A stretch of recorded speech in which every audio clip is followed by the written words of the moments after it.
Welcome back, folks.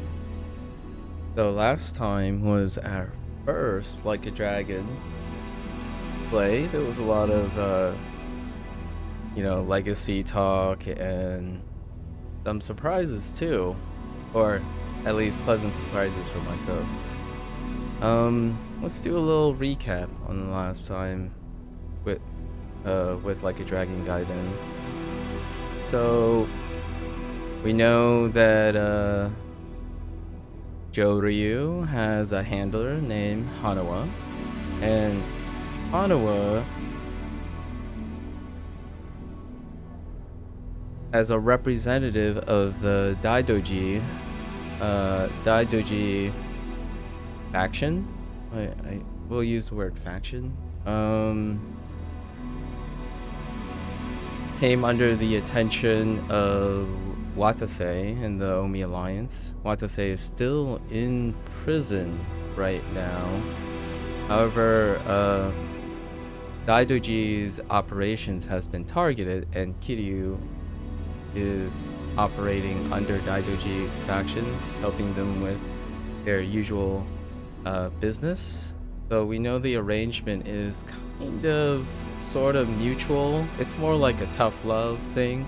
Hanawa jerks Kiryu around, but he's like an outstanding guy. So during one of the operations, it was a trap. It was a bait by Watase's organization. At first, they needed to figure out who it was, right? So just a little sidestep, Hanawa suggested and placed Kiryu on the path to looking at the Seiryu clan, but it turns out it wasn't them, which then led into an altercation with Watase's right-hand man, Shisho, or I think it's Shisho, or something like that. I need to get familiar with names. As well as, I don't remember the captain's name. We'll get these names sorted out eventually. So we meet Watase's family's captain and his right-hand man, guessing a lieutenant of some sort, who wore a Hanya mask at first, but eventually... Oh, wait. Tsuruno. Tsuruno is the captain's name. So Tsuruno more or less strong-arm Kiryu into participating in his shenanigans by abducting Hanawa eventually, which sends him on kind of an errand to prove his worth by giving him a red tiger. The red tiger then leads to Akame and takes him back down to Osaka in Sotenbori. And Akame is more or less acting like a combination of Florist of Sai and the connection network for Kiryu. So she's the information broker. She is also acting as a video game hub for the community aspect of Sotenbori. We did some of the requests. Pretty interesting way of approaching it. Obviously, it's a refresh. It's a nice little spin-up of things. It goes without saying that pretty much everything is a spin-up, so we won't be talking about like the mechanics and stuff. We eventually prove ourselves to Akame. There's a lot of proving yourself kind of thing for Kiryu here, as he is now a legacy character, but thrown in an environment in which everyone is a stranger to him, you know, as opposed to everyone. I mean, technically, the people around him knows him largely as his legacy character, the Dragon of Dojima, but not personally. So he has to prove himself personally all over again, and it's kind of a reflection of the theme of this game, right? Because it's reintroducing Kiryu, but not reintroducing at the same time. So eventually, at the end... Oh, and a side note, one of Akame's requests was to go to a very immersive cabaret club. And there, we actually met Fourth Wall Break, which Cabaret Club is live action, and we got to meet May. And May, we had a little side discussion about May, the one that was the Kiryu Kazuma fan that ends up auditioning and having a role, and it was fantastic. We settled on referring to this person as Kason, or hopefully that's okay if I pronounce it that way. And then we finally made our way to the big showcase, which is Osaka Castle on the boat. We saw a flash of Hamuro Nishitani III, which I imagine is a pseudonym title for like a that's inherited, and we'll eventually meet him. But we see him show up. I'm still waiting for the Oculus slide. We didn't get to the Oculus slide. So we head up and Kiryu got roped into the Coliseum once again. And the Coliseum, I would say, is the closest now, like along with Clan Creator. It's actually kind of a mix-up of the Clan Creator from both Kiwami 2 and Yakuza 6 The Song of Life. The Clan Creator now is more the fan service, but not legacy, take it what you will kind of thing. So it's a showcase mode. And what I mean by a showcase mode, I've used this term before for myself anyways. I'm not trying to change some jargon, but it's a showcase mode where you take your assets, you take your characters, and it's within this universe, because this universe is so large it doesn't require outside showcases. But a showcase mode or game is something like Super Smash Bros. Ultimate.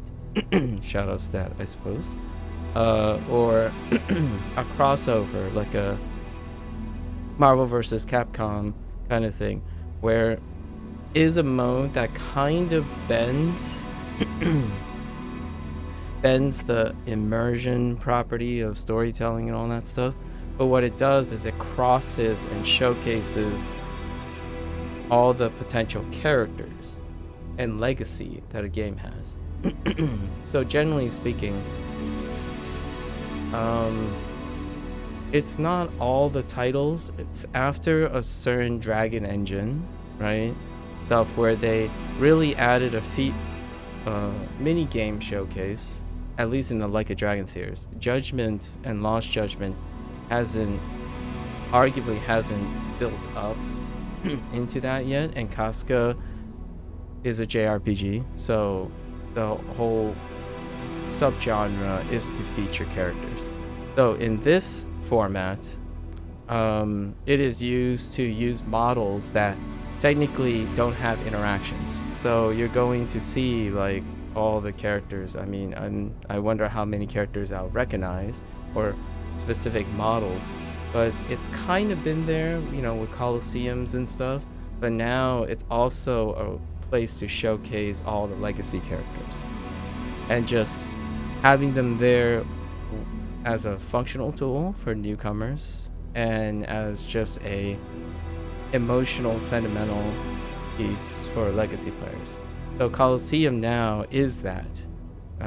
It's a long way to say that I pretty much laughed my butt off and enjoyed it so much, because even the introduction and cutscenes in itself is an incredible spectacle. But it was an absolute treat for legacy players. They did a throwback to... There's a lot of throwbacks so far, but it's almost going in order. So they hit up some zeros, they hit up some Kiwami 1s and Kiwami 2s. Reintroduce a lot of thematic repetitions of Yakuza 3, because Morning Glory is the motivation, so Yakuza 3 is the vast majority, and then Yakuza 6 even to a lesser extent. Yakuza 6 is the bridging prequel to this, so in that way, it's already naturally implied that it's referring to Yakuza 6. And then we had a flash and some nods, some fun little nods to Yakuza Like a Dragon, which is the events that follow or kinda overlap with this, right? We're getting to that point. We haven't seen Kasuga yet in that one scene from Kiryu's perspective. I really am looking forward to hopefully seeing, like, we already know it's gonna happen, but Kiryu is gonna accompany Goro Majima, right? Majima Goro, and Saejima out of the head HQ, and still got that to look forward to. Anyways, that's a good summary. It's always worth retreading, reminding, lots of things, lots of names, right? Alright, let's hop in. So now we're hopping out of Osaka Castle. As we keep maintaining MSQ focused. Hopefully we have enough tools. Okay. And what a treat. Look at it's like a sensory overload. But also very pleasing to the eyes at the same time.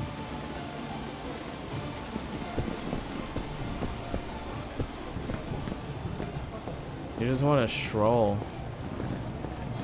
This has, as a person who, as an American who has visited Las Vegas, right? Las Vegas proper, this does have the strip feel, only on foot.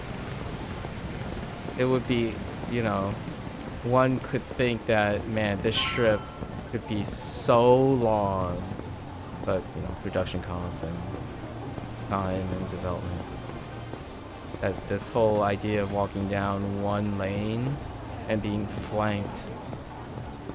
I mean, it goes without saying, the influence, right? The influence is worn on their sleeve. Like, you might be thinking, oh yeah, but you know, the United States, like, you know, other places have these type of things. Not really, actually.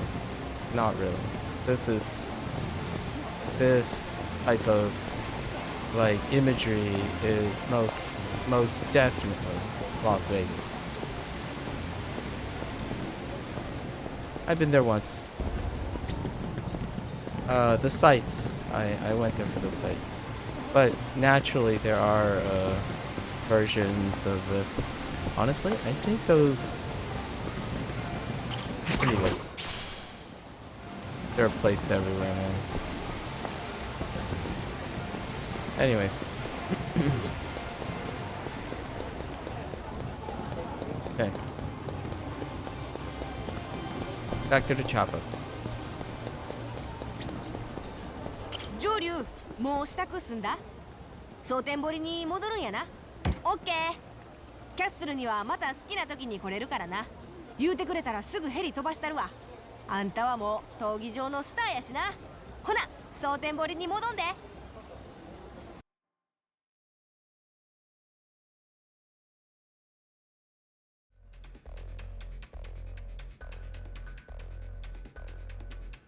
All right.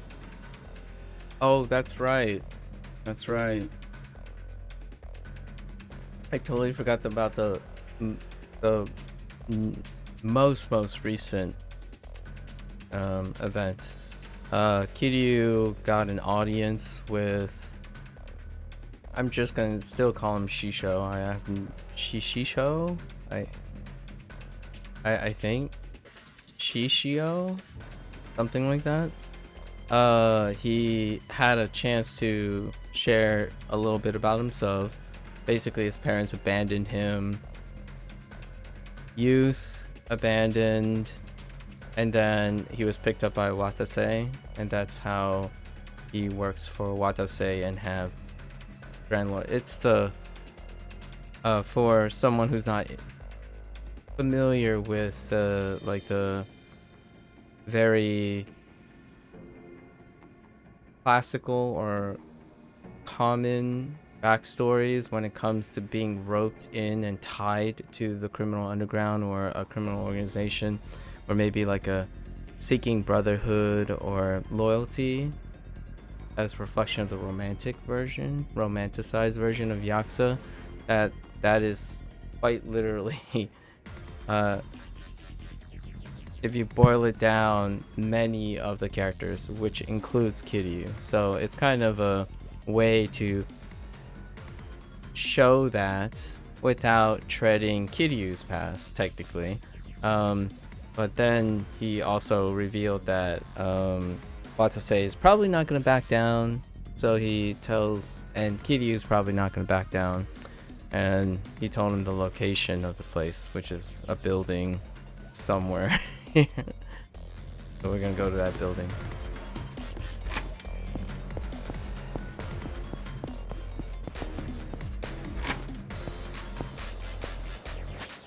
Just a little blip, I suppose, that's not implied here and not treading Kiryu's past. The deep cut here when Shishio mentioned that, or challenged Kiryu that he can't understand.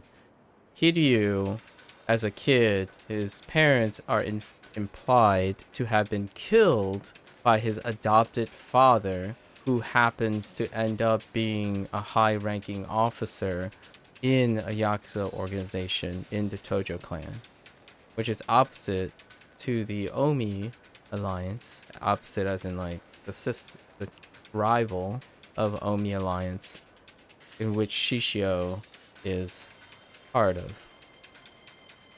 and around the same age. And then he witnessed crimes and stuff that have been done, but he eventually finds out way later that his adopted surrogate father, who he still pledged undying loyalty, he's no longer around. He also witnessed his patriarch die, which Shishio did not.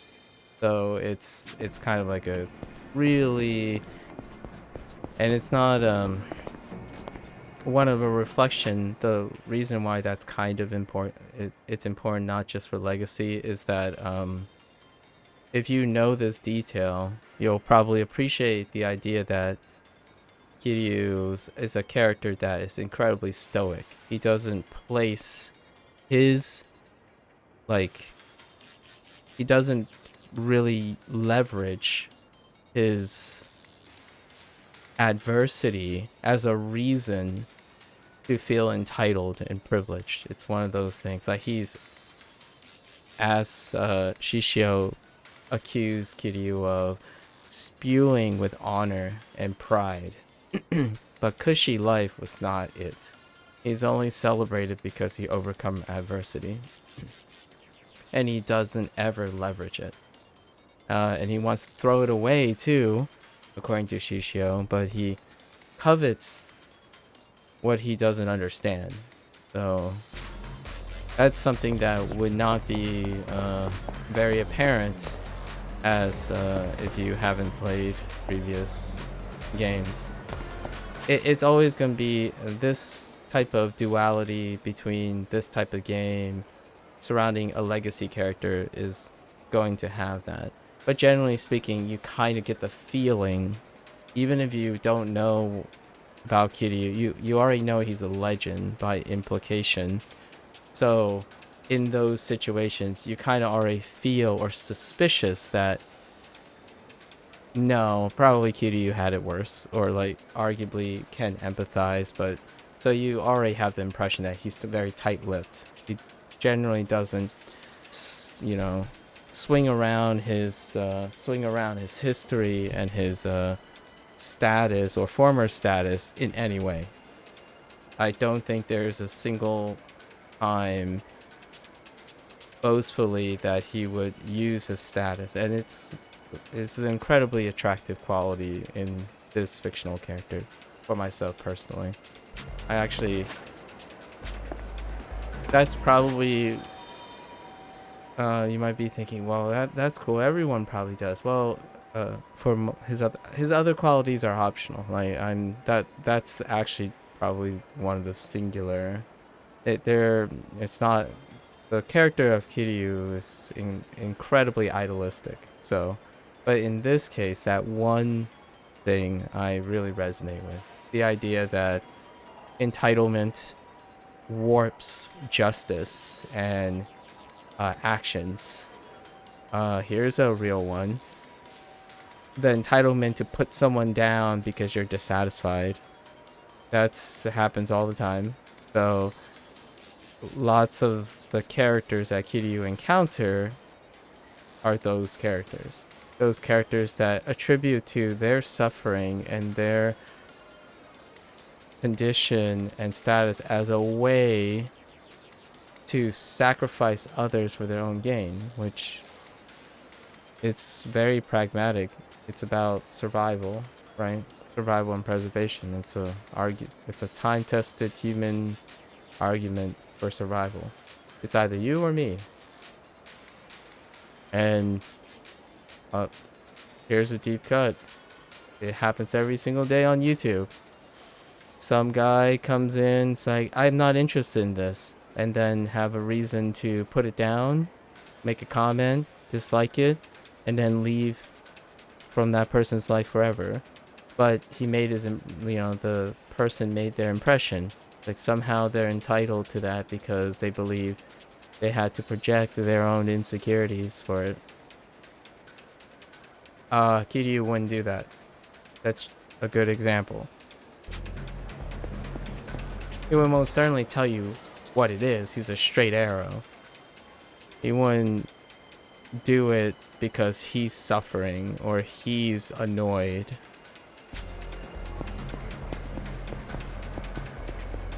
Great character. Incredibly stoic, though. Stoic to a fault. And in this day and age, especially in this medium and social media, stoicism is it's a unicorn. The ability to exercise stoicism that's portrayed in, like, what does that look like on YouTube? Well, there's not a format for that. Unless someone wants to sit there and be ridiculed by the most nastiest and toxic people that they can find, that would be stoicism. You find that in obligatory encounters, IRL. So the story like this is IRL, right? It's supposed to reflect that Kiryu doesn't have choices, but he makes the best of it. You do not see that in a recording aspect where people voluntarily voice their opinions and whatnot. And voluntarily watch and voice their opinions in that manner. Yep.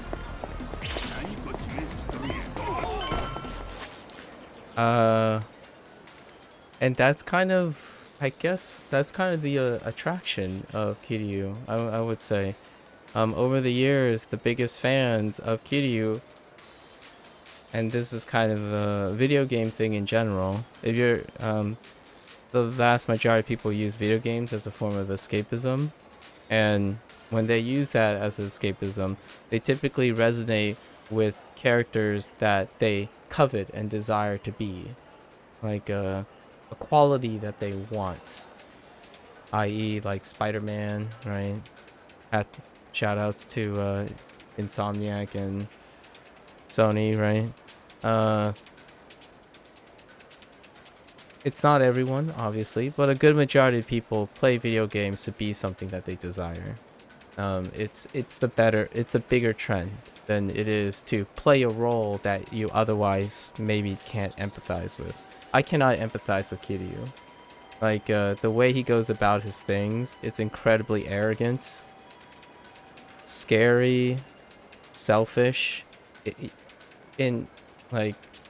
He's helping, but it's in a prideful way, not helping in a unconditionally compassionate way.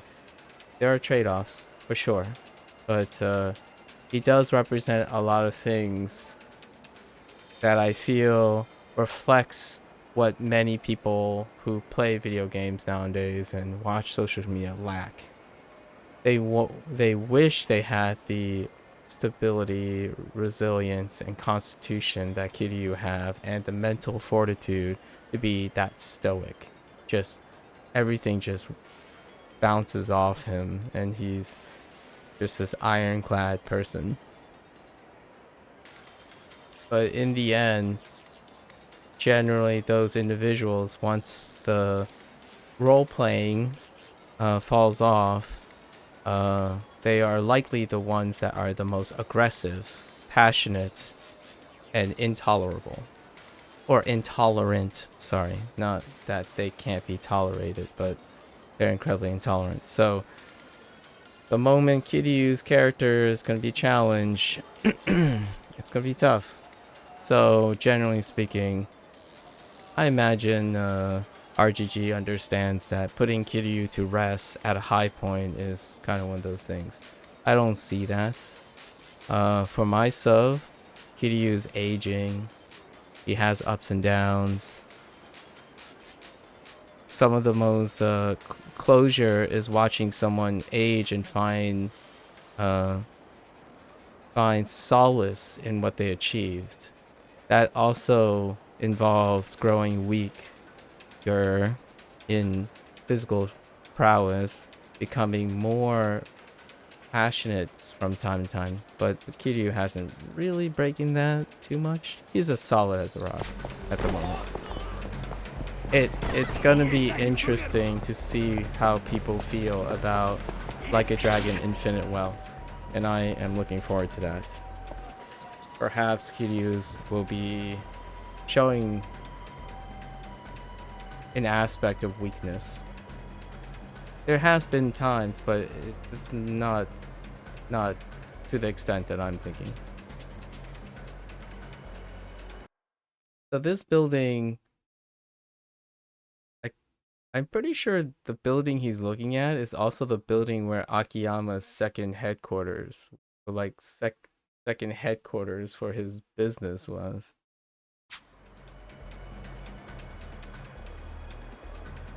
All right. So we have to get ready. That means this is gonna be a long. I'm pretty sure this is gonna be a long sequence. I don't really have any more healing items that they freely gave us, so we're going in anyways. Actually, do we have money?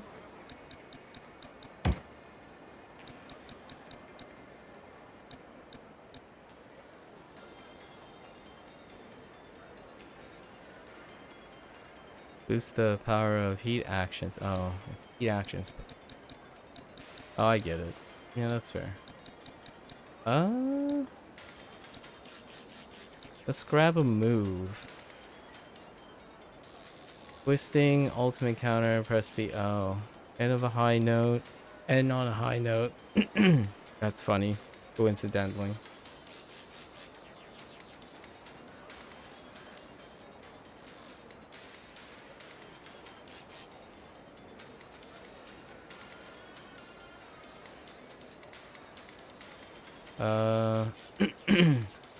Describe the aesthetics of throwing techniques. I could use this to give myself an extra push from thing. Yeah.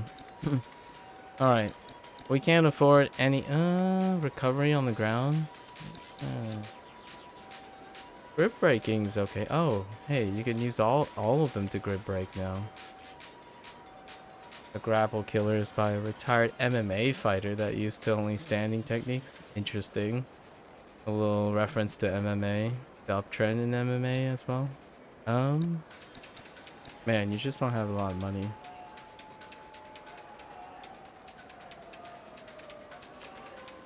That seems fair.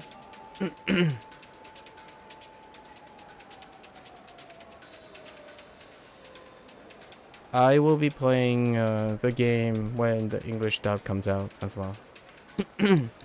I played both instead of waiting for one. The answer for me whenever someone mentions any form of language is both. It's all of the above. It's highly ignorant to wait for one or the other. It's always both for myself. As a personal take on that.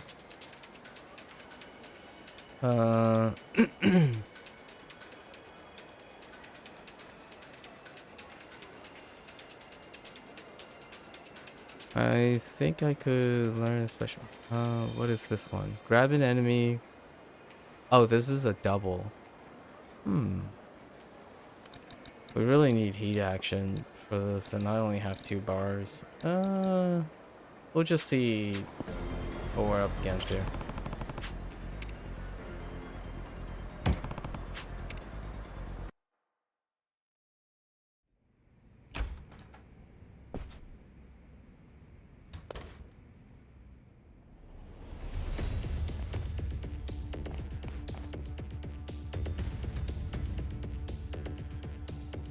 Hello, friends.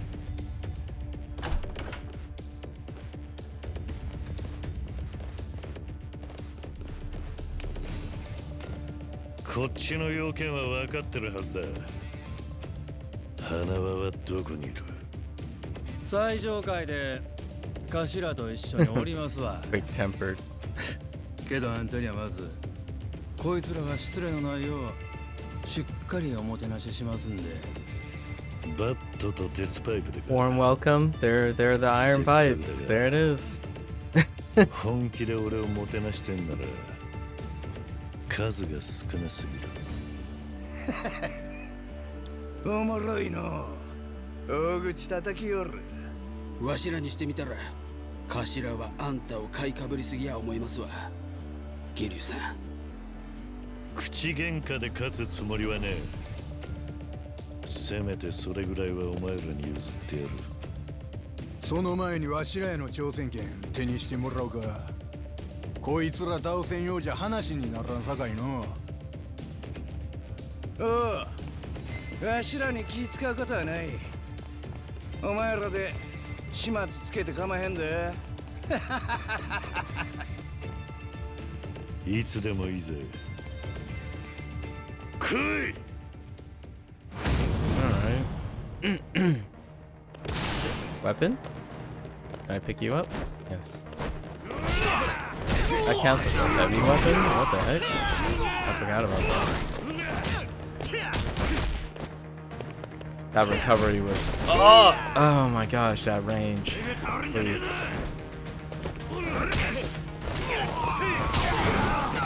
Suspiciously,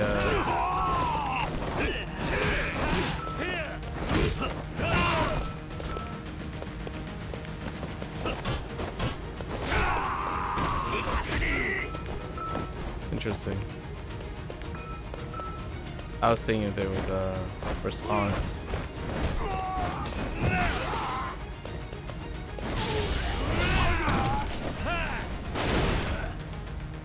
I was seeing if there was a counter heat with items.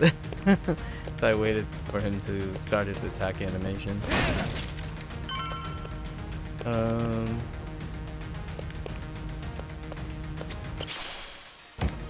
Okay.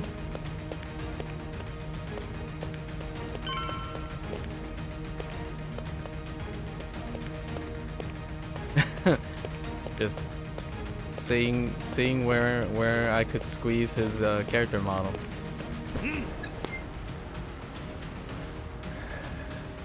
Hello there. Ooh, I can say something about this room.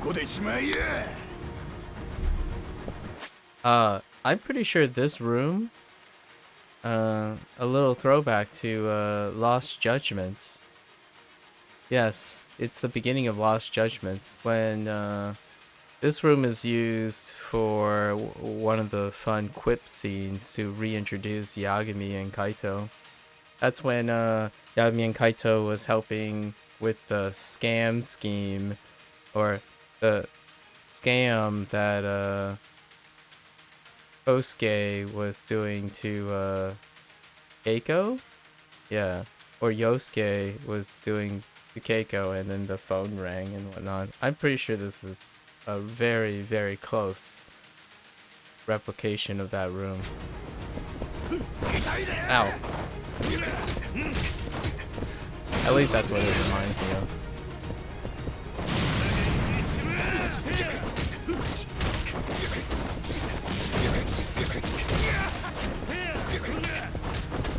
I get a second prop? Yeah.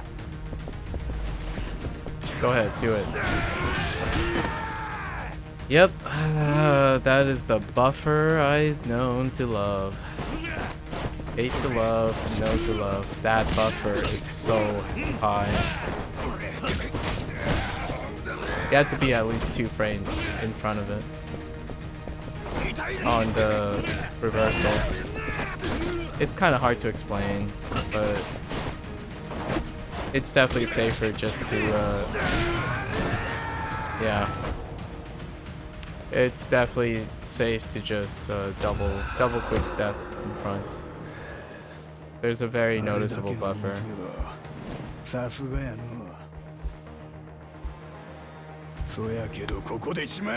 I'm hitting quick step on the attack as opposed to before the attack.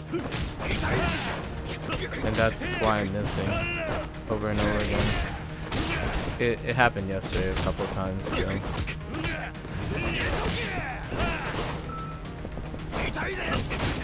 And it could be unique to just all the stuff that I'm running.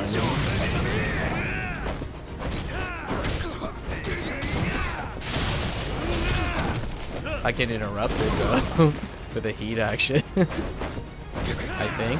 Oh no, he still does it. Oh well, there goes all my HP.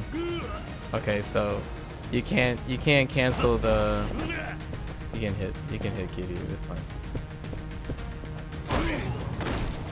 So you can't interrupt the. You can't interrupt. They. It doesn't leap the checkpoint for the mortal reverse. Mortal strike. when you heat action. Usually you can. You could previously. So okay.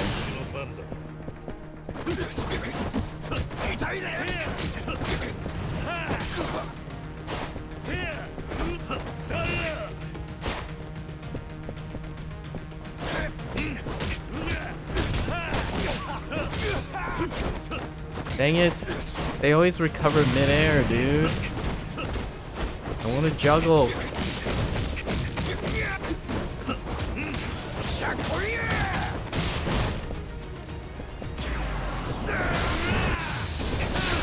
I forgot to buffer again. But I was far enough away from him.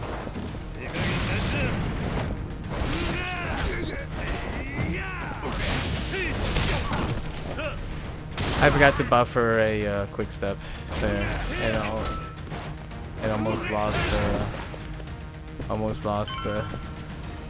the input on the second quick step. Wait, give me this. We need to collect the plates because later on we're gonna have a dinner party. So we gotta collect all the silver plates, gold plates, and platinum plates, you know. There's gonna be a dinner party at the pawn shop.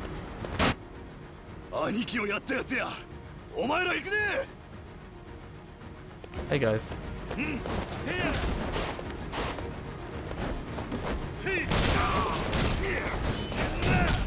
That's awkward. Oh, that was awkward too. Oh, you get quick step cancel by default. Yeah. Oh! Oh, I was trying to do the heat action before he.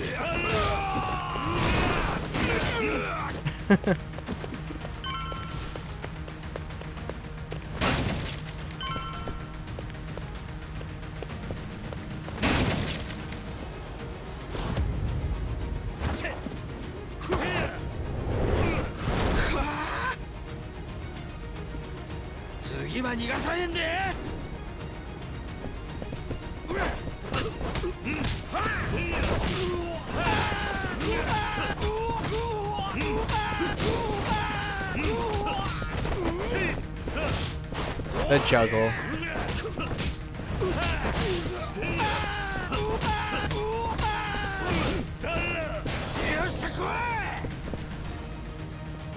Go on. Yeah, I'm just doing double quick step buffers for this because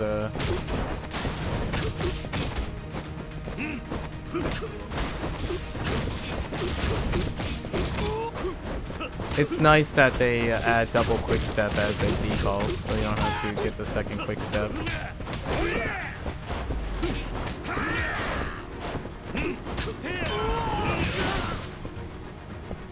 Having double quick step as a default is incredibly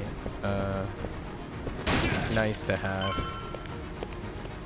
to alleviate any potential like setup input lag, and because you know, if you're broadcasting or you're doing other things, you can notice like a millisecond thing. Because generally when I think of quick stepping, I'm always looking for when it attacks me, like when it intercepts, but it's a little bit before that, generally speaking. So I do it a little bit before that, but sometimes it's just slow enough and I can feel it because I'm running 2 or 3 other things in the background, so that's kind of on me. And it's nice that double quick step is there to offer me as a crutch to buffer into the move, into like their mortal strike.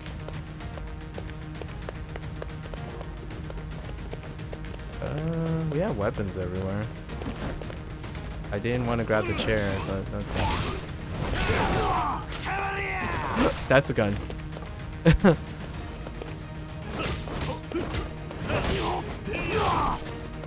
The moment you hear that, like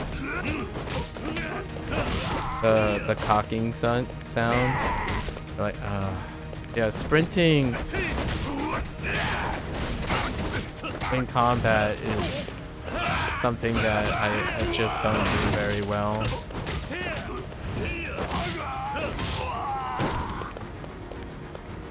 I really should try to see the timing on the 111 hold 2, 111 hold 2 into a stance change on gadget, on spy or agent.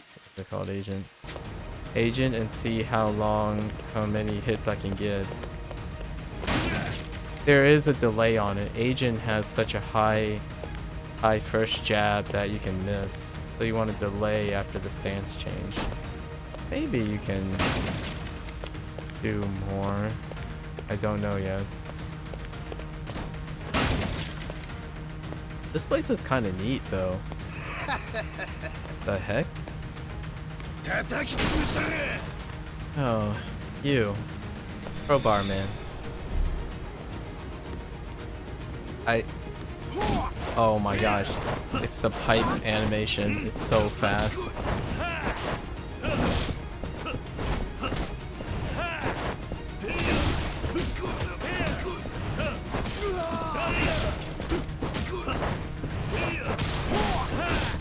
Yeah, this has a really reliable hit stun, but oh my gosh, whoops, hit the wrong one. It's hard to challenge.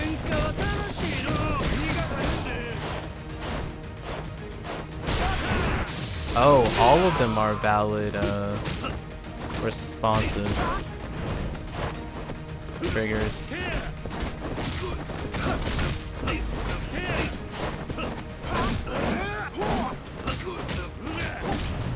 Yeah. Weapon masters, infinite armor. Weapon masters and armor, you just don't trade. We'll always out-trade you.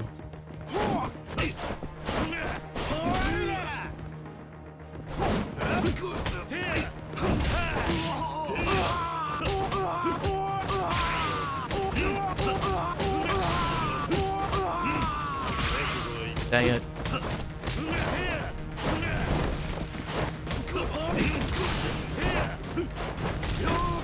Oh, that was weird. It slid into place. That happens though.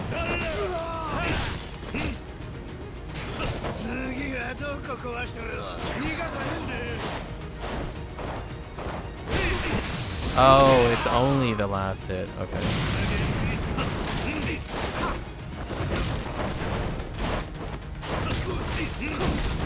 Why is he slipping out of place? flipping out of place over and over again.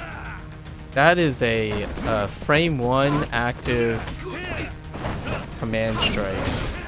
I mean, command throw.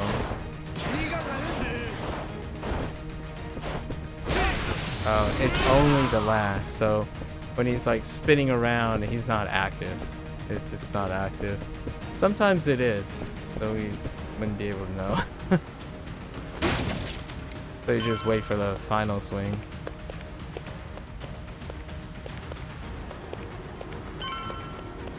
Okay. Wonderful. ようここまで来たの。せやけど、そろそろおねんねの時間や。Nice camera work. Oh no, he has an evasive strike.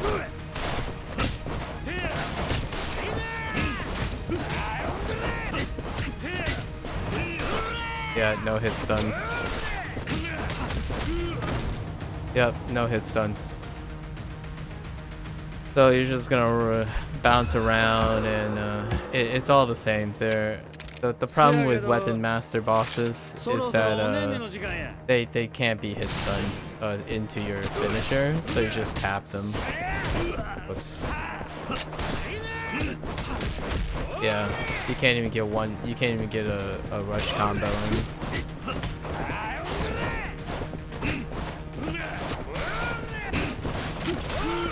Yep. Not even a double. Not even a 1-1.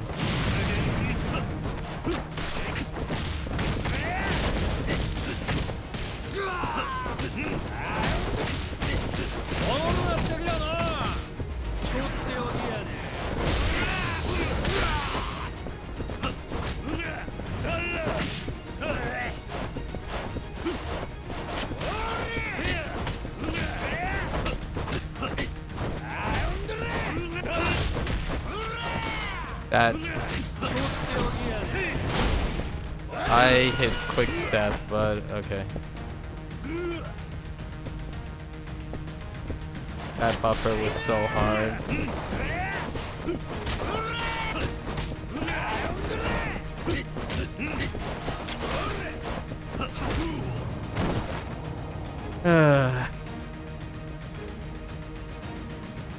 There were a lot of things it's kind of hard to explain, but the quick steps were in the wrong direction because of buffering.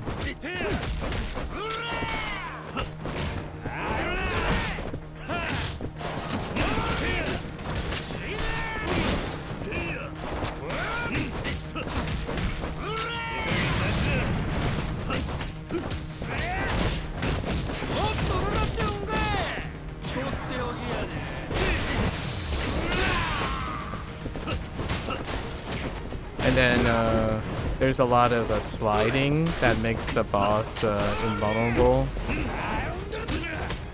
I don't think that's intentional, but and the recovery roll in midair is kind of that happened again. It buffered. Yeah, I really need to be cognizant about buffering. 2 attacks were buffered there. So their mortal strikes are a lot faster now, and buffering happens so often. Can't afford to entrap myself into that.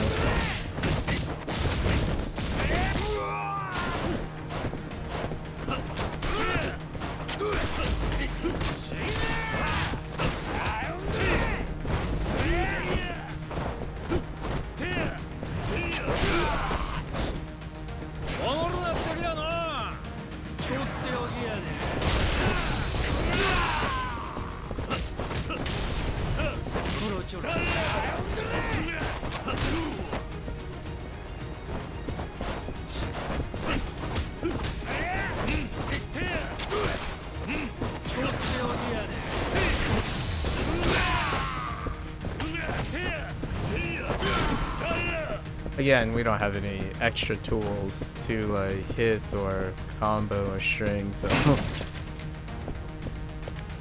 We're basically trying to get a juggle. What's here? More plates for the dinner party.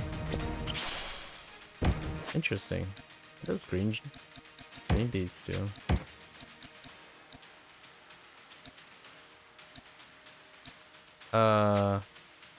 Here. Bleed resistance. You know what? Do we have enough money for... Yes. We might as well take one. Sure. Interesting. Blade defense. Oh, interesting. More attack. These numbers are kind of big.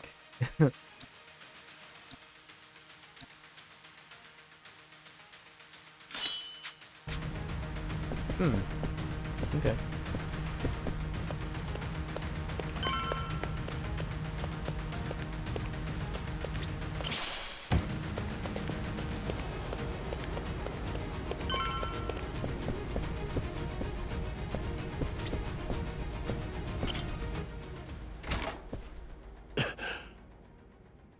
Hanawa? Hanawa?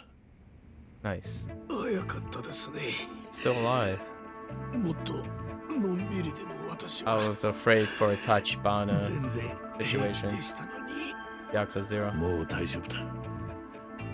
よく頑張った。やっぱ伝説の竜いうのは伊達やないな。獅子道から聞いております。ついさっきあの闘技場を勝ち上がってもうここに。鶴野。随分花輪を可愛がってくれたな。あんたがもっとはよ俺らにつく言うてくれてたらこんな痛い思いせんですぐあの世へ送ったりましたのに俺はこれあんたのせいや思いますわ。桐生さんふざけるな。お前にはきっちり落とし前つけてもらう。俺らにつく気はないんやな。ずっと大道寺に尻尾振って生きていくわけや。そっち行ったとこであんたはこの先何も手にできん。ほんまにそれでええんか。人の心配してる場合じゃねえだろ鶴野。お前の人生だってここでもう先がねえかもしんねえんだぞ。ほなしゃあないな。おし行くでやってるれ。 Interesting. I was far more aggressive than he usually am. That's... Kiryu's angry. Usually, the intent to kill is an empty threat. Oh great, it's another weapon.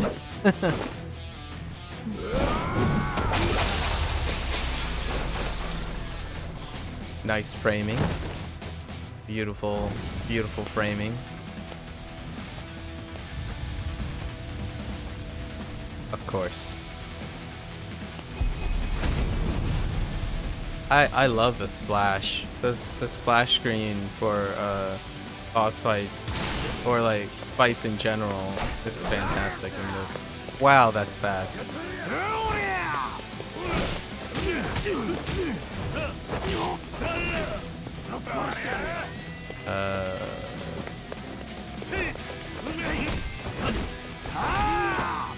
That was awkward.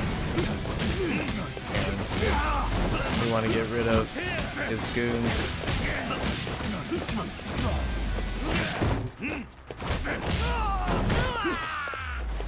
Okay.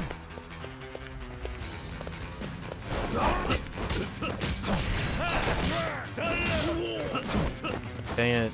The auto recovers in the air.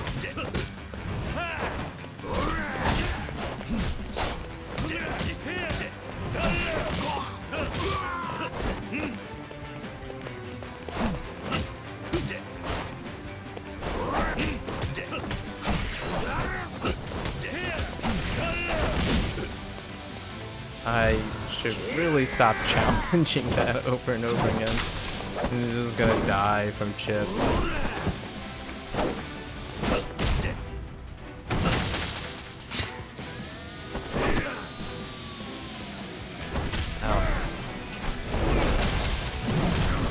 So what I've gathered from this game now is that they didn't program in QTEs anymore. I guess a comment about QTEs, that's fair. I think the design for QTEs, the trend for QTEs has faded pretty dramatically. I don't know if it's gonna return or not. In the main line, right, the Infinite Wealth, it's a JRPG with input. Those things could still be qualified as QTE, but they're more like input mechanics for turn-based games, right? Like timing, and they're interactive. However, this right now, this current game has dispensed with the QTEs, or like extra timing beats and whatnot. So far, like all of them are just cinematic stuff, which is alright. For myself, it's just removing something is not usually something that I think about a lot, but it does streamline the thing. It is on a downtrend too, whenever those things come up. It's an interesting choice that they choose to dispense with it here. And I can see why if this is the first game, right? If you're gonna go back into the Like a Dragon verse outside of Judgment and Lost Judgment, it's actually unpopular a lot, possibly a 60-40 split. It's less popular than it is desirable to have the QT interfere or sort of be in the middle of cinematic things. It's kind of a very purist way of an approach, but I think that resonates well with newcomers to the series. For a legacy player, it's very noticeably absent in this game.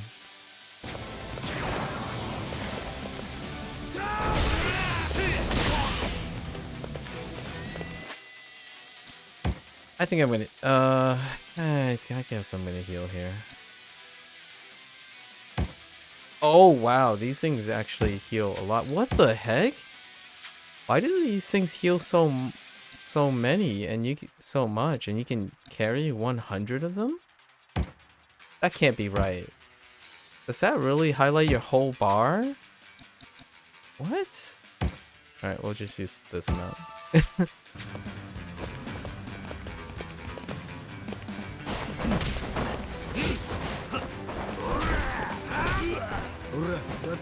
Wow, that was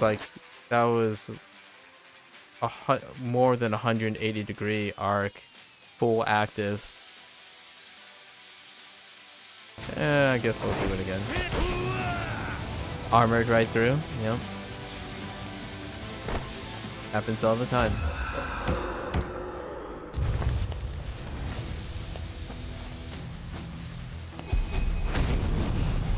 Dang, that splash screen.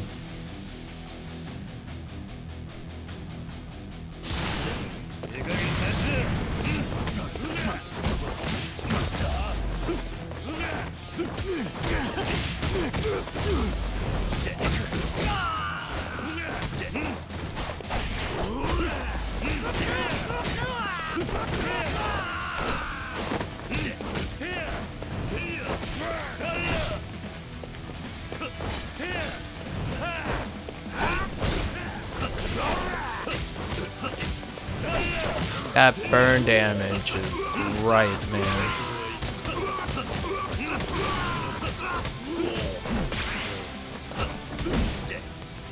Oh, I couldn't. Eventually, he hits the ground. Eventually, he hits the ground.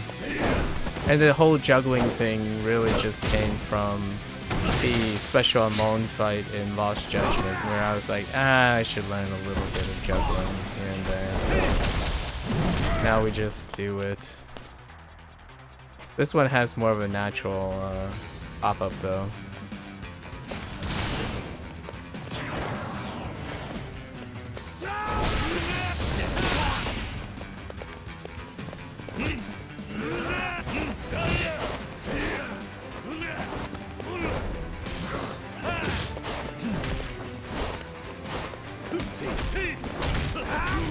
Oh man.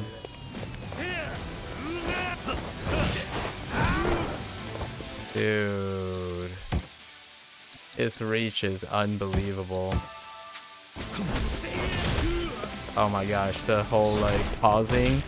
That hit stun is 8 billion years.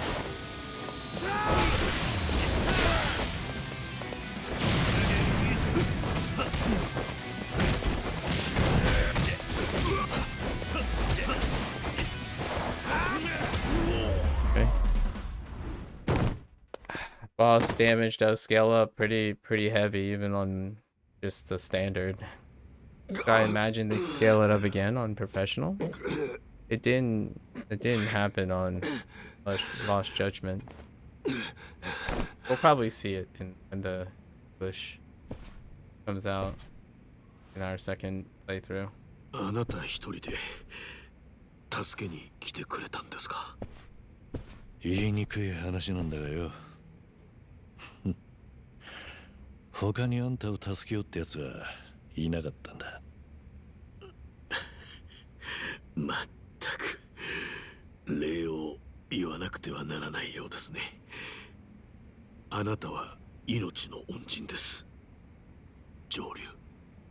まだこれで終わりじゃねえ。なんであんたがこんな目に遭わなきゃならなかったのか。Time to spill the あいつ beans. から全部吐き出させてやろう。What's the beef? たっぷりお前をもてなしてくれた礼も兼ねてな。それはいいですね。最高です。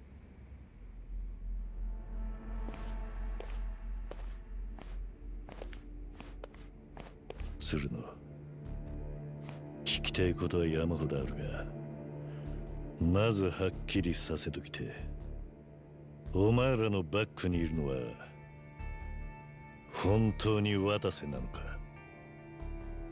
まだそこから疑われとったんですか。用心深いことで。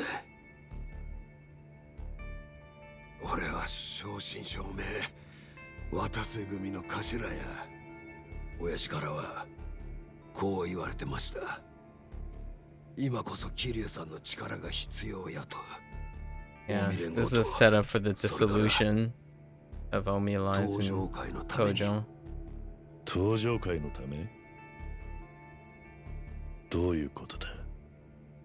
あんたにとっても無関係な話ちゃいます。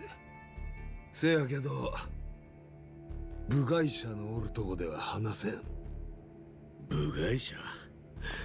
それはご挨拶ですね。ここまで痛めつけておいてまだ私を部外者と。やったのは全部獅子道やったやろ。獅子道。俺は止めんかっただけや。これだからヤクザ嫌いですよ。まあわかりました。何にせよ一旦場所を変えましょう。蒼天堀にもいくつか大道寺のアジトがあります。今度は私が聞く番ですが、覚悟してくださいよ、鶴野さん。誰かがあなたを痛めつけても私だって止めません。それでおあいこですもんね。桐生さん、これが正真正銘最後のチャンスや。大道寺の首は外すんやったらそいつの口を塞ぐんや。今ここで。そしたら後のケツは俺と親父で持ちます。この先一生そんな奴らの言いなりでっか。そんなんが堂島の竜と呼ばれた男の末路かいな。お前らは俺に何をやらせたいんだ。それは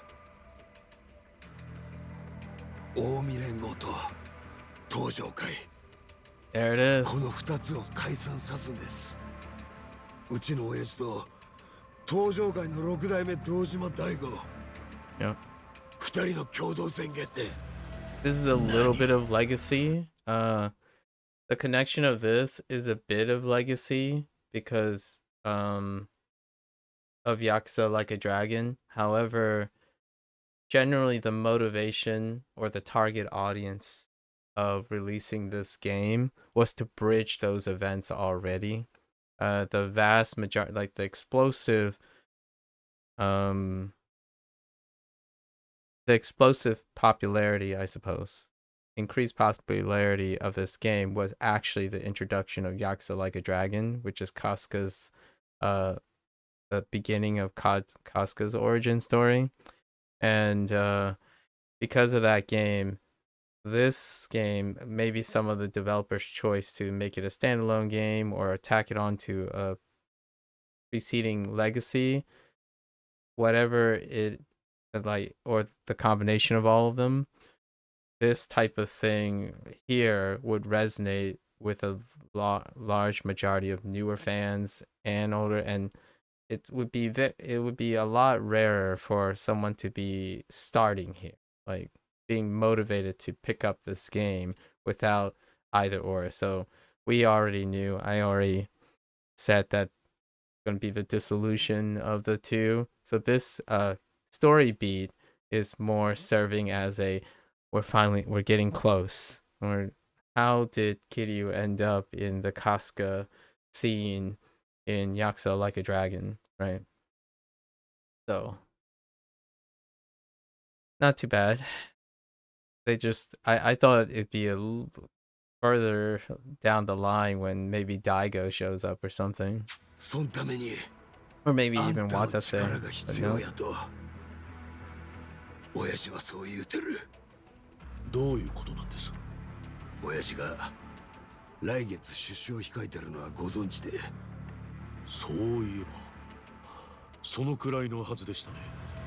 無所を出たら近江の本部で大阪中の組員に迎えられます、そこであの人は警察に当てて近江連合の解散を宣言する。今潜伏中の東上会の幹部たちも来る手はずや。 So he's in the そんで know. 両組織の同時解散を宣言する。渡瀬がそれを望んでるのか。 So Suruno 大悟たち turns out to be だがなんで a good guy, of course. Likeもう国道の実態は on the same 暴 team. 対法の包囲網で As どっちも expected. さっちもいかん。末端の組員が一人暴走しただけでトップがパクられる。使用者責任や言うてな。実際うちの親父も今それで無所におる。警察や政治家の人睨みで檻に放り込まれるんや。いずれ極道の大門は奴隷の証と変わらん Knowing よ that うにな means る he's in the な。 inner circle. だから And そうなる divulging 前 that means he really Criminal trusts Kaiser. Kiryu now. そうです。 It's implied. 群れごと首輪はめられたら最後。それはもう二度と外せん。極道たちはみんな歯向かうことも逃げることもできずに先細って終わるだけや。 Yep. 東上会の6代目も同じ考えを同じ時期に持った。けど何万にも膨れ上がった組織を一斉に解散させるとなれば大荒れや。 Gotta recruit the 反対す legend. る奴らも山ほど出てくる。日本一でかい大門背負った極道たちがや到底抑えきれるもんやない。ただ伝説の竜と呼ばれるような男がおったら少しは話変わるかもな。おあいにくですが桐生一馬はもう亡くなっています。そうですね。上流。それともやはり私の口を塞いで鶴野さんに乗りますか。Tough. もしあなた Another が tough そう見たら choice. 私には止めようがない。約束します。桐生さん、近江連合最後の仕事や大道寺出し抜いてあんたをもう一遍死んだことにします。そしたらあんたは自分の人生を取り戻せる。悪い話やないでしょう。沖縄の子供たちともまた会えるように。うるせえ。もう黙れ。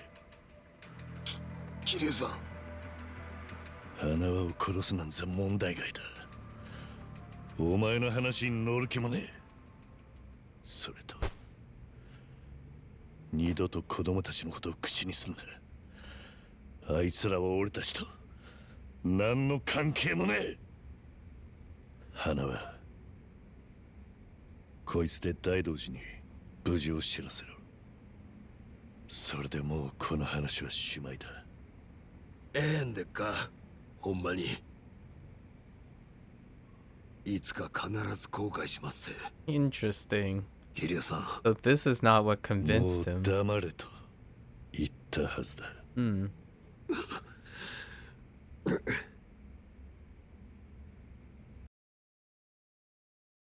That waiting in anticipation of what ultimately convinced Kiryu to be on board.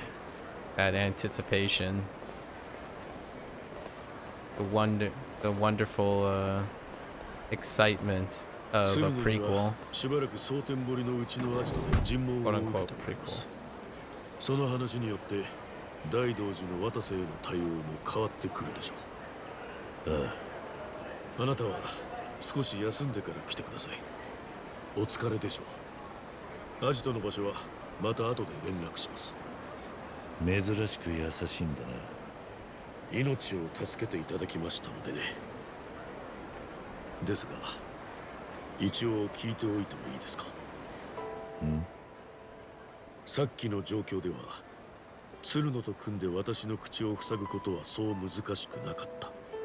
私のような日陰者が姿を消してもまず表に出ないでしょう。すると渡瀬組の提案は決して悪い話ではなかったはずです。また沖縄の子供たちと会えるようになるならあなたは私を見殺しにするだけでよかった。なのになぜ助けてくれたんです。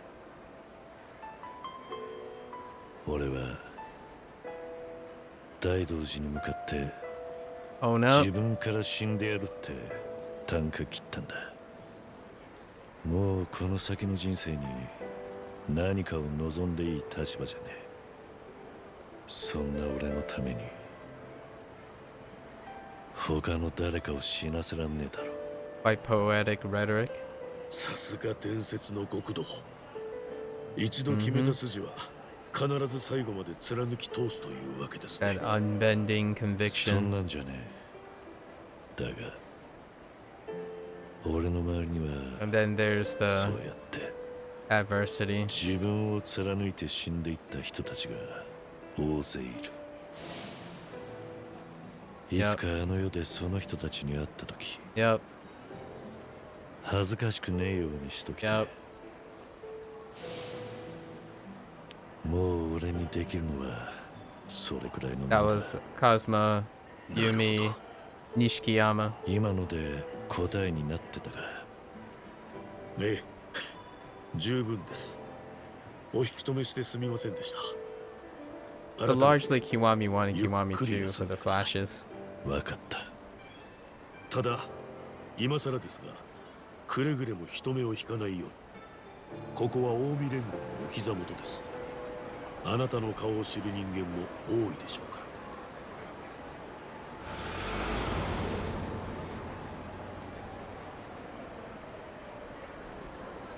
ら。 Take it easy. Akame? Man.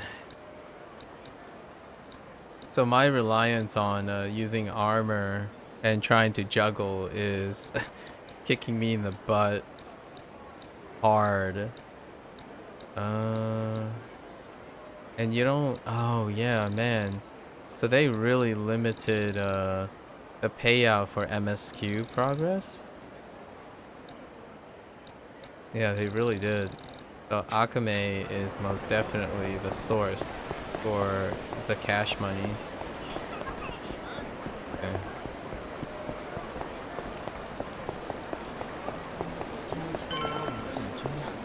I think the base kit, without any bells and whistles from leveling, is quite nice. It's a home run for the default.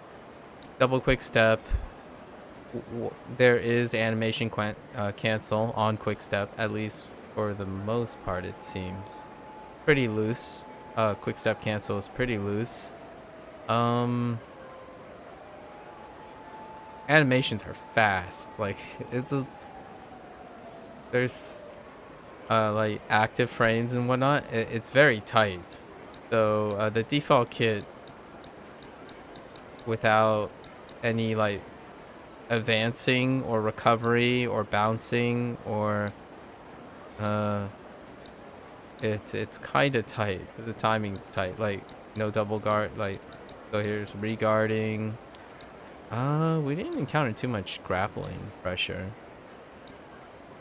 Disarm and disarm. I think for the most part, the stuff that you can buy are very much flourishes. Yeah. I'm seeing if there's a parry. There isn't a parry anymore. I don't know if you can parry by default.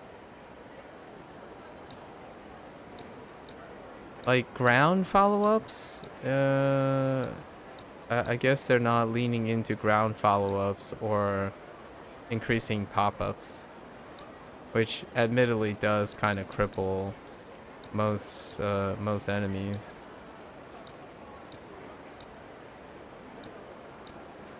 What's here is pretty good, but you can definitely tell that it's refined. It's a refinement as opposed to a volume. No volume, much less volume.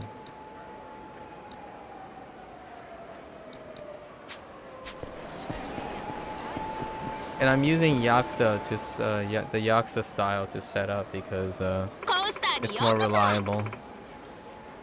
Pocket circuit. Oh man, now this hits hard. The pocket circuit. Wait, we saw a tease. So. Alright. Yakuza 0. Only because of what he's wearing, but, you know. Pocket circuit comes and goes. This is Kiwami 1, I think. I know it might be the same scene, but it's hard to know the difference. Pocket circuit was in 2 games. Okay, customize.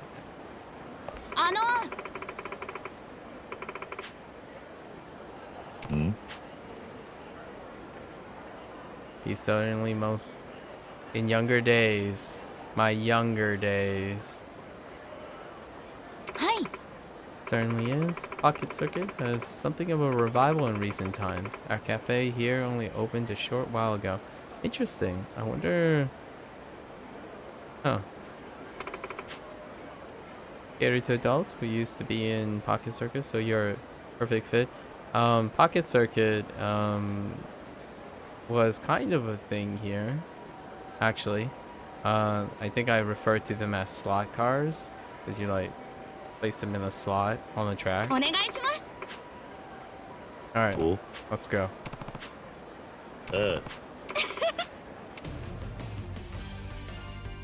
Classic theme. Ooh, I like the new digs. It's most certainly. Wow, that cafe is awesome. Hi. Okay, so here's another thing, right? Newcomers will probably, this will be their taste, right? Because Pocket Circuit didn't occur in any of the new origin stories in any way. The closest thing is a reference to Pocket Circuit, which is Yakuza Like a Dragon, because the person who runs Dragon Cart was the Pocket Circuit fighter, the commentator, and that's the person that's missing here. So you can argue that right now he's in Ichincho, right? Because he's interacting with Casca. So it's a convenient thing because he would most definitely recognize who Kiryu is. Now, here's the thing. Kiryu already bumped into him before. A year ago, I don't know how long time eclipse in between. It's like within a year ago, his adventures in Yakuza 6, The Song of Life, he bumped into I keep forgetting his name. Fujisawa? I think it's Fujisawa. Yeah. Fujisawa is his name. He returned back to Onomichio. So he or Onomichi, sorry. Onomichi was the personality. So he returned back there and he met Kiryu again. But in this case, he's not in Dotonbori. And he was in charge of the whole Pocket Circuit stuff.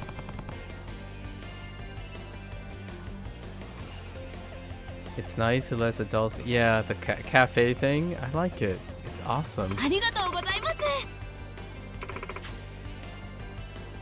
And that's a deep cut because you might be thinking, well, Pocket Circuit's for kids. Well, if it's a timeless thing, it's you would have to account for the idea that people who like Pocket Circuit that are older too, they're older and even older now. It's kind of like one of those things when you follow a game for so long, Like a Dragon, which includes Like a Dragon. The context and the subject matter can also age with the group while trying to accommodate a younger group. I recruit a new generation of it, and this game kind of represents a lot of that. And it might be coincidence or not coincidence, but it naturally leads to things like this, where you have a character like a Barker woman be the representation of Pocket Circuit, as opposed to Fujisawa. Fujisawa is actually older than Kiryu, I think. I'm pretty sure he's either close in age or slightly older. So that's kind of, they swapped it up, you know? Hi. Restarter kit. That's kind of cute. They updated the thumbnail to only show the frame now. I think before the thumbnail showed the entire car, not just the frame, so it had wheels on it and stuff. But now it's just the frame, which is the accurate thing for the. And then there are the wheels, slick tires, motor, frames, gears, batteries, and a decal. So still the same things, no extra parts. It doesn't look like it. Hi. She sells parts too. Only basic components. Oh, are there more? Oh no, we'll see. Like a different part types. Hi. Receive points, okay. And then switched over to a point system as opposed to using money. Like just straight up money.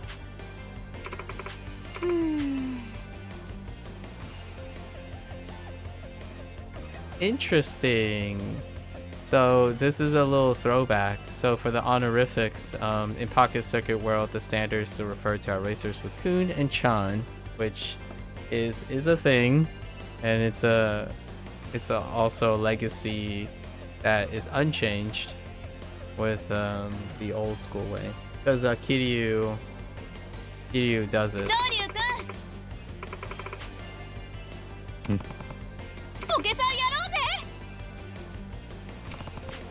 It was a talking point. That's important. The whole honorific change is a talking point. Dang, this place is hopping. This is new. So we're gonna walk around and look at this new setup. I always like looking at how they decorate and use their assets to populate a new area. Like some of this is just arranged in a way. Like these assets aren't necessarily uniquely designed, like new. It's how they arrange the stuff. There are some, like I don't remember if I saw larger versions.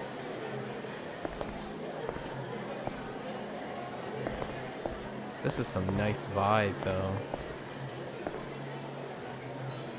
Think about that apple just not in the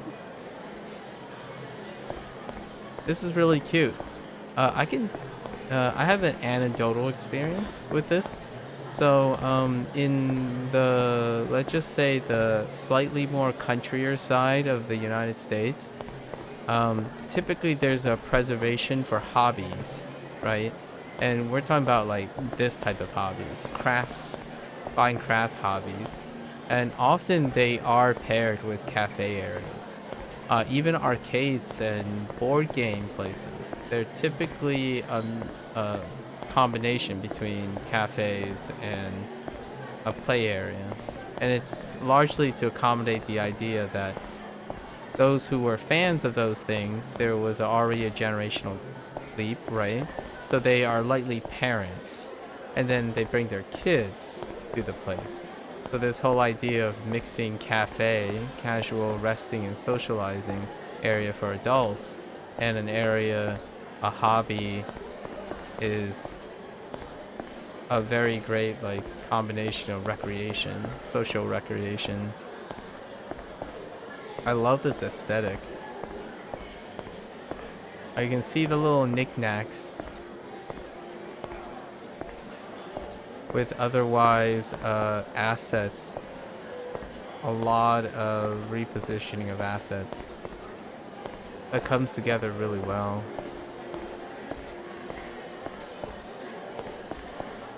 Okay, sorry. This is I haven't been to Japan, right? And I also haven't seen things like this represented or popularized too much from the outside. And usually this is like Americana 101. And I don't know if slot racing was bigger than slot racing in the United States. But this aesthetic appeals to this combination of diners and dives, and then like, you know, NASCAR and whatnot, which leads into slot cars. Also there's like planes, ships, trains are on the track too. And you know, so this stuff, I'm willing to say it's inspired off of Americana, as opposed to like retroactively historically Japanese, which is very appropriate, by the way, for an audience that they're trying to include and appeal to. It kind of bridges both cultures. This aesthetic is amazing. I didn't necessarily grow up in a period when this aesthetic was super popular, but I do still grow up. I did grow up in a place in the United States that hold on to this stuff. It's rarer, but it holds on to this nostalgia. And obviously my parents do not have this form of nostalgia, but it's more of a vicarious sentiment that I love this kind of thing. Again, legacy is very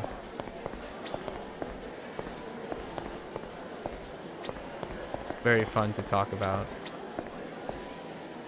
Okay. What was I supposed to do? Am I supposed to? Oh, no. I just peace out. We gotta resist. We'll come back to Pocket Circuit. Pocket Circuit is hecka addicting. But yeah, that diner there. Pretty sweet. Alright. Let's stay on task.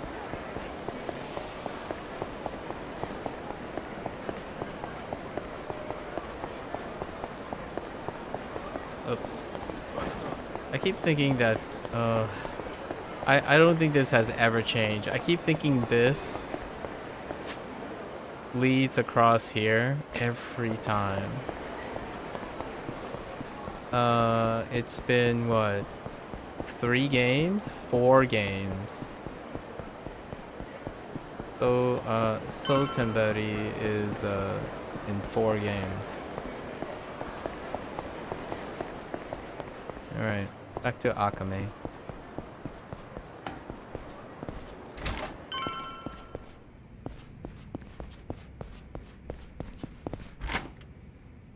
お、上流待っとったで。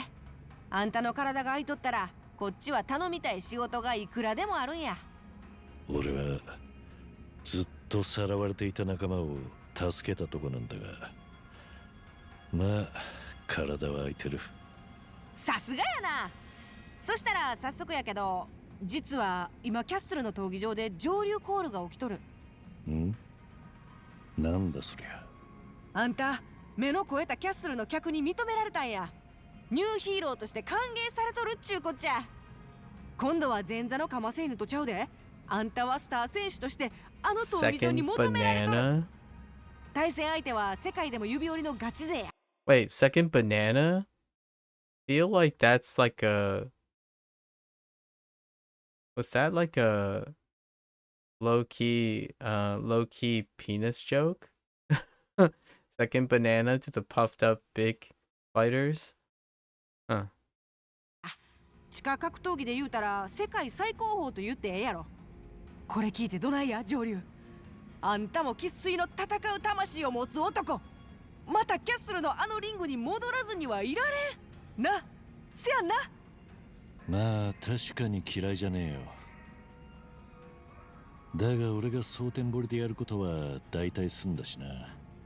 わざわざあんたにヘリ出してもらってまでキャッスルに行くのは悪い。そんなんあかん。何遠慮しとんねん。キャッスルのお客さんたちはみんなあんたが来んのを待ち望んでるんやで。 So こんなに tempting. 人から Stop it. 求められることなんてそうそうないわ。うちもあんたの戦う姿がまた見たい。せやからええやろ。今からすぐまたキャッスルに行こう。 Don't you tempt me. 急に何なんだ。それが実はうちな、闘技場の受付に上流はメインイベントにも出ますって契約してたんよ。な Opportunistic. んだと。いやわざとやないねんけど、受付で登録した時の書類にちっちゃく書いてあったんや。せやから上流には少なくとももう一遍戦ってもらわな、うちが違約金払わなあかん。 Okay, they're introducing like the clan 頼むわ thing. 上流、うちの顔立てるためと思って。そうか、しょうがね。わかったよ。じゃあまたそのうちにな。それもええんやけど、今まさに上流コールが来てて、今夜行ったら特別ボーナスが出るんやって。なら今すぐ行った方が断然お得やないな。どうやら I マジで言ってるみてえだな。feel ya. あんな Alright. Fighting is one-on-one deathmatch. Get turned into one Say it. video. Okay, I'm sure you'll be totally fine. Yeah. あの Okay. ね、 Low down. Former pro wrestler, huh? うーん、 Hammerhead. So no, what was his name? Gary Bauer Holmes? Really? はあ、 あかん。 I talk, don't worry, you're still my golden goose. Okay. Preparations. Oh yeah, new gadgets, right? Oh yeah, we didn't talk about Mizoroki and the Iron Lady and the gadgets. Weaponized footwear. Oh, we're getting the weaponized footwear, huh? Serpents. Hornet, Firefly, and now Serpent. They're great names. Okay, so we gotta get our rocket shoes. All right, let's go get our rocket shoes.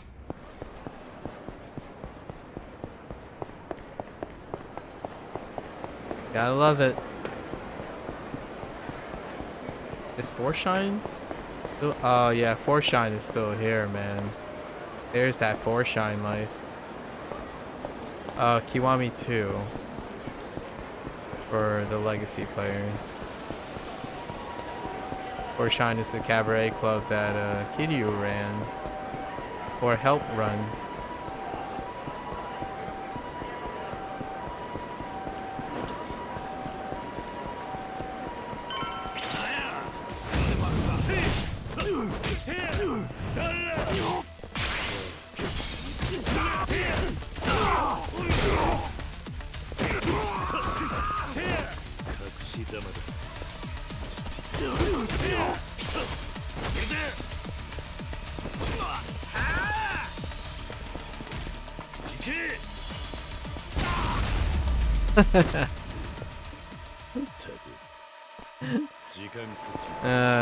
Yes. The Firefly. Alright. Let's see these shoes. Oh, I didn't notice there was another part to the place.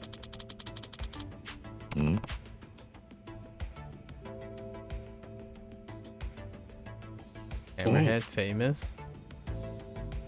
Alright, okay. New gadget. Give me those serpents. What do they do exactly?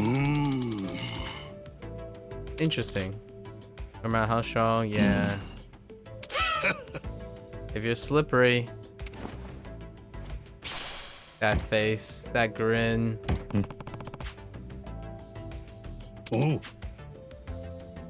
If you want to upgrade, I'm gonna, yeah. No money. Kiryu is a poor agent. A very poor agent.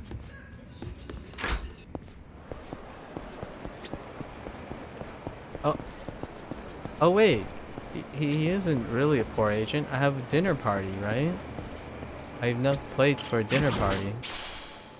Oh yeah, that's gonna give us some cash. Let's go to a pawn shop. Right here, I think. Go to the pawn shop. Have our dinner party early. Oh, you can deploy it while you're running? Oh. That was weird. How come I can't?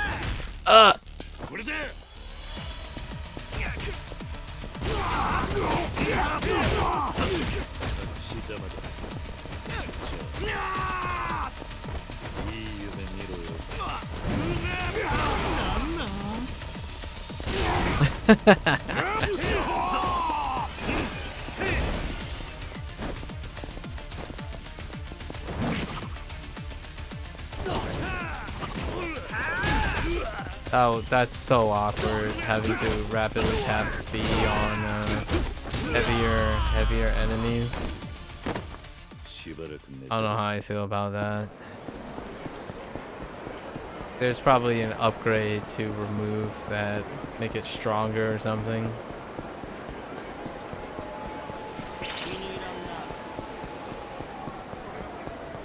Oh, I was supposed to go this way.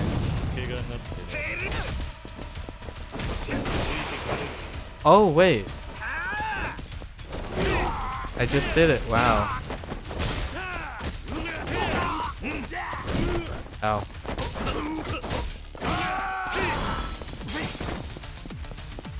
How did I even do that?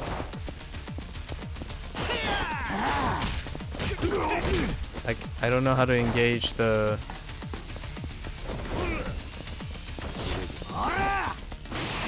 Oh! Wait, hold up. Hold up. Ah! Okay. Oh, okay. It's the other button, so it's all the hold down buttons. Nice. So quick step has a hold too. That's so good. Just having the second, all the hold mechanics. Man, it feels great. The serpent feels great. Alright, wait. Gotta go to the pawn shop.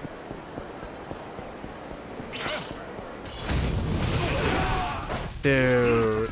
Oh, okay. That was weird.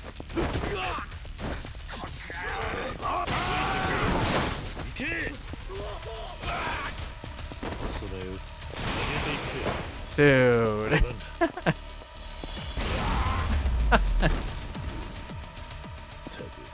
This is really good. Well done. Well done. I think the serpent really completes like the utility. All right. Let's have a dinner party. Okay.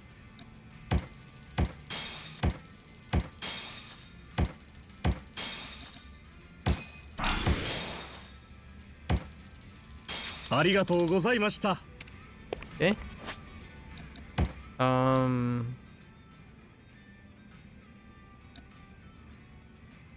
No.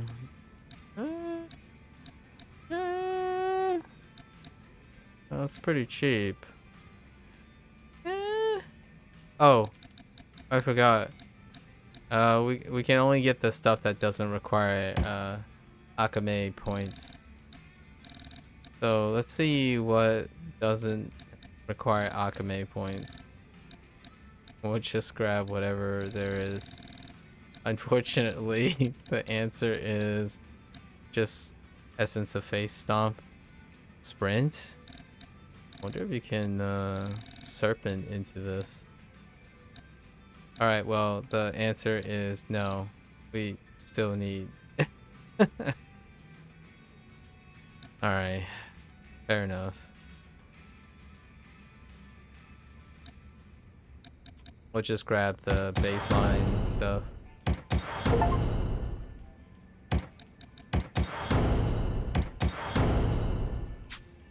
For quality assurance.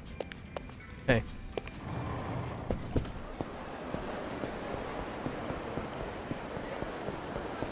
Serpent feels so natural.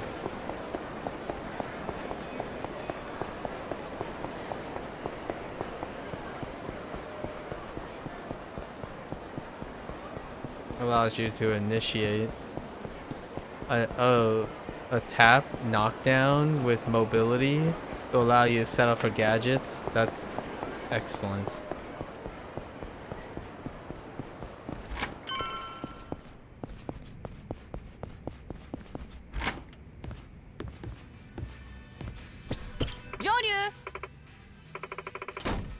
Okay, let's head to the castle.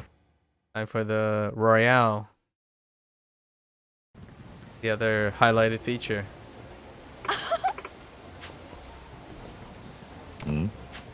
Outdid. You managed to get all... Oh, okay. Nice. Yeah, it's true. He's given us all the gadgets on the house.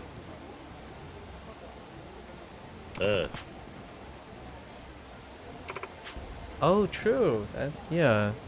Mizurugi was a Coliseum fighter, right? Forgot about that.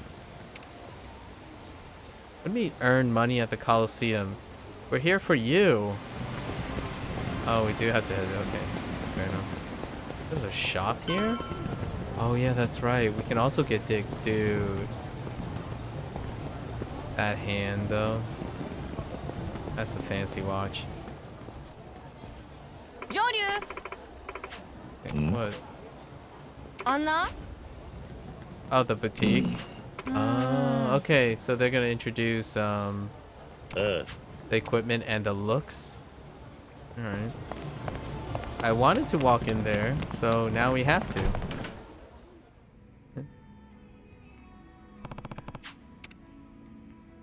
Wow. You look very hip. よろしくお願いいたします。 Okay. MB, huh? A. Okay. The different kinds of customers here at the castle, fighters in the Coliseum, and the specially chosen spectator who come to watch them. As such, we sell equipment for those like yourself, in addition to fashionable wear for our non-fighting customers. Oh, they're sold at different counters.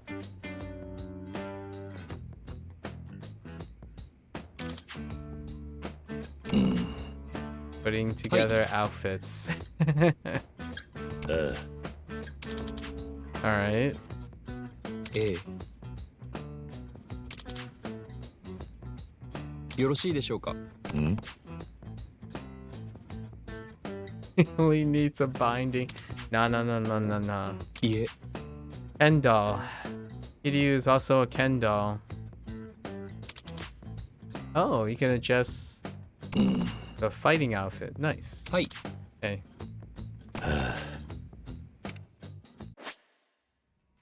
Putting together an outfit. Very nice. Yeah, our Coliseum attire is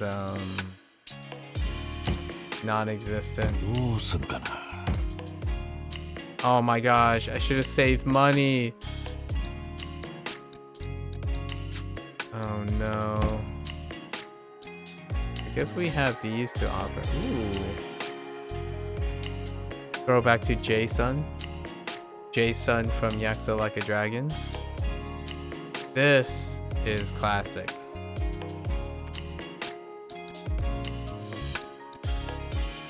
Fair enough.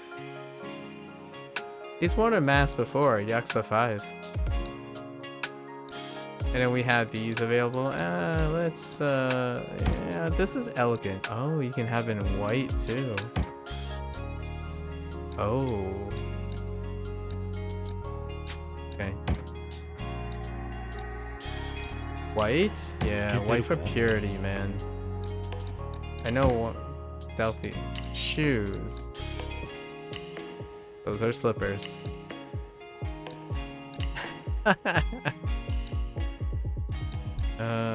Okay. This all costs money, so we're just looking at our options right now. Hands. Wow. Painted fingernails, huh? Oh, that looks very familiar. Kind of reminds me of Jiao. Yakuza Like a Dragon.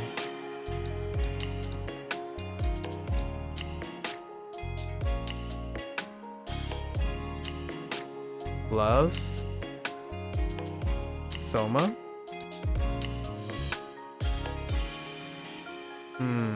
Biker. Fingerless gloves. Earring? Dang. Dang. Makeup? Whoa. Oh, hey. This is this is kind of a throwback to Brahm Sama from Judgment. The vampire look. Classic scar.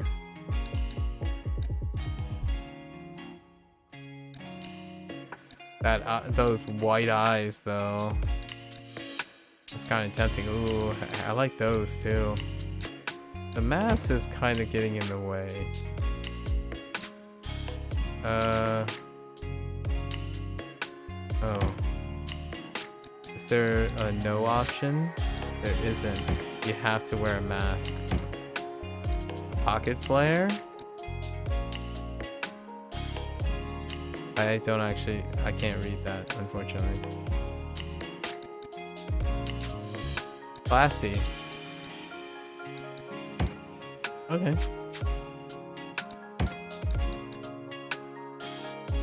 Yeah, this will be okay. For now. We'll worry about it later. What about casual wear? Same options? Now we have glasses options. Ooh. Interesting.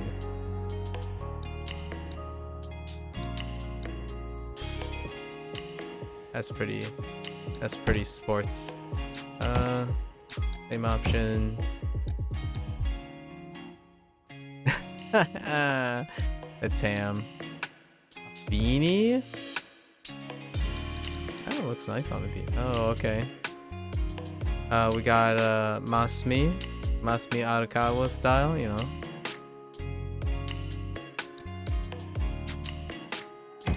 This kind of reminds me of the only one that wore something like this is that of recent memory is Lost Judgment. Is there any more knickknacks? No, not yet. I'm guessing you have to collect stuff. Anyways.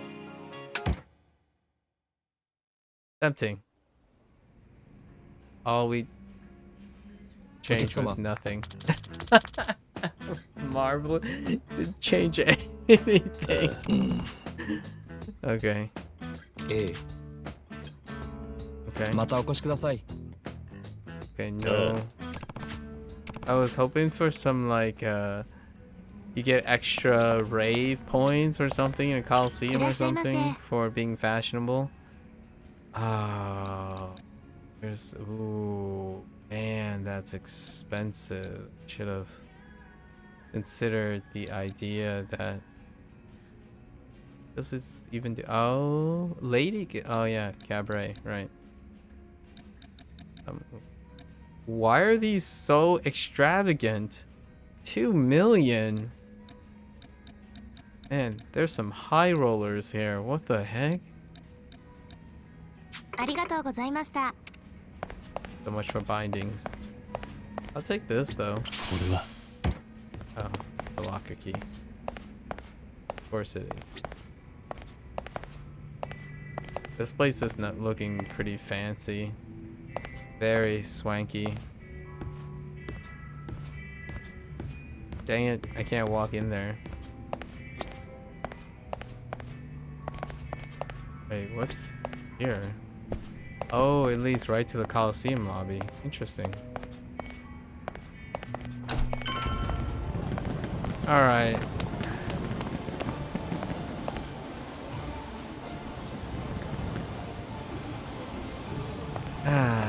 Sorry, just enjoying the sights. Oh, hey. Oh, I was hoping for a dinner plate. Man, now it makes me want to like look in all the areas. All right. Okay.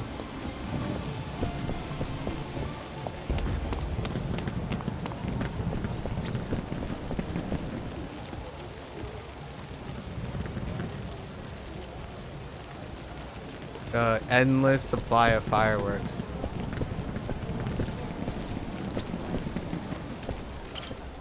Oh, we need to go to the lobby anyways. Very nice.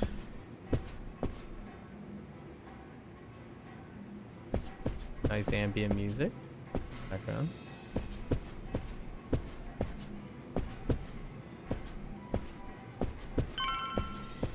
Darts. Classic theme.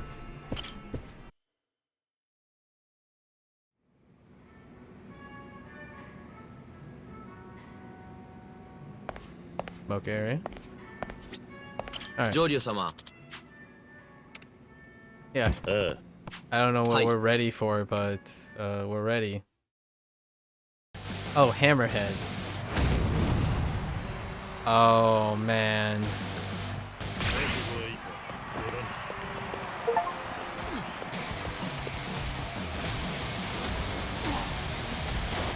I knock you down with Serpent?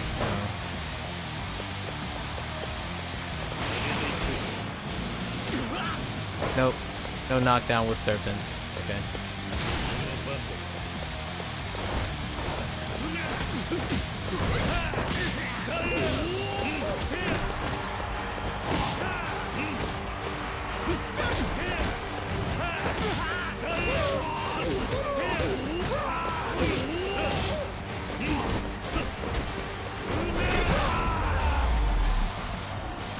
He didn't, he doesn't flip recovery, so. Poor guy. Hammerhead, huh? 上流様 Congratulations, alright. Whoa, dude, Akame. The ninja. おおきに Oh, you get a red tiger for that? Okay. あのね Silver Anna? rank. Oh no, there's rankings. I love it. I love rankings. Crew rank, okay. Restricted areas. Oh, you get secret shop access せや based ね on rank. Okay. Neat. I like it. Progression dependent. Alright. おおきに お After the red, silver tigers. Nice. Gotta work your way up to gold and Hi. platinum. I love it. 少々よろしいでしょうか Privileges. Let's see. What are our privileges? The perks. We're moving on up. Gotta become a Pokemon master. ええ I mean, a Sujimon master.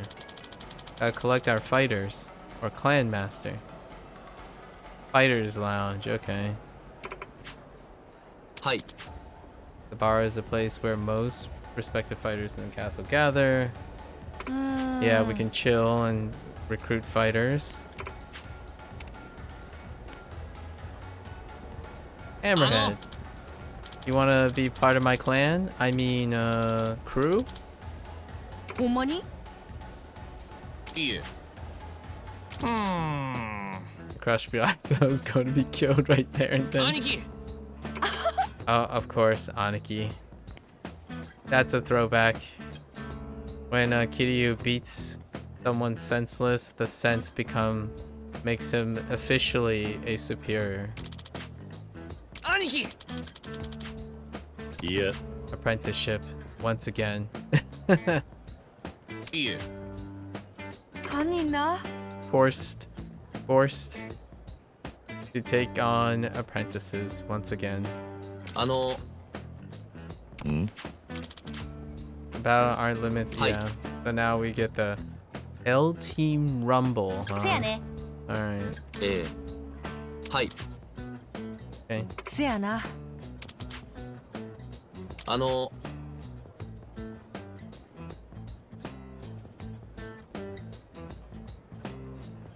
Oh, he's gonna set up the registry for us? Okay. よろしくお願いします Sure. はい Team of two? Nah, more allies. Yeah. Of course, the Joryu clan is the phrase they would go with. Yep. Once again, Kiryu is thrust into clans. Alright. ありがとうございます There it is. Let's look at this. We have 3 stats. Health, attack, defense. Fair enough. Eat mode. Greatly increase attack. Stance becomes harder to break. Okay. Effect duration based on his level. What can we know about former wrestler? Joryu defeated him in the Coliseum, then choose to spare his life. What is this? A gladiatorial battle? This show of heroic compassion inspired him to become Joryu's willing disciple. He's a support character who will stick close to the leader. Interesting. While also being an aggressive fighter who stands boldly against others. People flock. Okay. ええ Fame. Sienna. I love fame. Oh. Looks like we have to recruit in Sotenbori too. よろしくお願いします This is so tempting.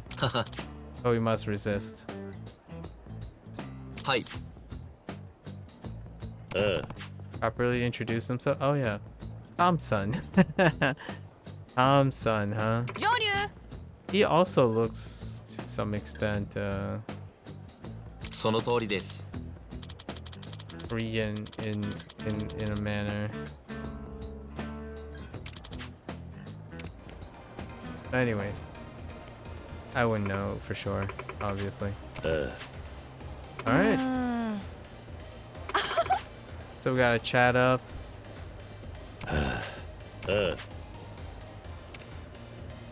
It's like picking up girls.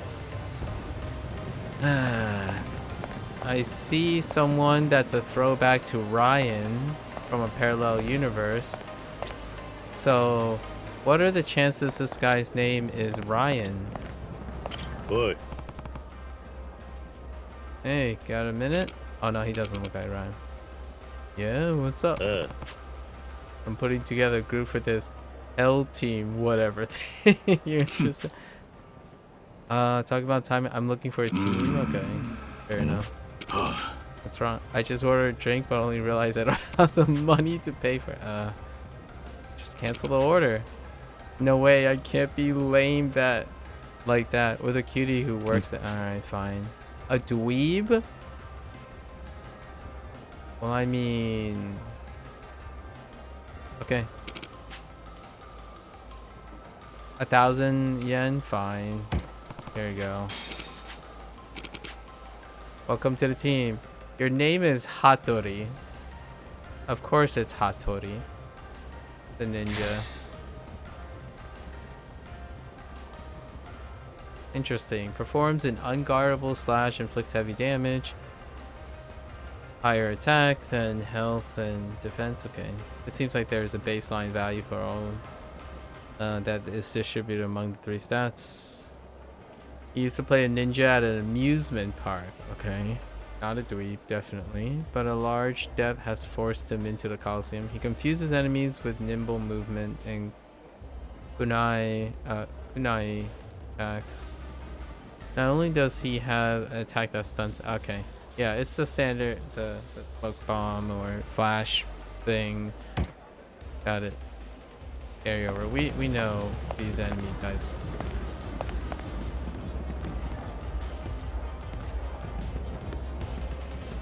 You seem... No. Alright. Fiery red man. What's your deal? Eh?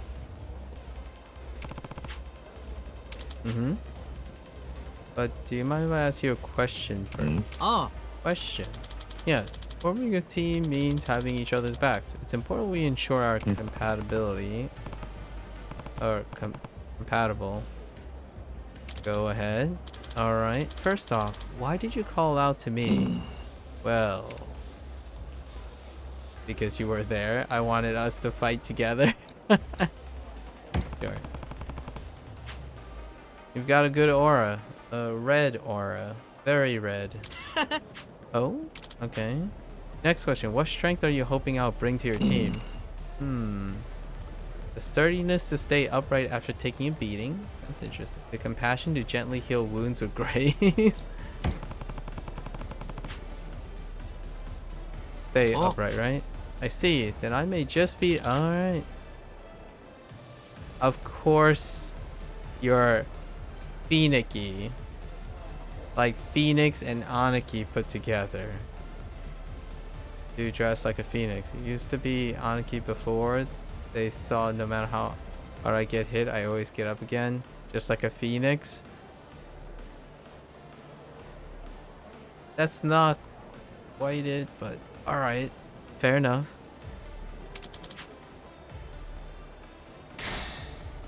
He's a shielder? Wait.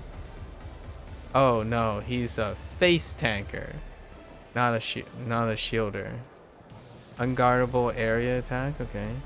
A hammer wielder. Okay. Susceptible to sweet talk. No matter how hard an enemy hits, he gets back up, just like a phoenix. Is strong against electricity and resistant to paralysis. Interesting. He'll draw the enemy and taunt. Huh. Alright, Mr. Businessman. Are you support? おい Oh, he's weird. He's a little socially awkward. Huh. You want me? Yeah, I won't force you though. Not your thing. No, no, no, that's not all. Yes, yes, please. Oh no, he's the last big guy. But are you sure you want someone like me? I thought of myself as a good fighter and quit my job to try and make money off it, but I just keep losing. I'm getting fed up with how weak I am. Oh. We can get better. Join us. I mean, he's a defensive dude, I guess. Greatly increased attack. Interesting. Yep. Support. Tank support. Tanky support. A martial artist that left his job as a businessman. That sentence is kind of weird. It seems he never lost a battle during his businessman days. He's a dangerous man who becomes ferocious the moment he gets his hand on a weapon. He's good at aggressive fighting and bully. He's got good defense. We got our tanks, our trifecta, our DPS, our support. Man, it's so tempting. Let's look around here. Look at this place. Can I walk in here? Yes. What? Oh yeah, that's right. Our DLC, our pre-order DLC. Let's hang out with the OG gang. Look at this. Look at these units. Majima, Saijima, Daigo. What's up, guys? Remember, this is a showcase mode, not... The Coliseum is a showcase mode. This is the DLC. But before, we might as well recruit them too. There's Hammerhead, there's the guy. Oh wait, they're probably already in our crew. Is this where our crew, like, chills? This pool, though.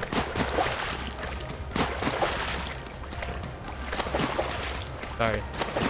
Sorry. Okay, I'm done. I just had to run around the pool. Just a little bit. What happens when I talk to them? Huh? What should you do?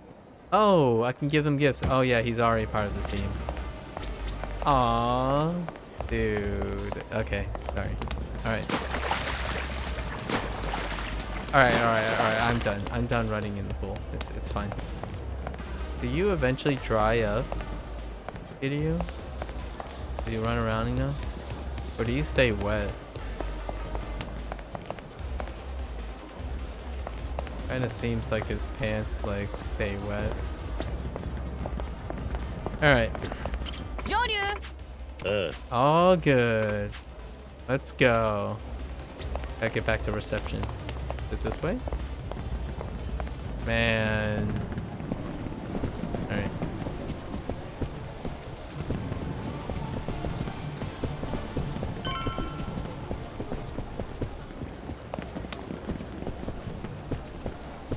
This place is amazing. This location.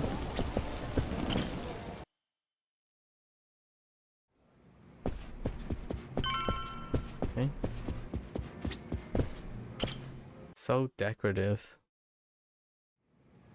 Alright, here we are. 上流様 I did. ええ The entirety remainder of the Tojo clan. 上流様 Oh, you locked me in? Yeah. Wait. はい Wait. What do I manage? I want... Oh, 上流 okay. 様 Guess you can't do it. This is the tutorial, right? Okay, so they total it up. Yeah. Fair enough. Dang. That splash is amazing. That splash art? Ah, that's very inspiring.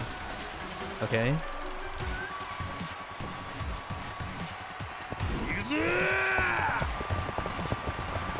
Dang.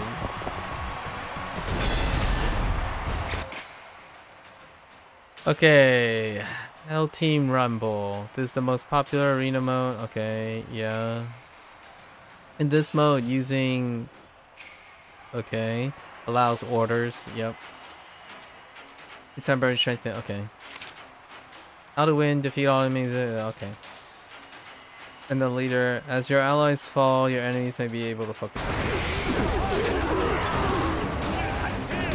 Oh, I see.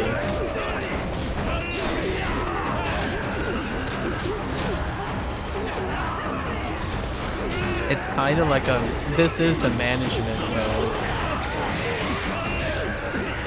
Oh, you can really mess around.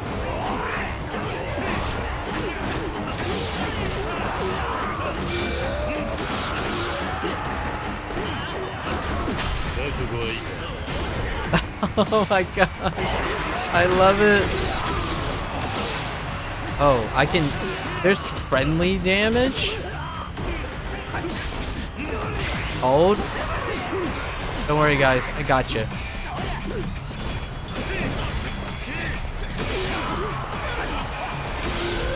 Dude. It's kind of loud. It's very loud because all the sound effects are stacking on each other, which is still kind of a thing. You get a rating? Oh, and you get fans? Oh no. Oh, this is too addicting. Oh wow. That's a lot of points. That's a lot of cash. What the heck, dude? Fudge. I really want to start playing this. Ah, okay. Hi. All right. Thank you. It's so tempting. Oh man, it's so hard. And then okay, the guys get unlocked now. Wow, look at those base stats. Holy heck. 6 chairman of the Tojo clan, of course. He fought to hold together. This is also a spoiler for those who... Oh no, not really. Casca. Most people would be familiar with the 3 now. Interesting, and they probably picked those 3 because Daigo, yeah. Stay near him to provide support. Interesting. Oh, he has a heal. Which falls in line with the other clan creators. Saijima is a tank? A legendary Yakuza. Oh yeah, this is a throwback. Who spent 25 years in prison only to emerge with a tainted title of 18 count. Yeah. He's now the patriarch of the Saijima family. Oh yeah, true. Temporarily. Like, it's so...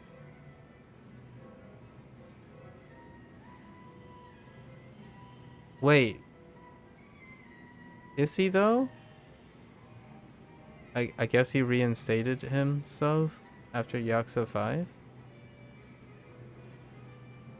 I mean, like, after the... Yeah, he is. That does get arrested. I mean... Yeah. Strong against electricity, resistant to paralysis. Okay, he's a tank. Of course, DPS. The Mad Dog of Shimano himself. Withstands attacks that would not... Okay. Appropriate stat line. And the classic attacks. Classic heat attacks. Alright.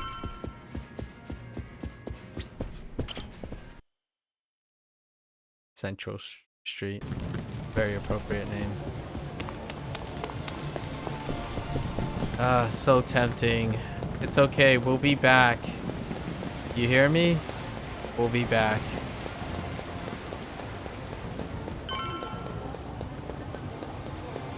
We did get cash. So Coliseum and Akame, huh?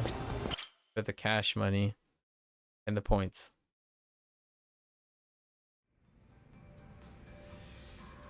Anna? Did you know there are certain places you can and can't go in the castle? That's separate from the Coliseum thing?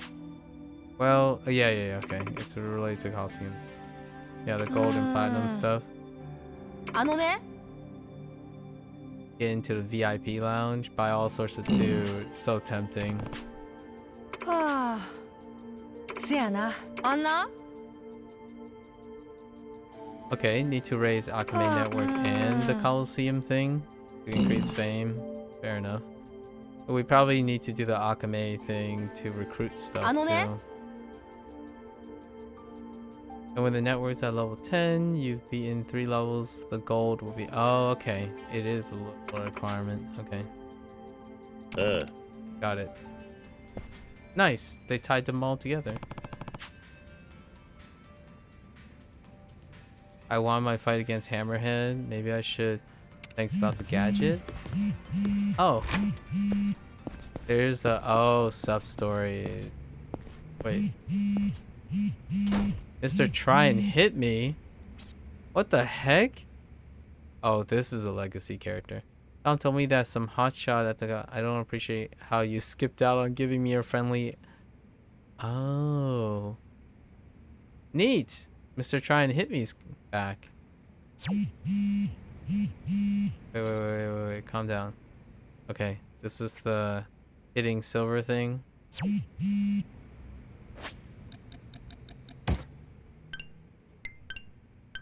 Master Try and Hit Me. Oh, I believe you received an email from my brother some time ago. I'm sure you've heard of the Try and Hit Me brothers, right? Of course. This is Legacy. Mr. Try and Hit Me is Legacy. I happen to be an old sibling in that duo. Interesting. Receptionist in the... Oh, okay. Fighters! Fighters! I don't know. I think Mr. Try and Hit Me is the normal guy. He's gonna be in like a jumpsuit kind of thing. But Master Try and Hit Me. There were a lot of brothers, but not another Try and Hit Me brother. They expanded the do and something like try and flee me, try and catch me.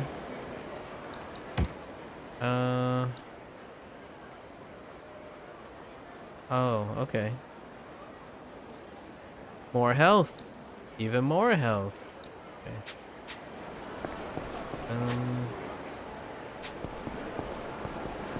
Is there another gadget?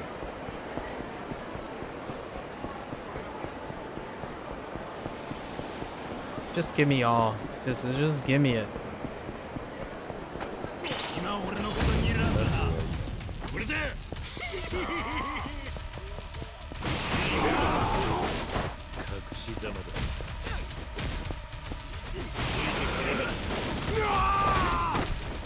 This is unbelievably so satisfying, dude.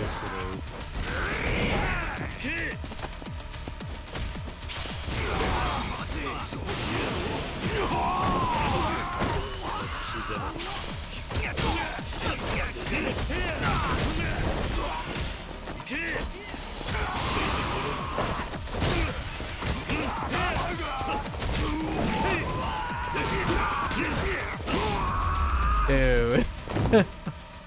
So satisfying. Man.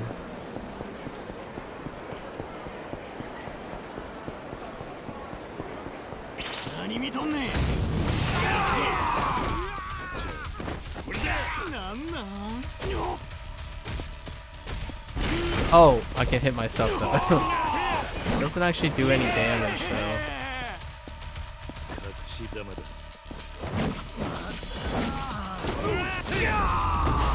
Man. Oh my gosh.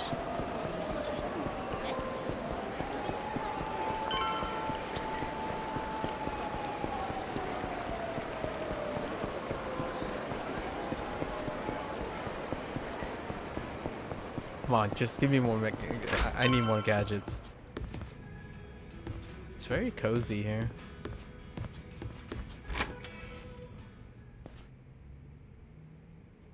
Julie. What do you got? Oh.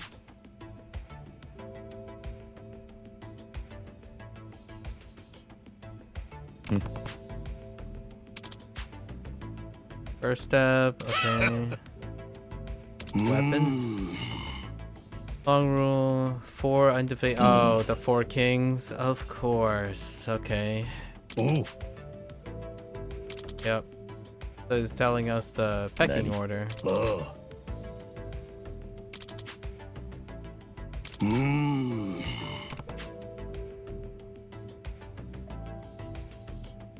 What should I do? Something tells me it's gonna be a long story. Tell you later? Oh, hey. Boring story.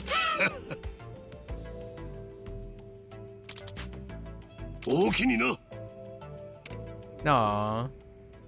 Yeah, there's old war stories to talk about. Wait. Let me see your wares. Give me. Wait, why is this so cheap? Why is this so expensive? Oh.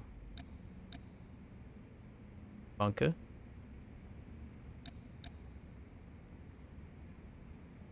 Honestly?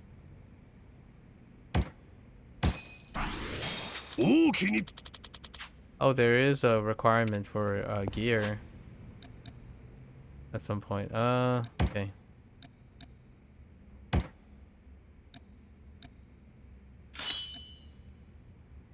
It's fine.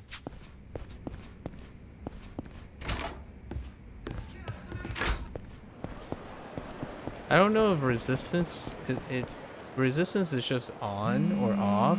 I don't know what that means. If it's immunity or not. Lady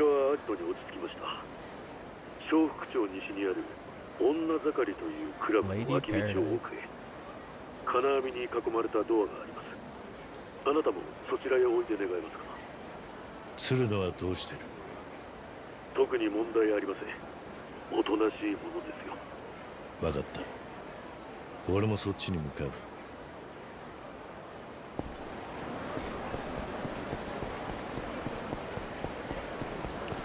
Alright. Ah, that looks so delicious. Okay.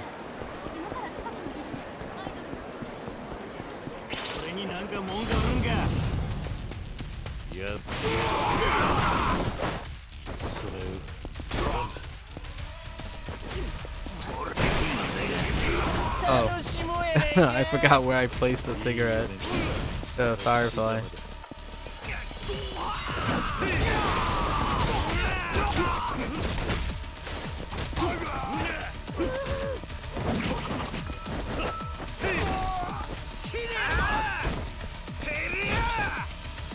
Awkward.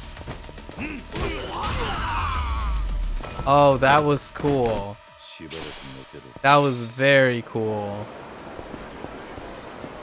If you hit, I don't know if that was intentional or not, but I double tapped B to try to grab the pipe, and he stomped on the pipe and flipped it up into him without like going to the ground.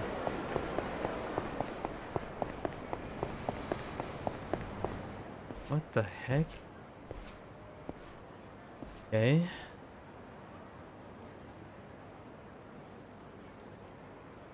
Go in. Doors are just open instead of lockpicking, you know. They're never locked for Kiryu. 上流こちらへ。ああ。大道寺は蒼天堀にもこんなアジトか。全国主だった町には大抵ありますね。ただ普段からこんなに人が詰めているわけじゃありません。我々にとっても緊急事態なんですよ。あなたの生存がどこまで近江連合に嗅ぎつけられているのか、そしてこの状況にどう対処すべきか検討中です。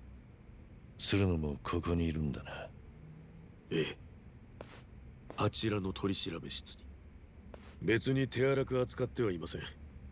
もちろんこの先もずっとそうかといえば保証しかねますが。あれから何か聞き出したか？いえ、あなたと一緒に聞き出した以上のことはまだ。よく無事に帰ってこられたな、花は。ご心配をおかけしました。しかし、いつ大阪に？あなたを呼んだ覚えはありませんよ。Mr. Butthead? 吉村さん。主任からお前を補佐するよう言われてきたんだ。You're a butthead? そう邪険にするな。あんたは保身が先走って仲間を見殺しにするやつだ。歓迎されるとでも思ったが。花は救出についてはご苦労だったな、上流。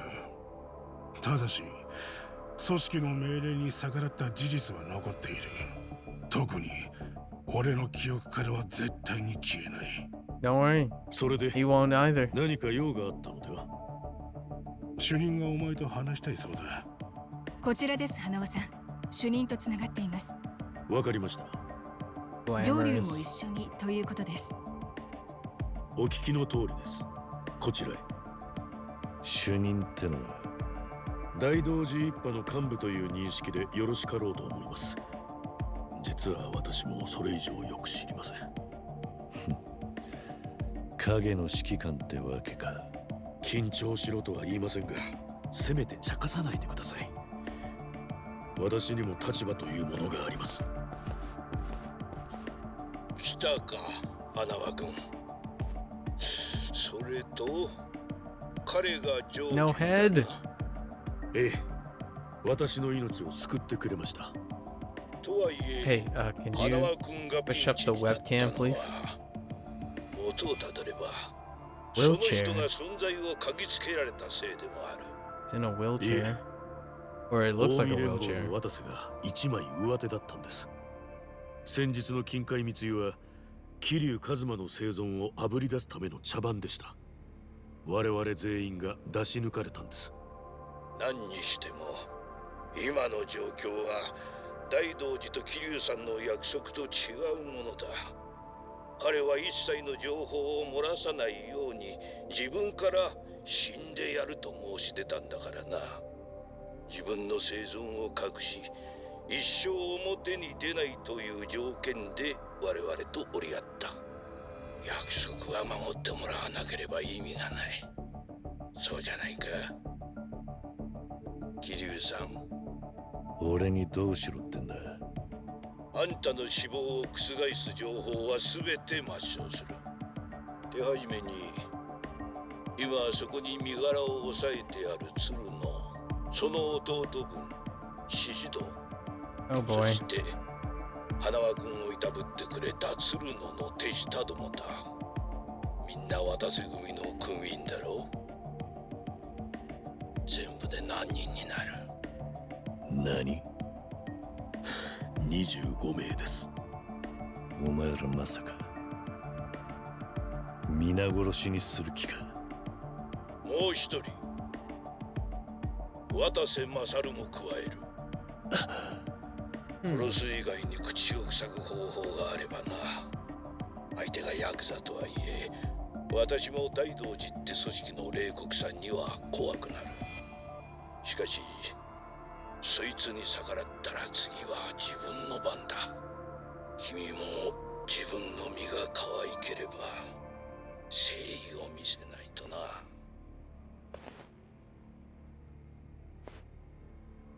Boy. 桐生さん、 Once again, お気持ちはわかりますが、こ ultimatums. こは逆らわないでください。何？大きな組織です。秩序を保つには常に掟が鉄の硬さを持つと示さねばなりません。あなたが約束を交わしたのはそういう相手です。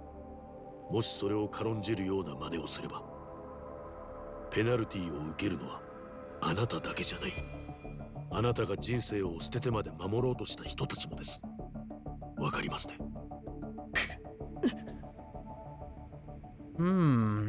How's he gonna get around this? Let's see. 桐生さん、今度はあんたが取り調べよ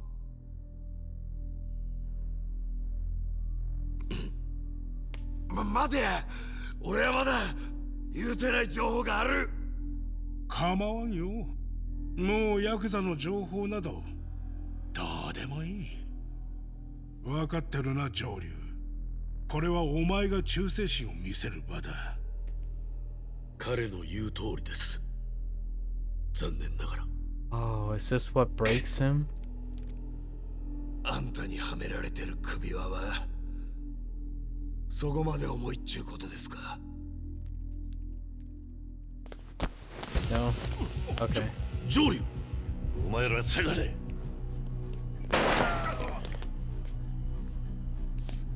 鶴野お前は行けこの建物さえ出りゃ助かる外には海連合がうようよしてんだやっちまったな上流何やってる鶴野行け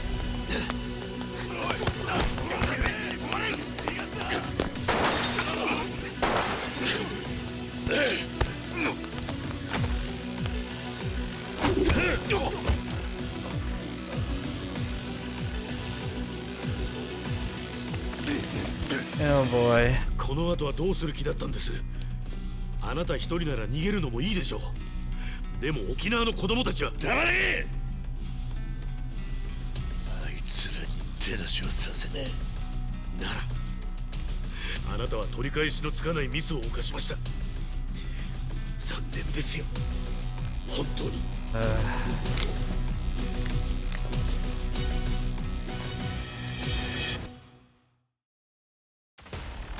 あなたという人は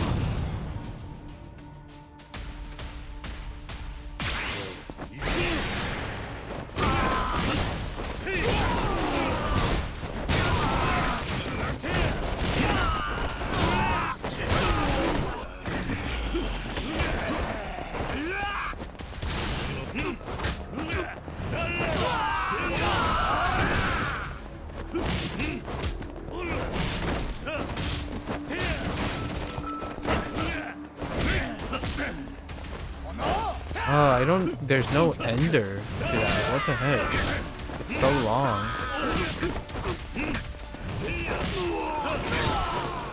Okay. Oh! Oh, that actually hit stuns? What the freak? Who thought that was a great idea?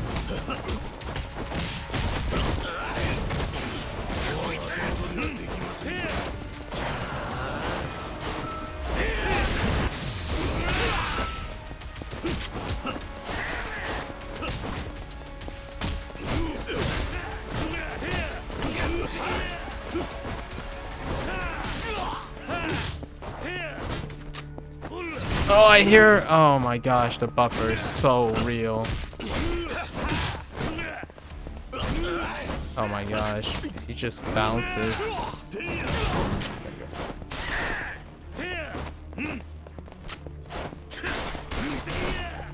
What the?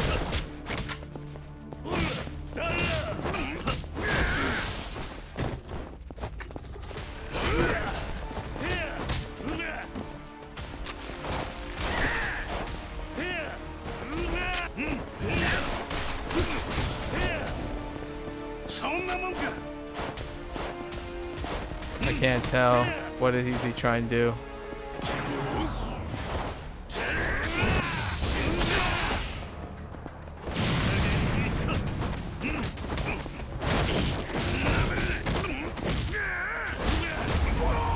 Bang. Not even close, right? Oh, that buffer into 3 shots right to the back of the dome.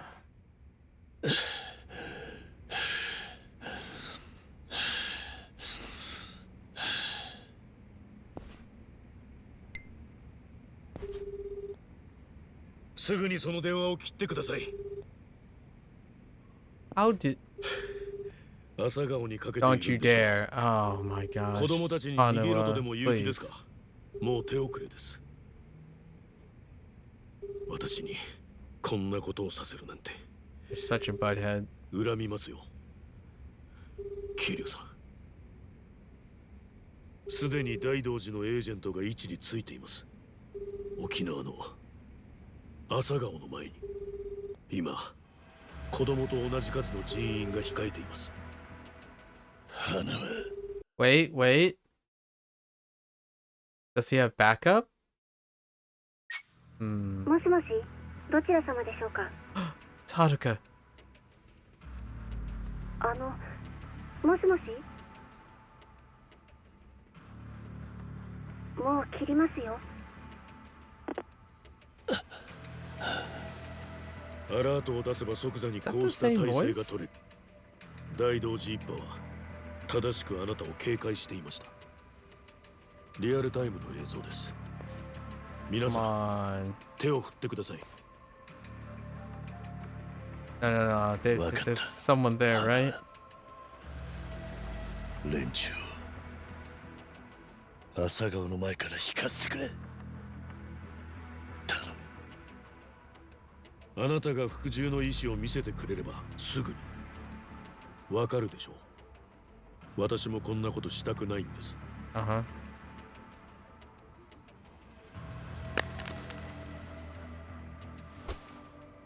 桐生一馬が上流に戻りました。朝顔を離れて結構です。Oh, okay. あとはこちらで。本当に残念です。こんなことになって。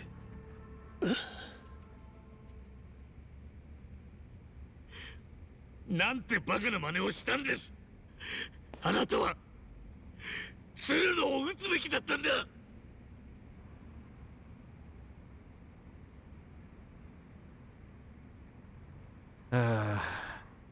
So tough.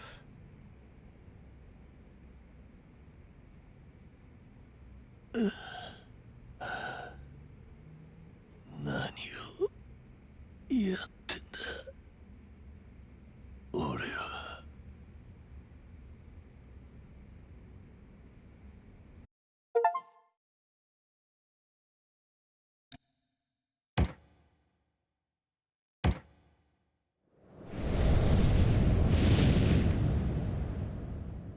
And who knew too much? Like the fire. Fire effect.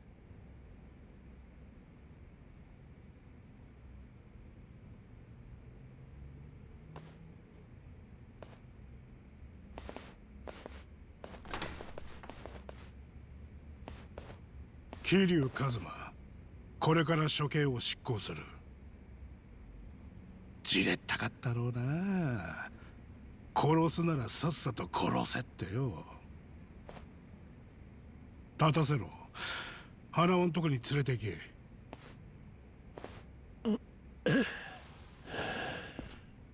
あれから何日経った。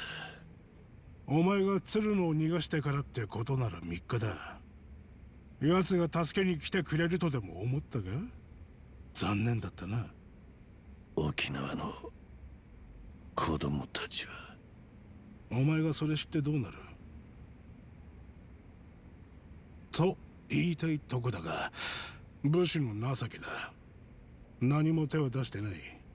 あの子たちは相変わらずお前がとっくに死んだもんと思って過ごしてる。今日本当にお前が死んだとこでそれは変わんねえだろう。恩に切る。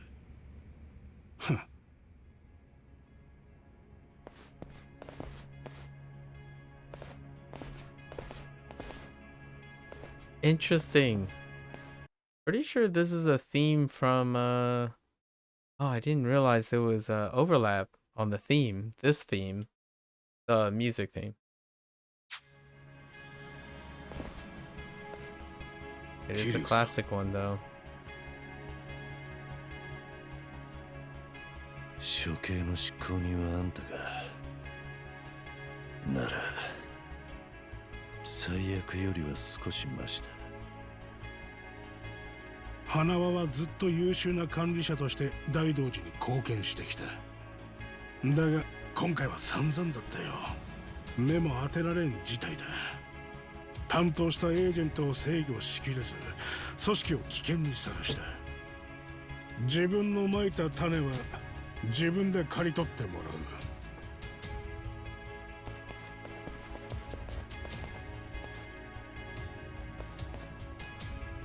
ひざまずけ桐生。最後は潔くな。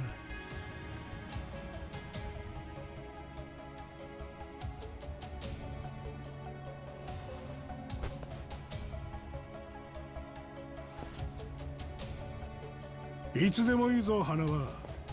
今度はお前が忠誠心を示す番だ。桐生は命の恩人だろうが組織の指示に二度逆らってる。この処刑に依存はないな。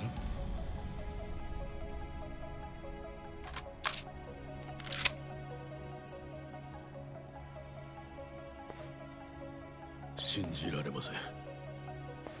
堂島の竜が何とも修羅場を生き抜いたあの桐生一馬が今私なんかに命を握られている。ああ、担当したエージェントを始末する辛い仕事だよな。だから俺たちも同僚として協力は惜しまん。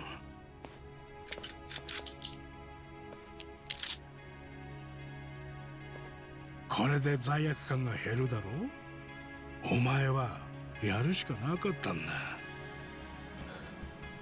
余計なこと考えるな。軽く引き金を引けば済む。それ以外の動きをすればお前も処分の対象だ。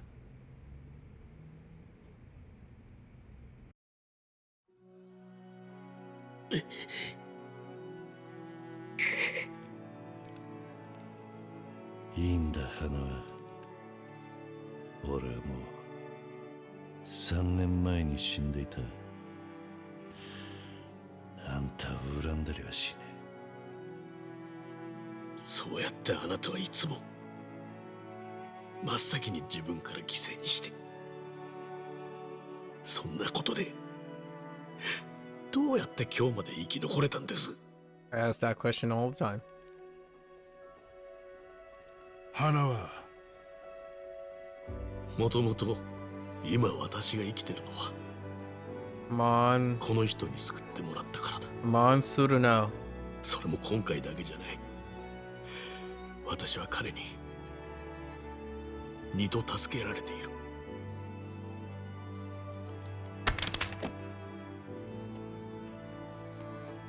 る。いいんだな。よせ。何やってる花は。銃を拾え。覚悟があるわけじゃありません。それでもやっぱりできないんです。私にあなたを殺すことはね。了解した。おい。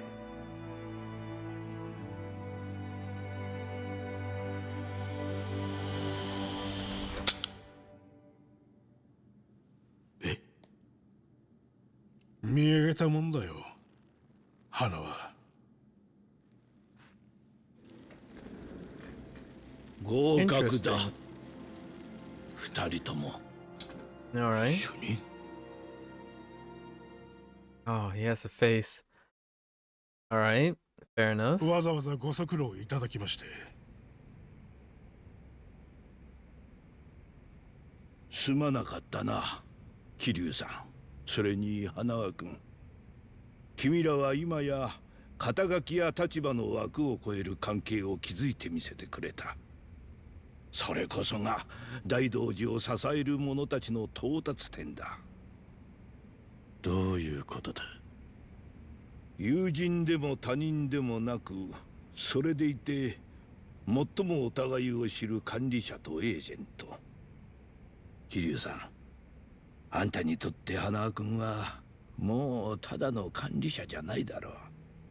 逆にもしそうなっていなければ、桐生さんの命運もここまでのはずだった。花輪君の銃にはちゃんと弾を入れといたからな。ならそいつが本当か確かめる。花はあのじいさんに向けて撃ってみろよ。今はやめてください、そういう冗談。まだ体が震えてます。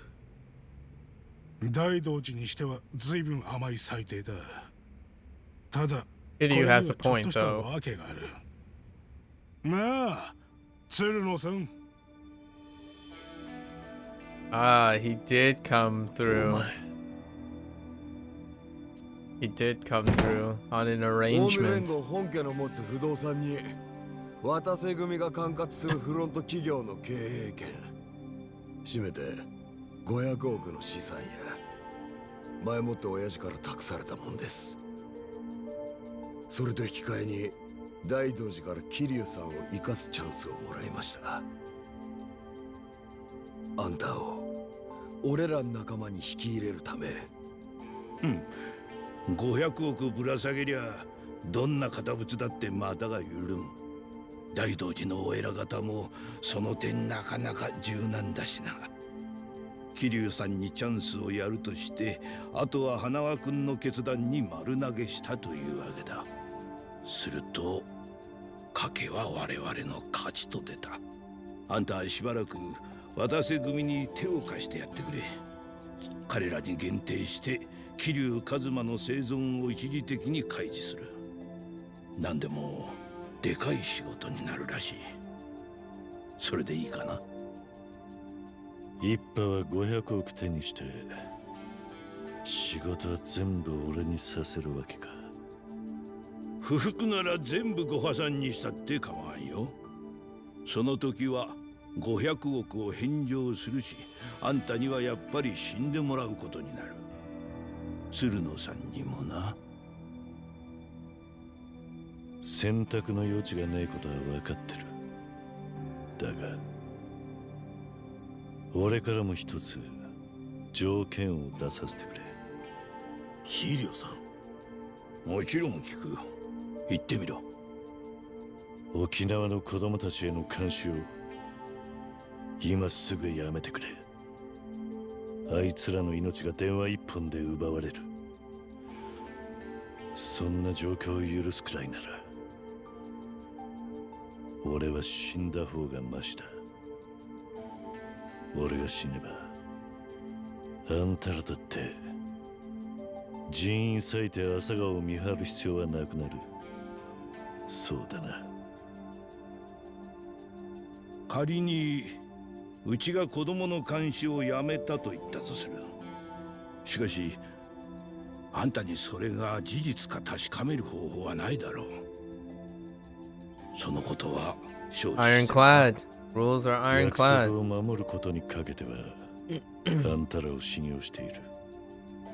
でなきゃ俺たちはとっくに決別していた。That's fair. 分かった。そんな風に言われると弱いな。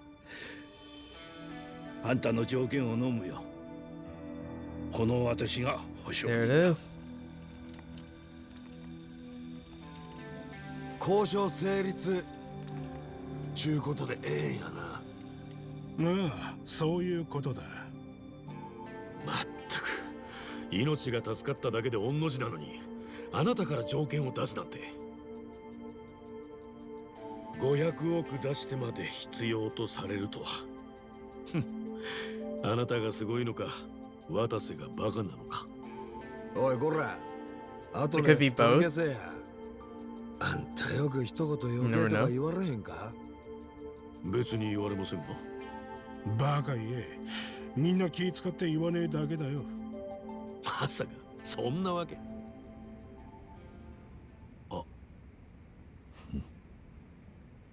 桐生さん、仕事言うても今すぐどうこう言う気はありません。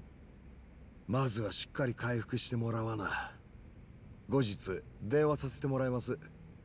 赤目にも知らせときますんで。桐生さんもあいつんとこやったら少しは落ち着くやろ。ああ、そうだな。That scene was so good. I love the keep you thinking what the next move もし themes. かして私を迎えに来てくれたのか。 Dang. Of course. 無理を聞いてくださり感謝します。主任。Always keep あ you んたか going. ら直々に命乞いされちゃあな。桐生さんのことも花輪君のことも無下にはできん。 I love the layers of intrigue. それでも渡瀬組の500億がなきゃ危なかった。あれでやっとお偉方と交渉の余地ができた。すると桐生さんは天に愛されているようですね。Indeed. 今のセリフ本物の坊さんみたいだ。長い言葉げてると板につくもんだな。それはどうも恐れ多いことです。It feels that's so good. Like the different layers of intrigue, but Also, like the generational gap. I need more of this. It was for the first like chapter 1 and 2, there was a lot of introduction, like lots of exposition. With that scene, that's the good old RGG writing right there. This game, because of the way the achievements are laid out, there are 5 chapters in this game. So presumably, if we were to say the standard length, right? The standard division is 13 chapters. It would be like 12 chapters, including a finale. So we're thinking about it in that regards. Around chapter 3 and 4 is where you would have the pacing start entering the falling action, like all the stuff that are falling down, like all the players are going to be revealed and their interconnected intrigue. This is a little lighter. This game definitely is a bit lighter, and it's character driven, obviously. Far more character driven, which makes it a little bit more appealing, I would say, for a larger audience. Kind of like Yakuza 0. It was incredibly character driven. But I do like that layer of intrigue right there. It's probably not going to be as thick and intense in terms of thinking, but man, this scene was fantastic. Good chapter 3 turning point.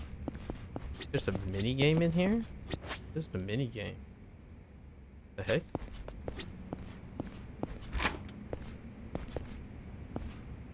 Oh, the Master System. Right. The old SEGA games.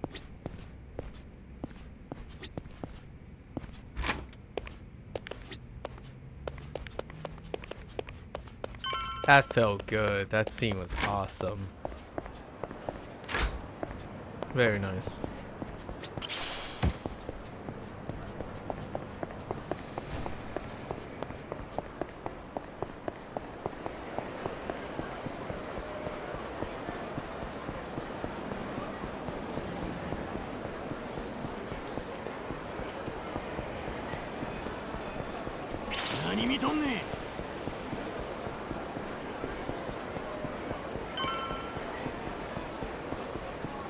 Shogi right there.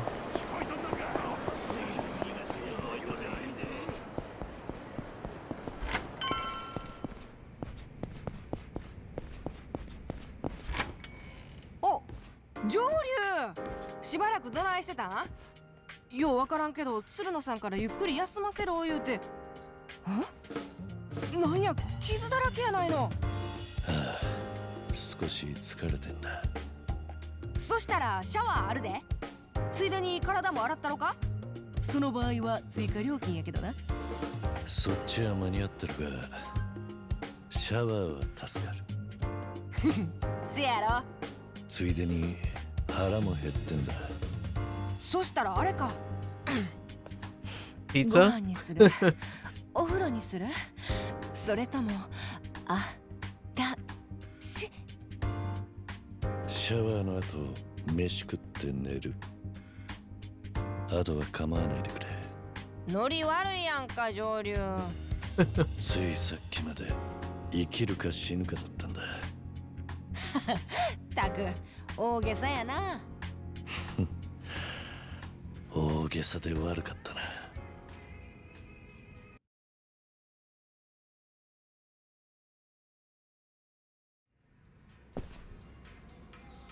上流。Understatement.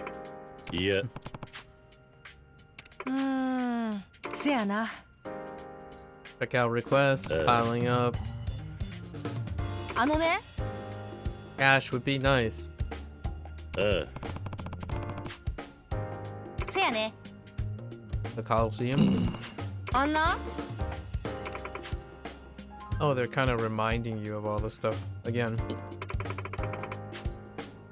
頼むわ。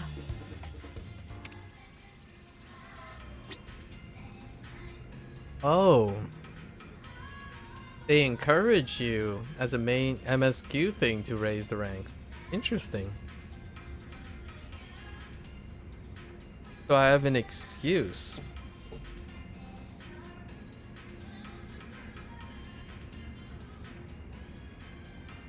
I have an excuse for playing a mini game. Nice. All right, let's go.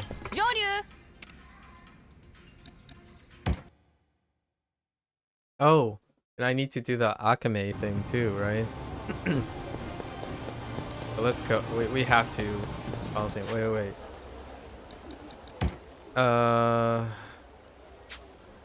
Well, let's do the Coliseum thing first. I already forgotten the requirements. I wasn't paying attention.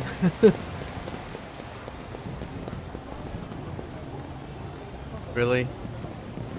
Really, folks? Okay.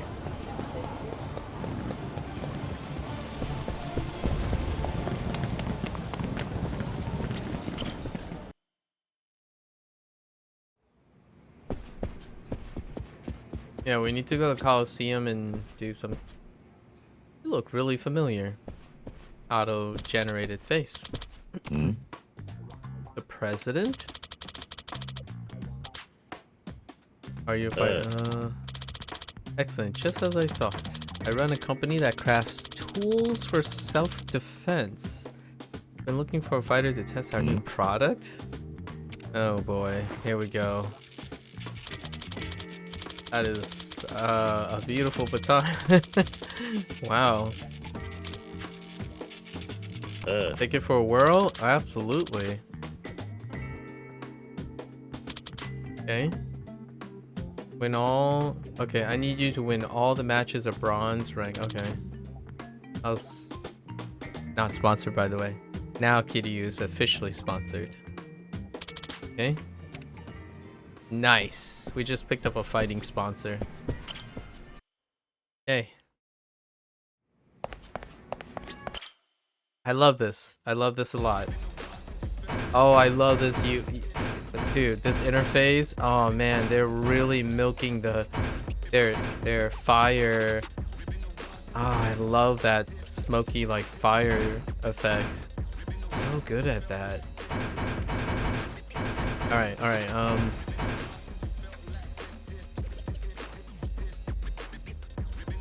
This background music choice is really taking me back to like things like street brawling, like a more westernized street brawling, like Def Jam and stuff. Interesting take.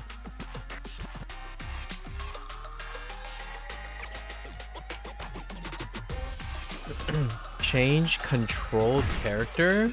Oh, here we go. Yeah, we gotta put our peeps in, right?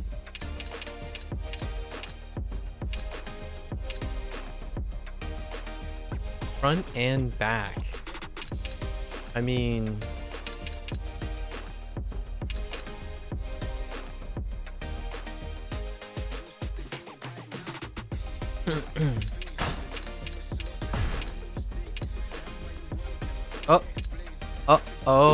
wait.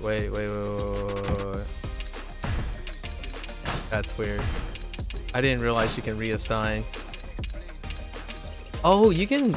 Wait. Whoa. You can control... Hold up.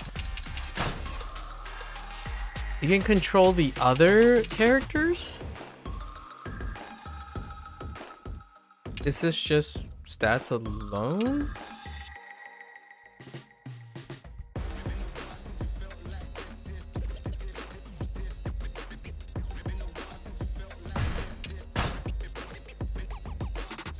Say what?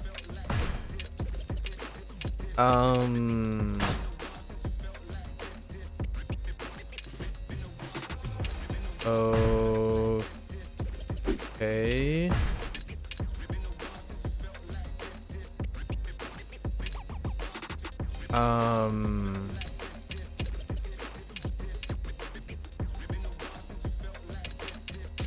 Alright, we're gonna RP and put in the guys. We're just gonna put it at the top. I don't know positioning as an effect yet. And we're gonna put in all the guys we defeat, right? Because they're gonna join us one by one.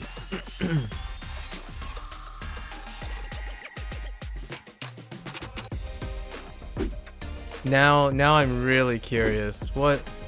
Hold up. Oh, the requirements are under the. Hold up. S is 45 seconds. Max 4 allies. Oh. Wait. Whoops.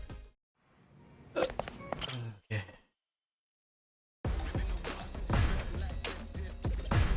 Oh, wait. That is 4 allies, right? Yeah. Wait. I gotta know.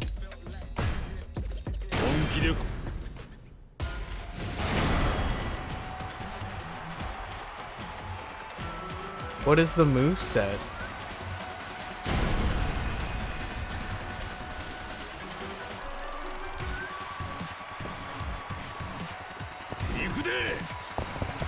Is it the same moveset?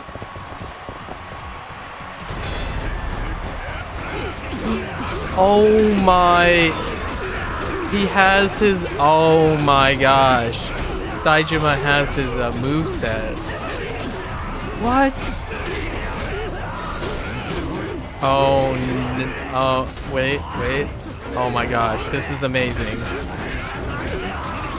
Oh, but it's based... Okay, it's like... Okay, I get it. Okay. I mean, it is the... Okay. So they have some... interesting. You gotta throw. Classic.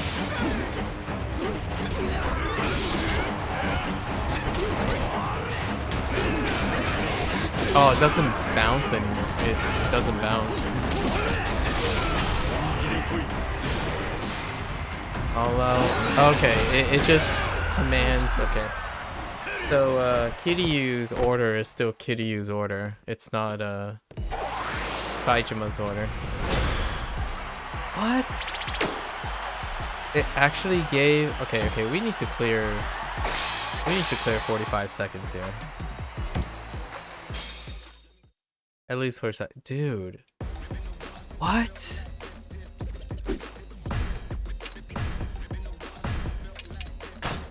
What is this nonsense? What is your moveset like?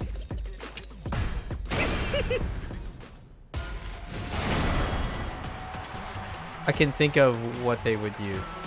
And I already saw some of it. I can't believe they put in unique movesets for a different control leader. I thought it'd be like a skin or something. Oh my gosh, that's amazing. Yep. It's the... Ow. Okay, it's just a kick. Do you have charge attack? You don't. Ow. Okay. So no throws, just okay.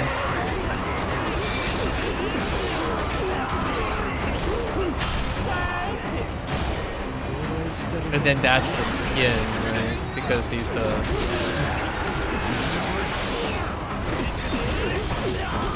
I cannot believe they did. That's awesome.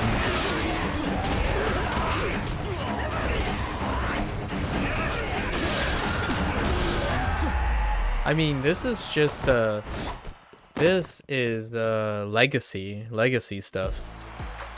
We know Saejima because Yakuza 4 and Yakuza 5's moveset, and then Majima is Kiwami 2 and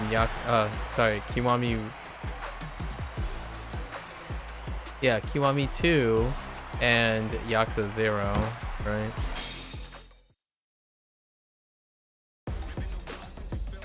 Daigo was never playable, but I imagine his moveset is... a mix between Yakuza 5. Yakuza 5. Oh no, Kiwami 2.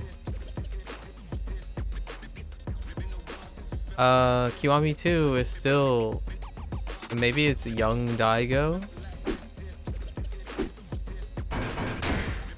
Because I'm thinking of development now, like Dragon Engine development. Because Daigo was also already post Dragon Engine. He was already rendered with the moveset.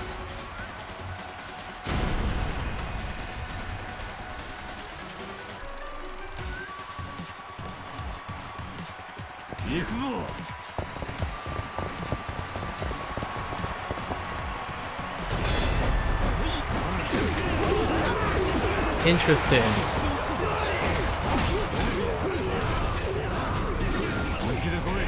Okay, so he has the healing thing on his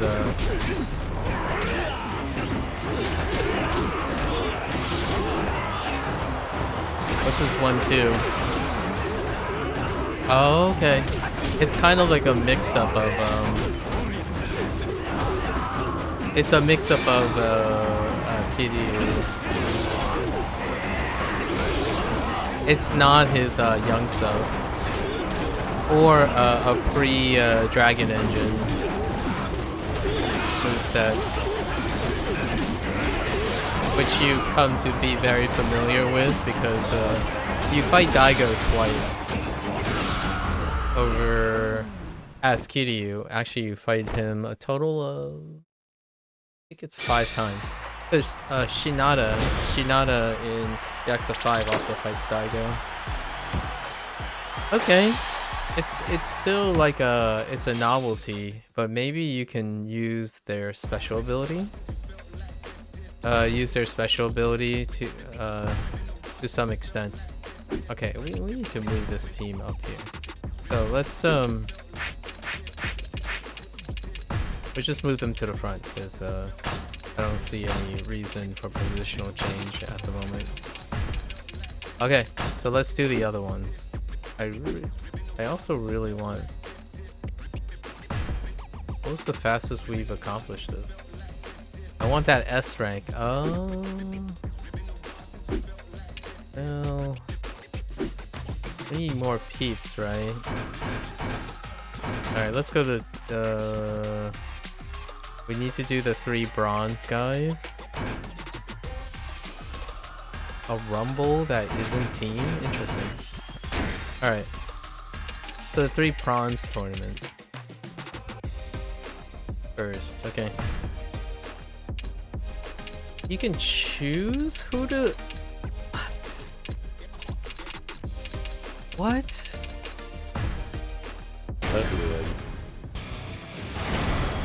That is well beyond what I thought they were gonna do. That's amazing.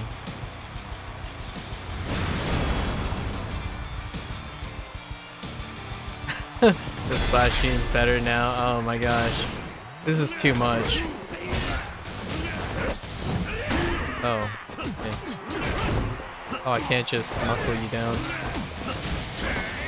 Wow, he just interrupts you completely.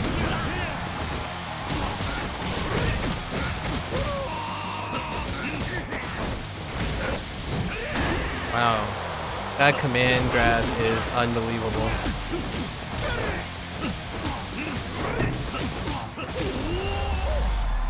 It's okay.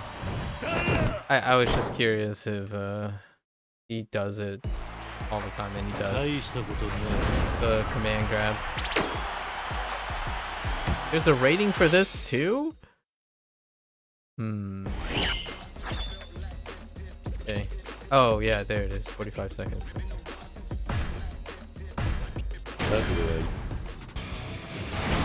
This is way more than I thought they were gonna do. That's amazing. Extra points.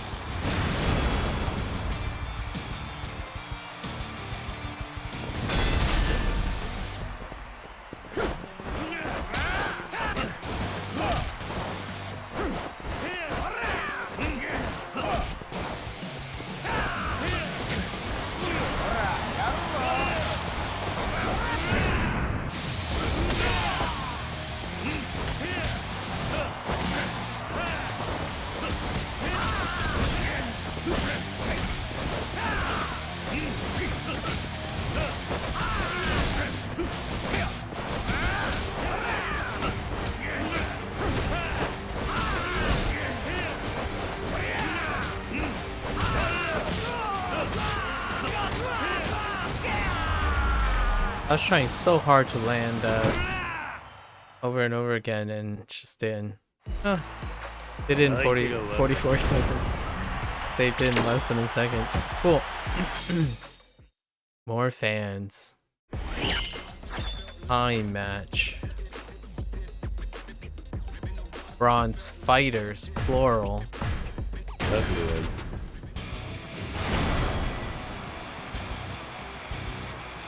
Both of them together? No. Okay.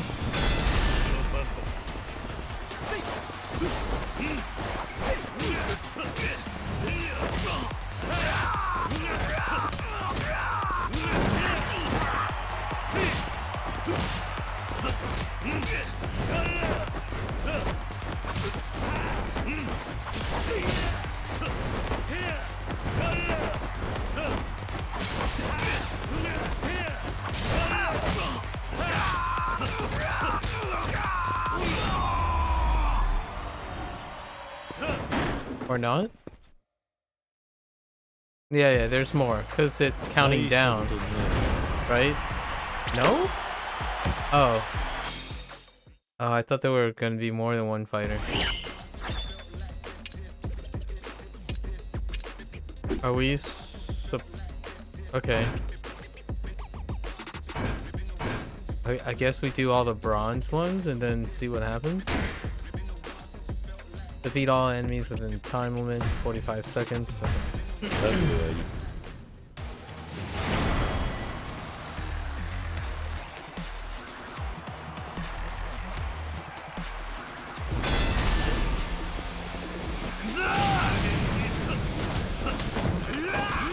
Oh my gosh, that's so annoying.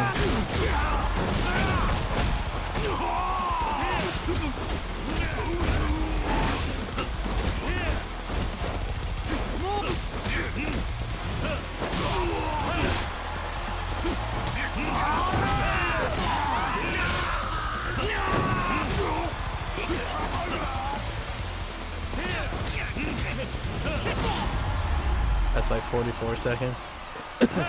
Or is that 34 seconds? 34.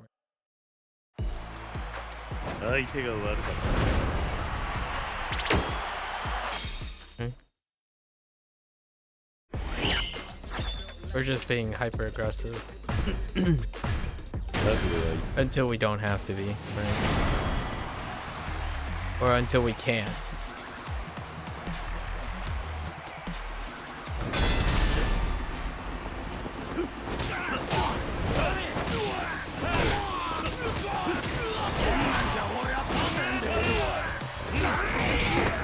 Ow!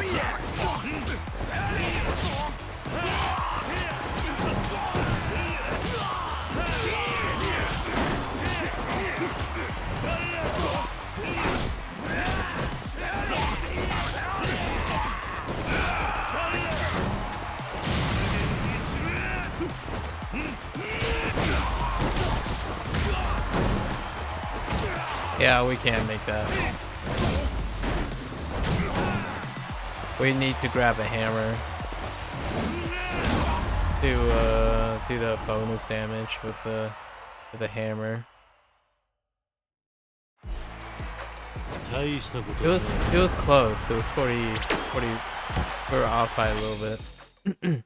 I think the hammer would have been faster.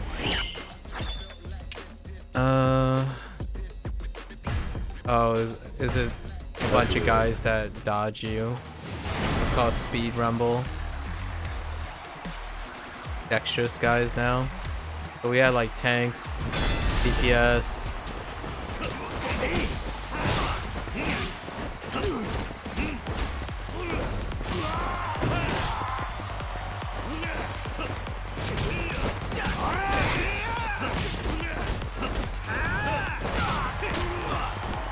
That's annoying.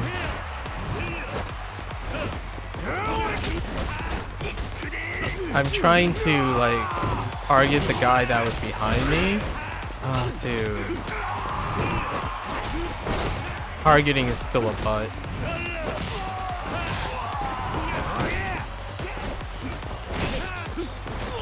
I I think gadgets might be, yeah, they just keep running away. You know, dexterity groups, so probably just gadget it up. They just play keep away the whole time.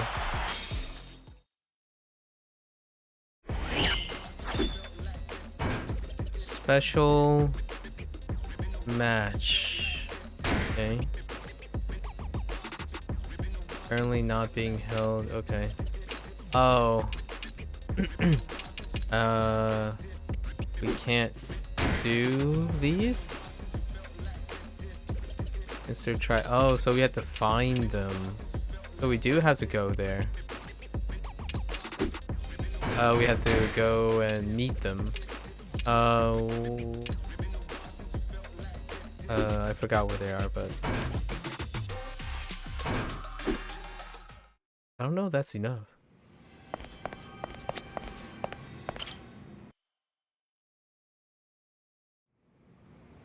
Hey, I did what you asked. Oh, no, all the bronze stuff. Okay.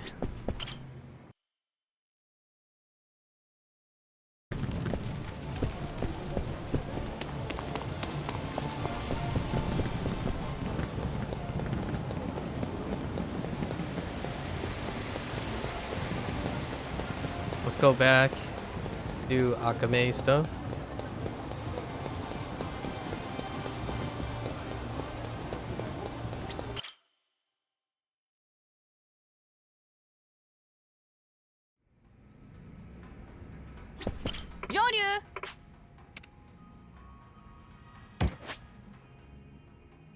Investments.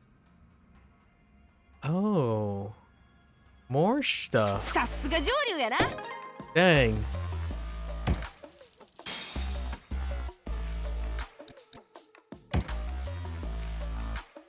Oh, she's the checklist things. Oh, good. They kept all the checklist stuff. Nice. Yeah, so you have to go to her. So I can access it from my phone now. It's under Akame. Oh no. I love Maja. Oh man. Alright. So wait. I was hoping she tell me how I oh, here it is. If I remember, it means getting the network to level 10 and clearing 3 silver rank matches. Okay. So we could have done the Team Rumble stuff. Okay. And we have to get to level 10. So let's go around town. Actually, let's sample request list. Well, let's do a request list. A simple heavy lifting job, huh? Have to accept it with her. Yes. There's dialogue involved. Does the name Matsumora ring a bell? Yeah. Matsumora. No, not familiar.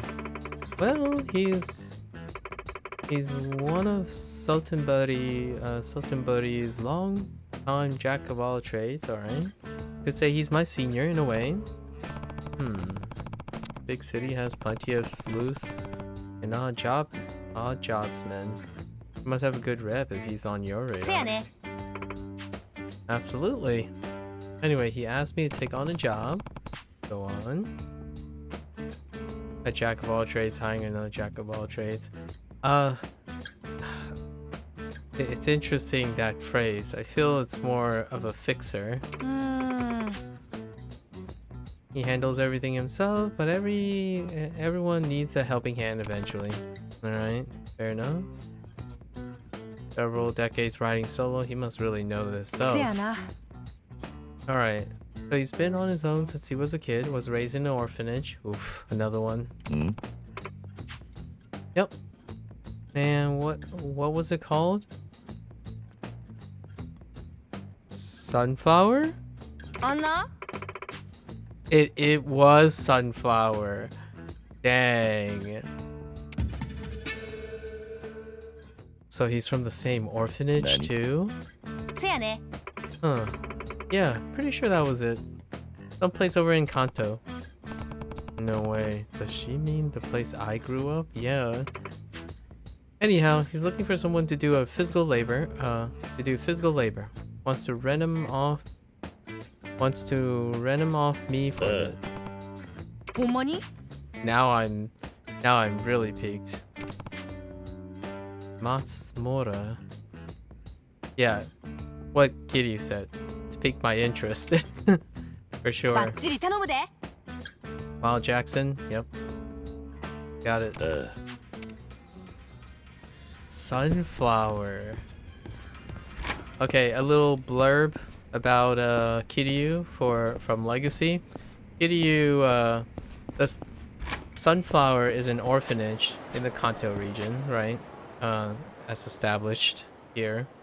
It is a orphanage funded and established by Shintaro Kazuma, his adopted father, or his patriarch / or his Yakuza father figure / adopted father figure.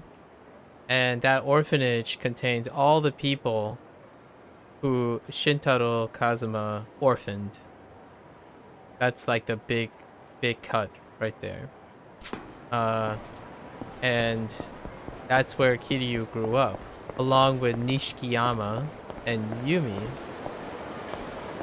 who comprises the like the main cast in the early games. Wait. How do I know where I'm going? Oh, there it is. So someone from Sunflower.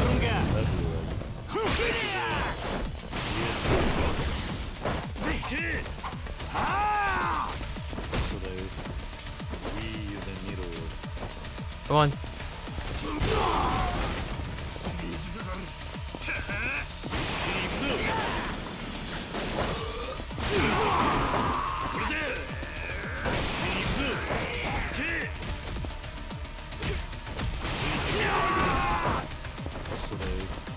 Serpent hits hard, man.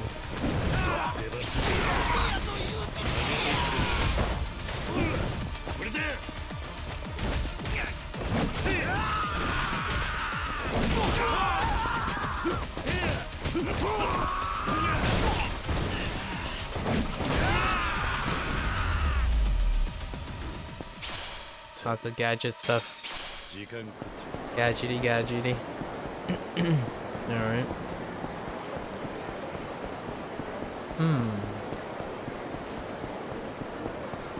Matsumura.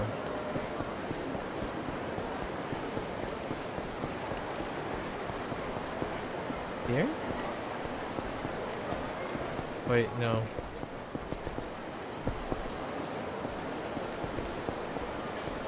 Oh, wait. Oh, yeah, Jackson.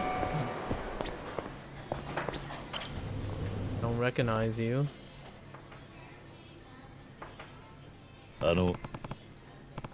Are you Matsumura-san? Akame sent me to help you. Ah. Yep. You're just what I expected from our city's renowned Akame. You found me the exact type I was after. Here, have a seat. Domo. I'm Matsumura, as you already know. Yoroshiku tanamu. Call me Joryu. Maybe you've heard. I'm an old man in the business of odd jobs. Use my expertise in innumerable scenarios. Those words, man. Most recently, I've been consulting for the director of an orphanage. Oh. An orphanage, huh? Yeah. These days, places like that can hardly stay afloat. Their worries are truly endless. Heard you were raised in an orphanage. That's right. Lived at a place called Sunflower till about middle school. Out in Kanto. How come? Yeah. Curiosity. Matsumura's name and face are both unfamiliar to me. Given his age, maybe he was at Sunflower before I was old enough to remember. That's true. That's fair. He could also be lying, so I can't see why he would. That's a good point. Huh. That place sure brings back memories. The man who managed Sunflower was called Kazuma. I always looked up to the guy, and that he's a bona fide Sunflower orphan. Nani? There's his father's name. He knows Kazuma's son, then he's not lying. We really were raised at Sunflower together. To be honest with you, not every job I take actually pays off. Aw. But if it means I can pass on just a little of what that great man taught me, then I can't help but take on the job. Or maybe that's just my ego talking. Yeah. Hey, I can relate to that. Super deep cuts, but you know. Really? Thanks. Almost feels like this isn't our first meeting. Huh. You never know. Anyway, why not give me a rundown on the job? Oh, right. Now, Joryu-kun, I don't mean to shock you, but I want you to be the orphanage's new director. Nani? What? Sorry to spring this up on you so suddenly. The place is called, Signet? Its director is getting on in years and doesn't have any family. He's trying to find a new successor ASAP. Yeah. Fine, I get that. But why me? Well, Signet regularly receives government assistance, but honestly, it's run by volunteers. I've vetted all sorts of folks, but in this day and age, it's hard to find someone who can take on that kind of responsibility. To be candid, I even threw my own hat into the ring. But our orphanage is in the hands of the odd jobs man. The director wasn't convinced. I suppose my occupation's got a shady reputation. Yeah. Maybe. But I'm in the same boat. Can't help you. Sorry. Yeah? Hey. Don't make up your mind just yet. Sure, if the director doesn't like you, that's it. Then But if he does happen to like you, I ask that you reconsider. Come on, it's not that serious. You'll basically be a figurehead, a director in name only. I've managed all the minutiae, like finances and our overall operations. Your only job would be to show up once in a while when you've got time. Wait. Hold up. It's just a sub-story, right? Still, why go through all the trouble? Well, I could decide it's not my problem. I guess that'd be the end of it. But I've got a personal stake in this place. I can't brush it off like it's none of my business. Seems you're a genuine bleeding heart deep down. Got me there. Anyway, my priority is to appoint the next director and helps Signet get back on his feet. Otherwise, these kids will be out on the street, and I can't let that happen. Yeah. You've got noble intentions. I don't even have a legitimate name to offer you. Yeah. Technically, there's ways around that. Assuming you're willing and on board. Sure, it may be a little unorthodox, but I've picked up some tricks of the trade that I've got us squared up on paper. Alright. I was raised in an orphanage. I can relate to wanting to make a difference. And he also ran an orphanage. How interesting. Thank you, Joryu-kun. Hey, so where does the physical labor part factor in? Oh yeah, about that. I promised to hand over some supplies for the orphanage today. The director's coming out to Sotenbori, so we arranged to meet at Ashitaba Park. Could I trouble you to carry them for me? That's it? Of course. You grow up in an orphanage? Working with kids is all about stamina. True enough. Aw, this is so cute. Dude. What a way to introduce some of the Kiryu's backstory. Oh, Matsumoto-san. Hello, Takumi. I see you showed up as well. You bet I did. Wouldn't miss out on a chance to see ya, Matsumoto-san. But you can see me anytime. Brought you a present today. There's clothes and candy inside. Wow, thanks a ton. Thank you for your continued generosity. Yeah? Come on, it's barely anything. All of it was practically free at the bazaar. You're the one who was kind enough to come all the way to Sotenbori. Nonsense. We can have you making the trek every time. We can't have you making the trek every time. Oh, and who's this? Oh. This is Joru-kun. I wanted to introduce you to.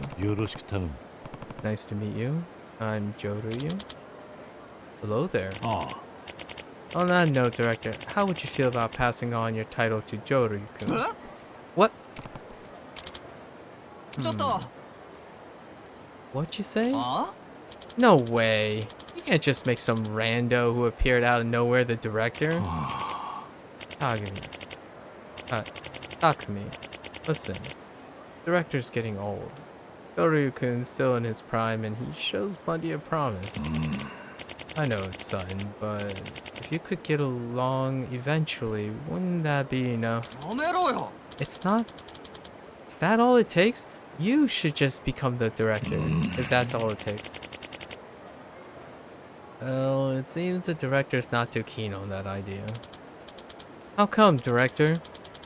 Matsumoto-san's always been good to us. I have my reason.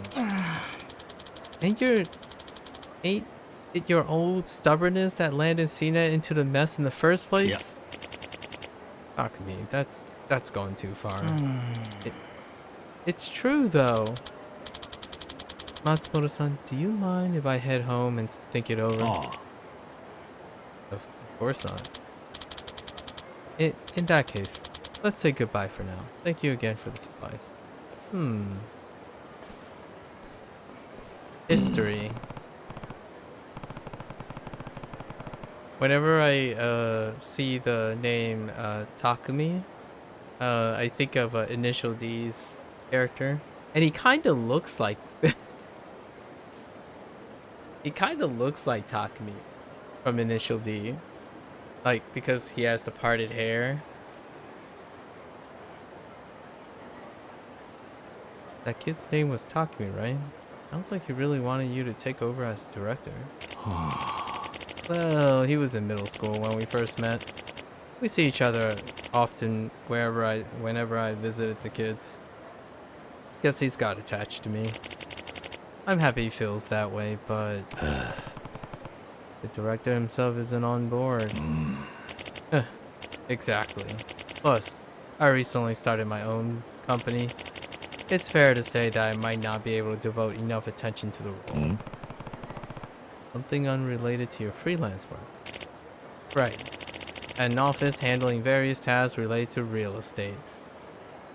Of course. You gotta throw in that real estate. Kiryu knows a thing or two about real estate. It's still small, but Takumi's actually planning to start there too. Oh yeah? Takumi, well, you'll find him pretty closed off around others. Apparently that's why he couldn't stay with the last company that hired him. Ended up back at CNET. Plus, it isn't easy to find new employment, and society's pretty tough on folks who grew up institutionalized. So you decide to take him on board. You seem like the type of guy the director could trust. Do me a favor and tell him that, Jody-kun. Anyway, that's all for today. Could I trouble you to help me out again sometime? Sure. Oh, this is interesting. So what's this beef? Not only does he donate to the kids, pay him a visit, he can even help them find jobs. Yeah, I know. You mentioned he always looked up to. That's awesome. Kazuma's legacy lives on. All done with that job? Yep. Yeah. Nope. Good timing. Thoughts about him? Seems like a solid guy, right? Pretty much. That desperation ain't born of good intentions? Oh no, don't do this. That guy is currently scheming to seize the facility? Oh no. I got bait and switched. Nani? What do you mean? Well, I just got this weird feeling. Figured maybe work's got me paranoid, but couldn't help doing a little digging on Matsumoto-san. Sure enough, I found out about his dark side. The true Matsumoto is a loan shark that specializes in refinancing. I'm such a sap. He approached folks with loads of debt, sweet-talk him with promises to make it all go away, and then seize their assets, land, building, everything. Like I said, a loan shark. Oi. Hold on. Matsumoto said he wants me to become the director of CNET. Said he worked to support me. Interesting. Sounds like he wants to put you in the spotlight while he works to liquidate things behind your back. Nani? I'm there with you, Kiryu. That place is in trouble. Guarantee he's after it. Letting him prey on them would be a darn tragedy. Once he's done bleeding all their assets, they won't have a single hair left to pick their teeth. Man, I fell for that hook, line, and sinker. Feels bad, man. And you're sure about this? Think I'd be saying all this if I weren't? I want you to hear it for yourself, though. There's a homeless guy under Bishamon Bridge, one of his victims. Go find him and hear what he has to say. Why? I wonder if that's all a lie. Am I getting double? There's a chance I'm getting double played here. It happens a lot. Maybe there's a reason. Come on. Come on. I want to believe. That's awkward. You can't win. This is where the White Lotus lady used to hang out.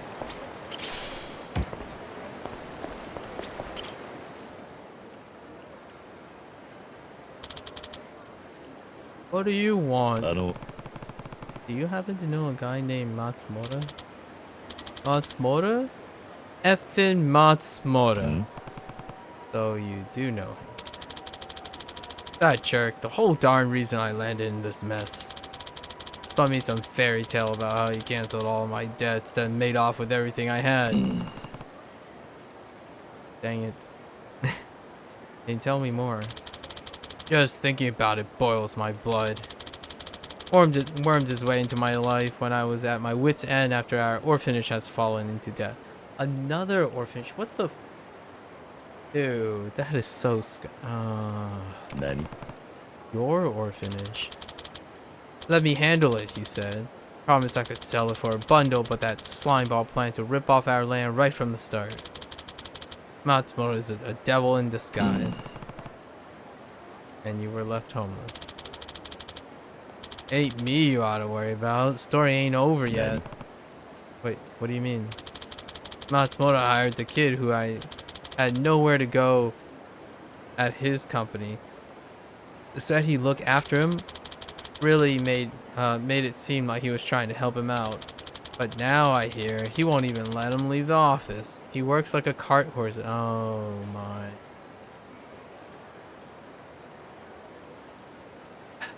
Just can't. The world is so dark. Nani? Seriously? My precious. Oh, the kids from his orphanage. What? Worse yet, they say he got ties to Yakuza. Oh my gosh. Well, my luck ran out the day he set his sights on me. It's too late for me. I'm to blame for letting him manipulate me with his forked tongue. But, hey, buddy. Don't know who you are, but if it's in your power, all I can ask is that you save those kids. I will. And you should reach out to Akame. Better than staying out here like this. Ask the other homeless around here. They'll tell you where to go. Explain what happened and they won't ignore you. Akame? Yeah, I've heard of her. Thanks, buddy. Oh no. Why does this have to be the first sub-story? It's so gloomy. How'd it go, Jodri? Heard the guy's story. That he used to run an orphanage till Matsumoto robbed him of everything he owned. I see. Apparently, he's also fond of approaching older people without families so he can make off with their assets. I've gotten sloppy. All this wickedness is going on behind my back. Why didn't this come to light earlier? Folks who use loan sharks are guilty of wanting to make a little profit too. Bet he's been using that as leverage to make his victim feel like they owe him. Not to mention, people who tattle on ya make for excellent pawns. It sounds like Matsumoto's company employs kids from the orphanage he destroyed. There's a boy named Takumi living at CNET who really idolized him. Ah, that's so gross. I bet the other kids feel the same. He groomed the kids. You mean... Yeah, that's probably why Matsumoto targets orphanages. As a convenient source of workers. Akame, I need you to tell me where to find Matsumoto's office. Give me a minute. Here we go. Office is at... Okay. Seems to be connected to real estate. Maybe he's using it to manage all the properties he seized. Some mastermind, huh? We're gonna knock him out of orbit. Physical labor job. Let's go. Where's that butthead? This is making me feel very gross. We must seize back his assets that he stole.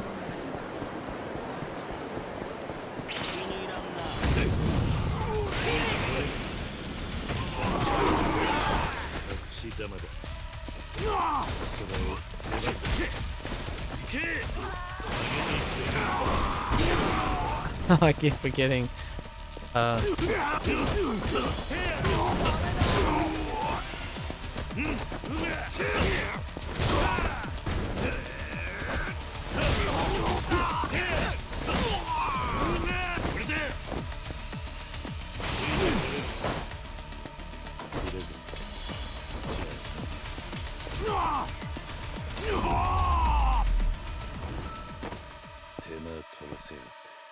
Dang. The first sub-story hit too hard, man. Scraps?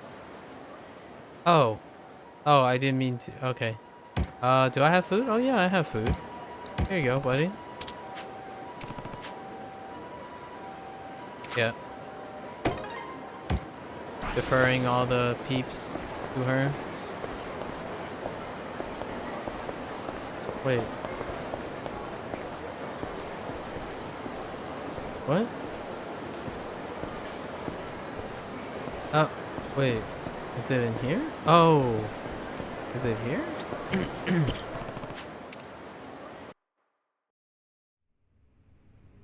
Same office. Oh, fuck me. Oh. Yeah, that's a yakuza, alright. Nani? Hello, boys. Lots of dirty words. It's fine.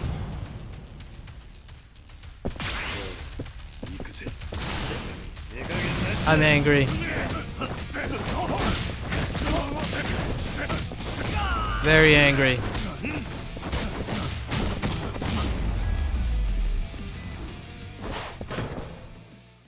Very angry. Come on, talk to me. Let's go.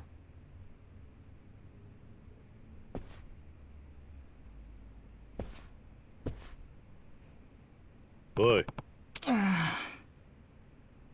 That guy was with, yeah, I bet. It was my fault. I kept making dumb mistakes. Nah, kid. Yeah. Nah. Violence is... Yeah. That's abuse. Why are you so loyal to him? He's been good to you? I ain't got no parents, but he treat me like a son. Of course I look up to him. Looks like my... Yeah. Win over the orphans. Yeah. Yeah.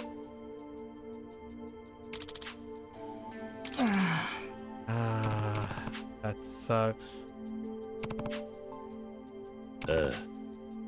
It's brainwashing. Yeah. It reminded Kiryu of his relationship with Kazuma. Because Kazuma, he would do anything for Kazuma. That's basically the synopsis of Yakuza 0. He would do anything for his father. Yeah. Let's see. Ashitaba Park? Ashitaba Park. Let's go.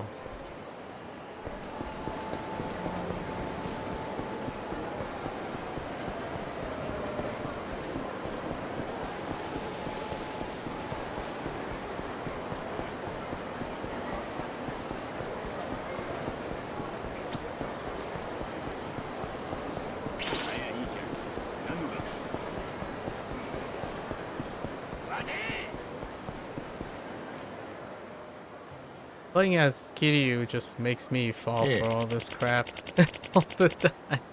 I just want to believe something is good. Why? Gotoku has an honest determination that's hard to find nowadays. Oh no, he's sweet talking. Sure, the kid will be hesitant at first. Soon they'll grow to love him as director. Oh. And with him in the role, CNET would be able to stand against his financial pressures. Yeah? He'll need support, of course. That's where my expertise come in. There's nothing to worry about. Goryukun and I got CNET back on. I can get back CNET back on his feet. What do you think? Any downsides to my proposal? Guess not. Exactly right. In that case. Oh, here we go. Oh. You were about to contact me, huh? About what? The director suddenly come to a decision. He wants you to take over CNET. Signet.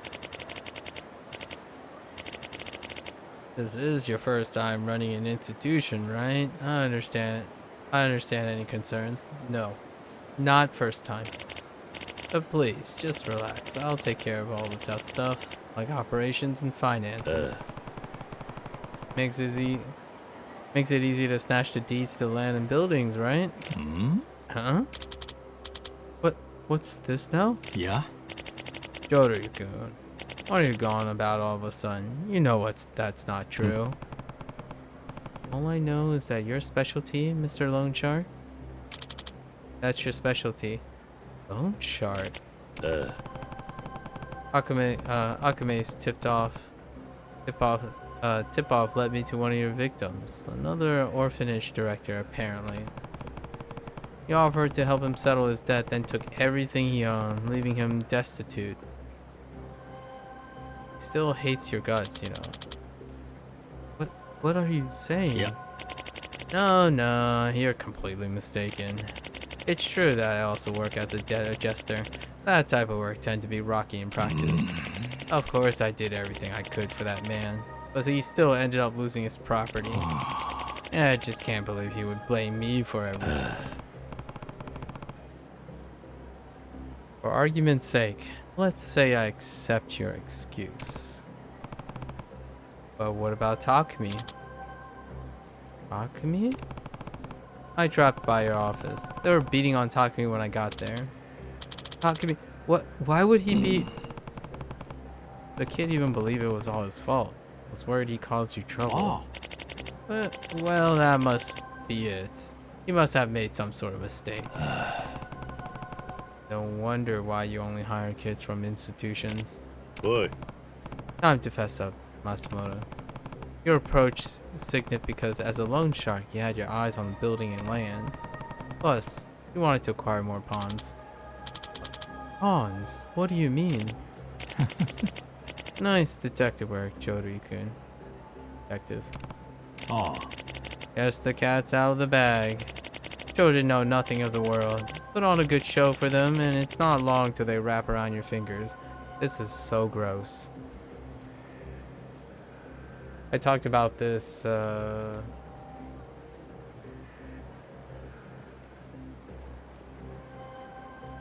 couple times already.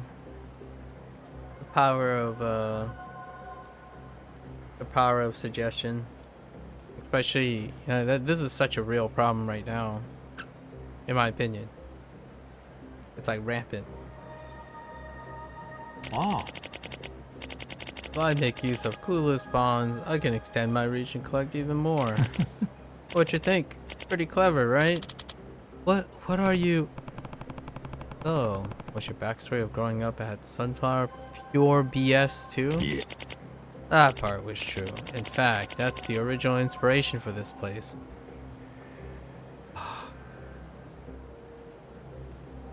I wonder if he found out that Kazuma was the reason why all the kids at the orphanage were orphaned in the first place, and then he took it he took it in a different spin. Nani? What? Don't you remember what I said about that Kazuma guy who ran Sunflower? He was actually Yakuza. Oh no, he did find out something about Kazuma. And a very clever man.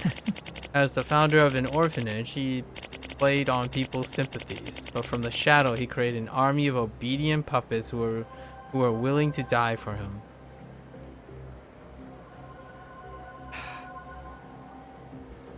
I mean, you could see it that way. This guy Matsumoto isn't, I mean, he interpreted it differently, but that is a way to look at it.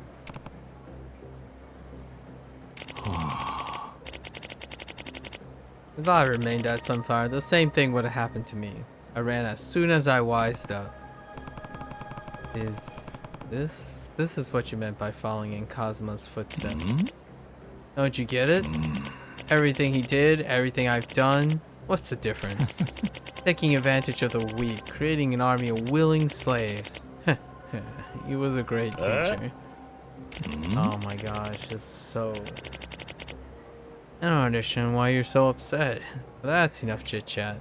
Let me guess, your Yakuza boys? Yes. That sucks. This sucks. You're gonna go blame someone, Joryu. Just blame yourself for meddling. If you hadn't stuck your nose into my business, you wouldn't have to die. Yeah.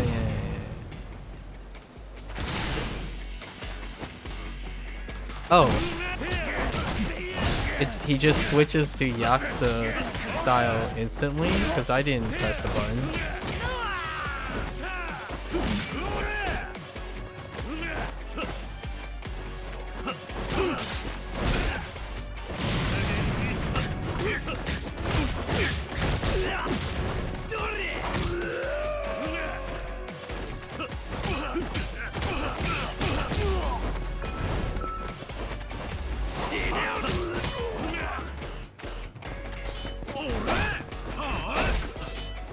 Okay, weapons really have long time, dude. Holy heck.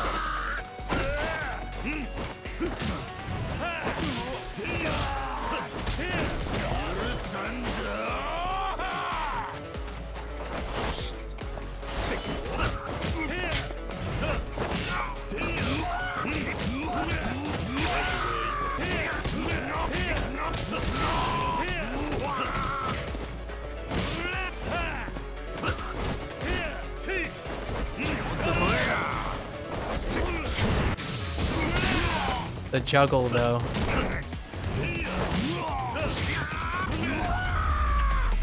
Dragon engine juggle right there. Poor guy. Wow, this sub-story was a deep cut. Many deep cuts.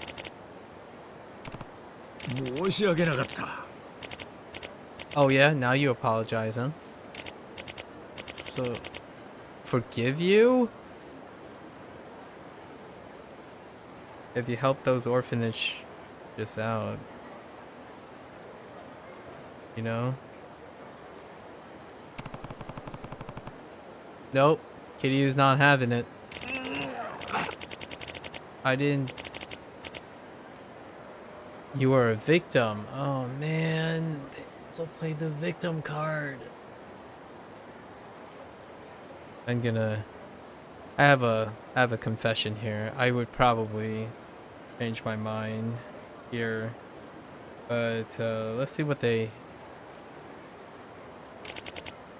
My parents, yeah, there it is. My parents, he did find out that Shintaro Kazuma murdered his parents.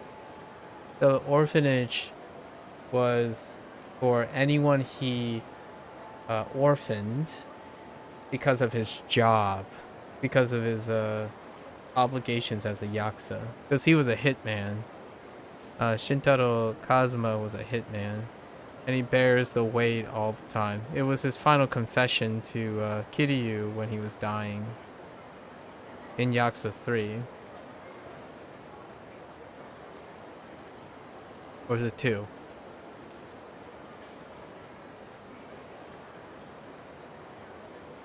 Or is it 1?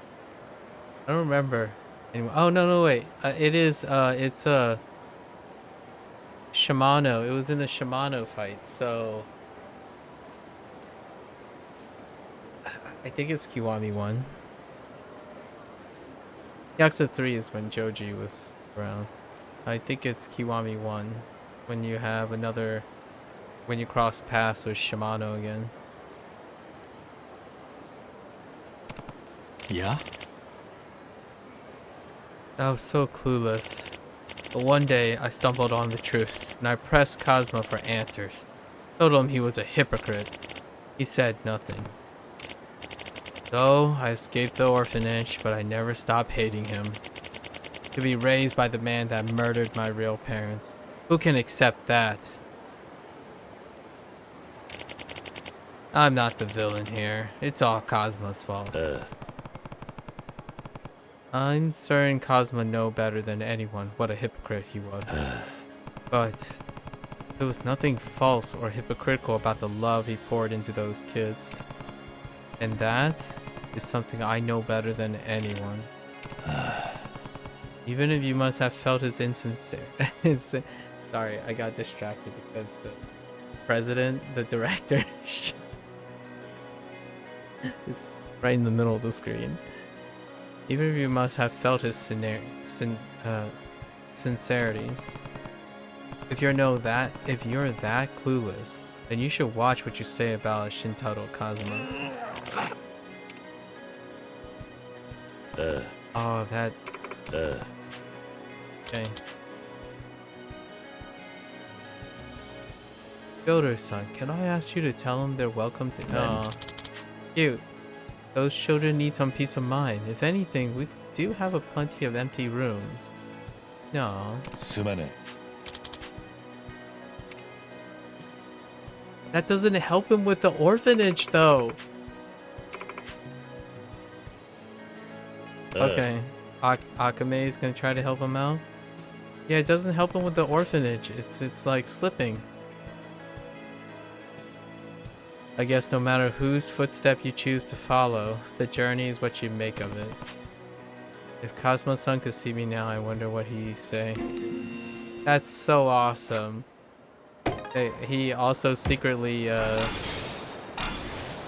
Kiryu also secretly touched upon one of my favorite themes of human condition, especially for youth today, where it's, while you have inspirations and you see like the end goals, right? Like you see a role model who is more or less an end goal for you.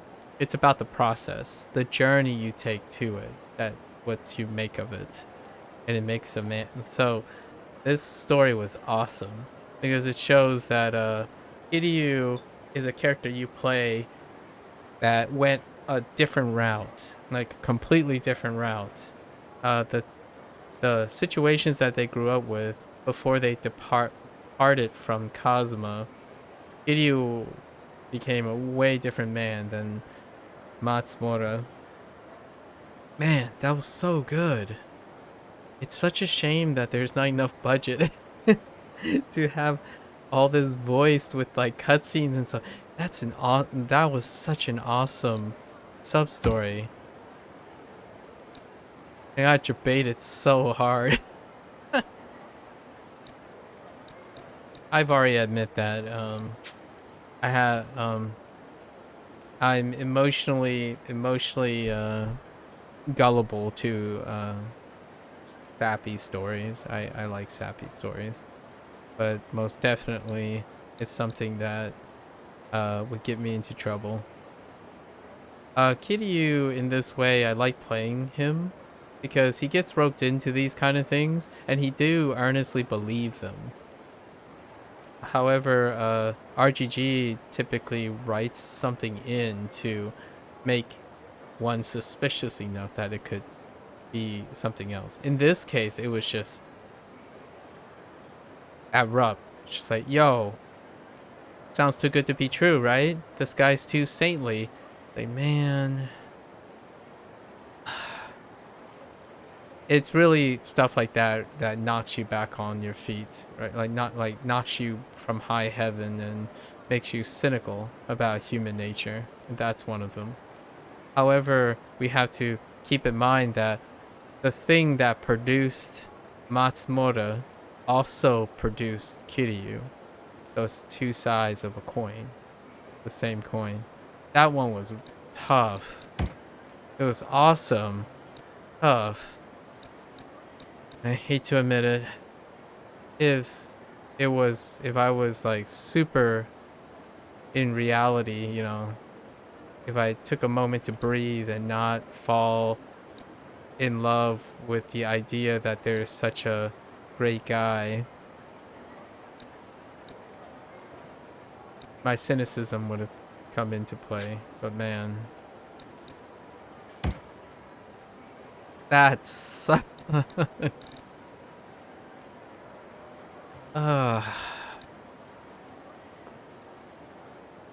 they know how to play it, I tell you. RGG knows how to play. At least RGG knows how to play me for a fool, for wanting to believe. All right, so we got some Akame points, and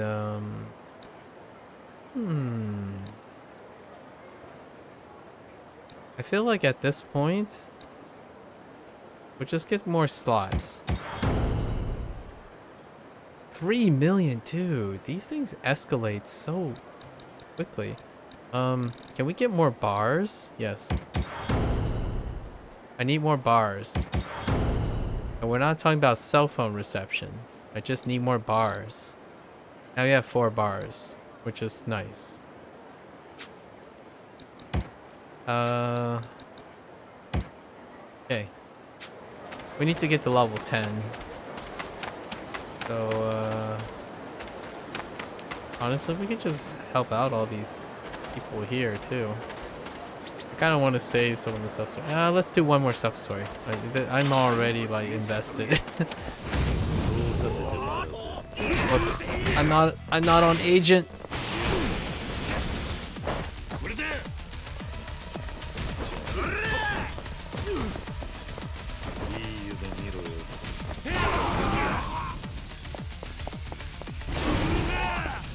There's a guy named Soma in that group. My drones suck.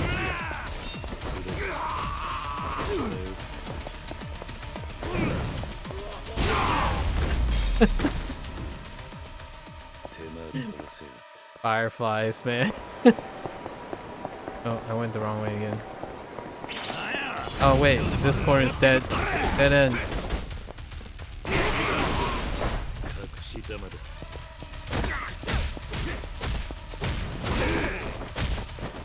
Man, quick step is so unreliable without a fighting stance.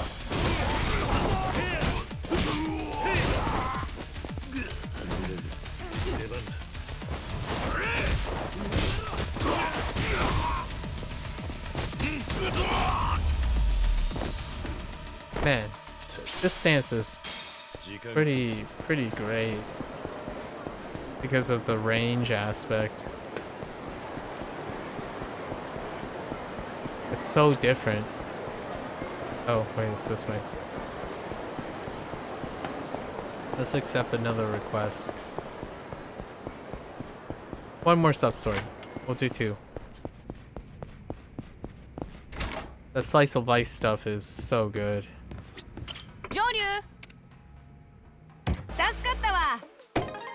Okay. More Monets. Ghosts of Sotenbori. Is this a throwback to like the White Bride thing from Yakuza 0? Where Majima met this like lady, but all he really did was outfeed her.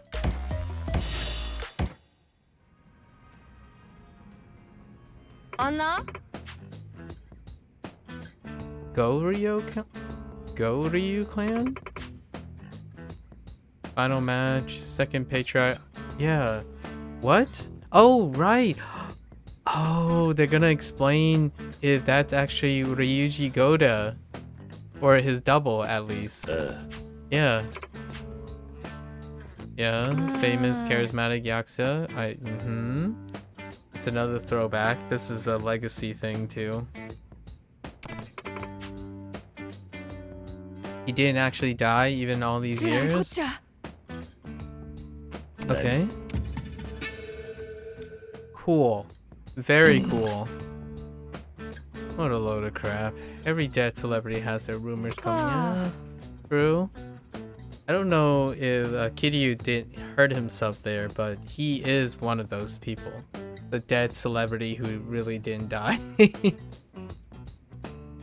I'll agree with that, but where there's smoke, there's... Yeah, where there's smoke. Awesome. Alright.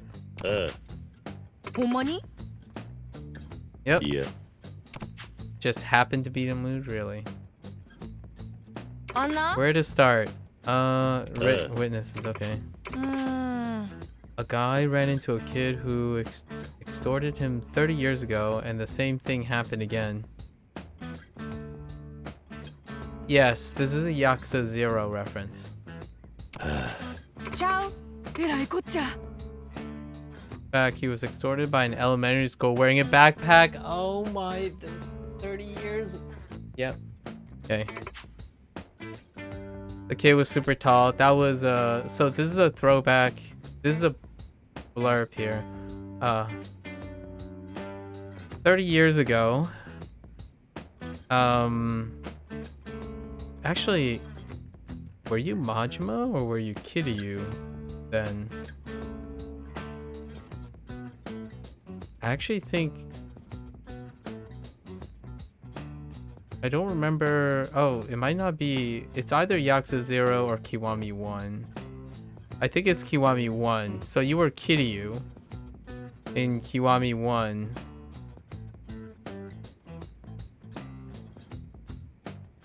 No. Yes. No. It's one of them. So, back in the day... Oh, no. It is Yakuza 0 because he would be much, much older if it was Kiwami 1. So, Kiryu back then bumped into... Yes.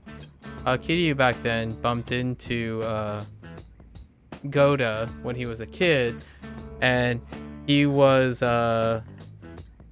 actually the one that was protecting people from being bullied, which is kind of funny. But everyone was bullying him, really, so he was fighting back because he's really big and he looks funny and he has blonde hair and whatnot. So he was a very rebellious person, but people kept picking fights with him, and he was big. And Kiryu was being like a older-ish mentor. He was in his 18. He was like 18 at the time, and that's what it's referring to. It was a sub-story introducing Gota, who later in Kiwami 2 they fought. And that's what she's describing now. So she's describing the events between Yakuza 0 and Kiwami 2, which is about 30 years ago. Yep. Even young Ryuji, yeah. Ryuji was to put adult, yeah. Anyhow, 30 years go by, this guy crossed paths with him again, and the same story unfolds. And Ryuji, Kiryu finds out that he didn't extort anyone. Like back then, it wasn't true either. 30 years ago, right? Why? Sure, he's the same person. According to the victim, the man had blonde hair and a scar on his mouth. Yeah, those features match. On top of that, he said the man straight up called himself Ryuji Gota. Okay. So truly, here's the recurring theme that I mentioned yesterday about the body double. There's generally a body double or a twin story or a death, mistaken identity, or that's usually a hallmark. It's a staple inclusion. It's the same location too, in the top right. Here. Same location. Whoa, this is gonna be weird.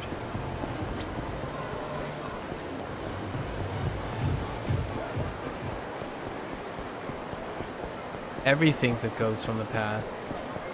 The reason why I'm a little bit surprised here is I imagined that they were gonna try to distance themselves, right, from Kiryu's legacy directly and just establish a new legacy, but no, this is incredible fan service actually, and it does, whether you know it or not, it still is what it is. So in this one, the Gota thing might be a little bit hard to connect with. The sunflower thing also too, actually, now I think about it. Oh, I can move backwards. Interesting. Yeah, 3D movement with this.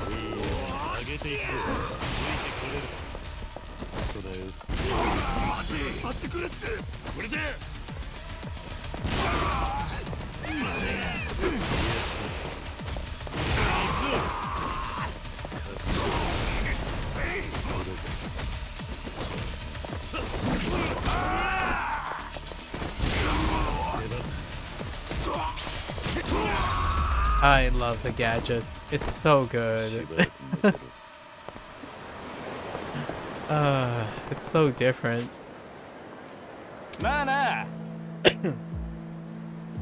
Yo, Pops. Oh, no, it's not him. Hi, guys. Fake bravado. Nope, not blonde. Thought you were him for a second. You looking for someone? Huh? Nobody's talking to you, old man. You're after a guy with blonde, slick back hair, aren't you? What? How'd you guess? If you know something, spit it out. It's a rumor I heard. Why are you being all shady? Look, if you know something, how about I pound it? Well, I see bikes, right? So if I see bikes... Come here. That sign is gone. Not long for the world. Come here.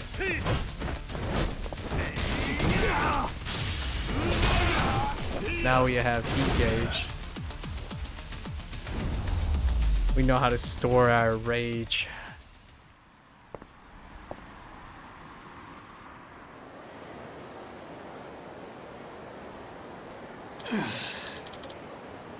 What? Hmm? Why are you after him? Because he's on our turf? Oh no. Punk's been stepping around here like he... Do they not... Dude. Do they... If it was Ryuji Goda... Wow. It's been a while, but Ryuji Goda was... When he was older, he was a big deal in Sotenbori. So... Yeah. That's exactly what Kiryu said. A turf war between kids? Seems like they don't even know who Ryuji is. Yeah, because these guys must be really young-ish. Young before Ryuji Goda. Because he was the Omi Alliance son. Like the heir to the Omi Alliance. Yeah.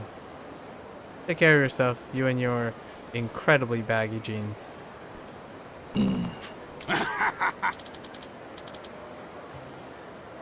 Oh, there he is. Nani? It can't be.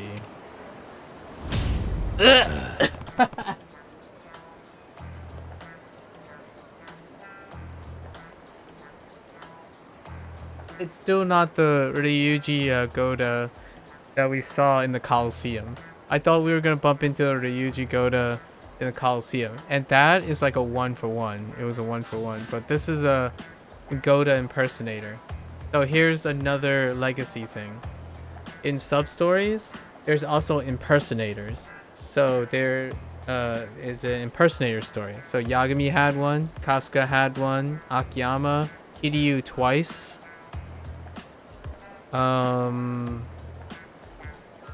Yeah. So pretty much all the leads had one, and then some had impersonators. So here's a Goda impersonator.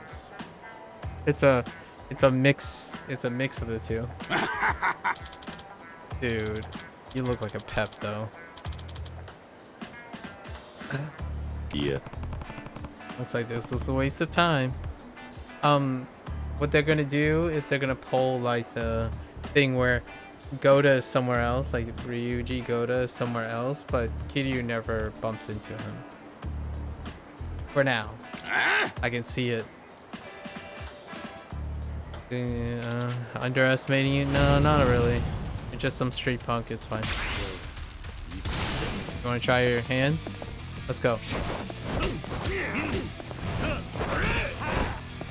Same moveset.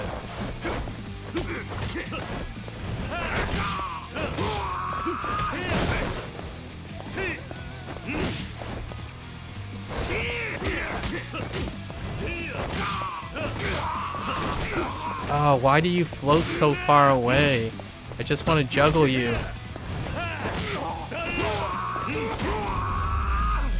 I guess we need a wall for the guaranteed juggle. It's only a wall juggle, well, most reliably. What? Yeah, that's a good question, Kiryu. Why are you impersonating Ryuji?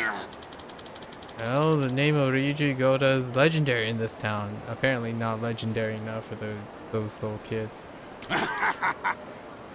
Uh-huh. Notoriety, huh? Seems like his boots are too big for you, though. That ain't the reason that ain't the only reason I call myself Goda. Oh no. I feel like this is gonna go in the way of a sob story, like I used to be bullied or I was weak and I just want to be strong like Goda. That's what I'm seeing this going, but let's see. Nani? What's that? Oh. I guess not. I was expecting something about like I used to be picked on and then I want to be strong like Goda, so that's why I took on the persona of Goda. Okay. Do you have any more? Track down a new rumor, alright. Extortion scam, a honeypot. A honeypot. That's funny. That's also a common sub-story type too. As the kids call it today. Been popping up, right? Victims get invited somewhere by a sexy lady, but once they arrive, they find a scary guy waiting for them, right? Nani? Apparently Goda, huh? He wouldn't do such a thing, but the guy's blonde, of course, and they say he's got a long coat and Japanese sword. I mean, that checks out. Yeah. Okay. South. Okay, Shofukucho. Alright. I'm trying very hard not to get too invested in sub-stories because we have to we're only doing it to get through the main story right now. I have a really high investment in sub-stories. They're the type of thing where it's just enough to convey a message, but also short to leave up to a lot of interpretation, and that's where a lot of creativity and variability comes in.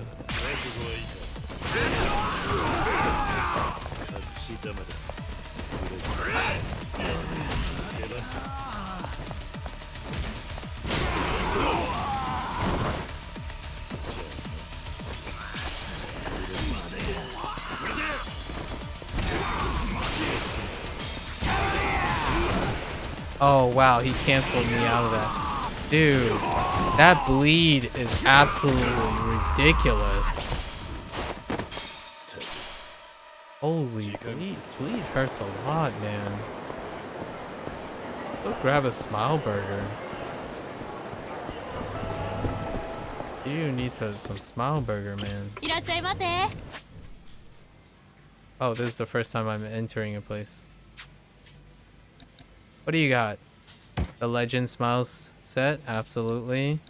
Let's get another, let's get a drink, another drink and then some fries, right? Actually, this looks amazing. The braised pork. Does this come with a braised pork? What does this look like? Kind of looks like a King Smile burger. Are there two patties? Yeah, it looks like a King Smile burger. Let's grab the braised pork too. Did they change up the eating? いただきます。 No, they did not. よし、行くか。 They did not. ありがとうございました。 Okay.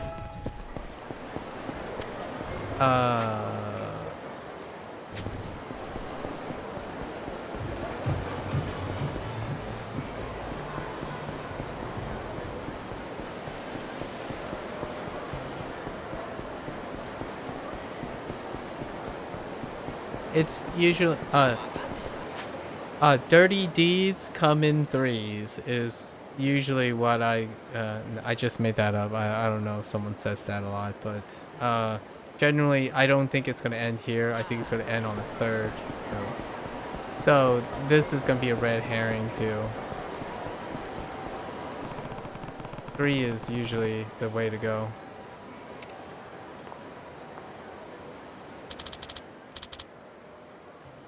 Excuse me there, handsome. Oh, that was fast. Sorry, what? Anyway, what you up to? If you're not too busy, how about the two of us have a little fun together? What do you mean by fun? Come on, you gotta make a lady say it out loud now.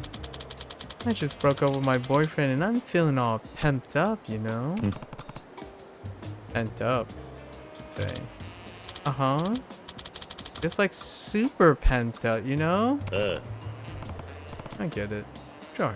I'm in. Alright, let's go. Alright, let's see this impersonator. Is it a different impersonator? That's a better question. Shower first, okay. Go ahead. Ooh, I think this is like the Kanda stuff. Oh, this might also be the same room that was used for the Kaito Files fight with Kenmochi. Hello there. Let me guess. You look like a even peppier. Nani?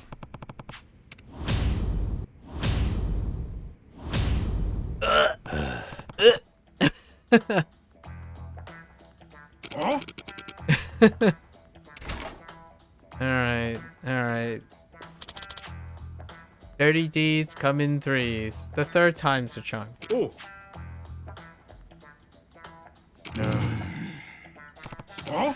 Alright. Wallet? Nah. Let's go.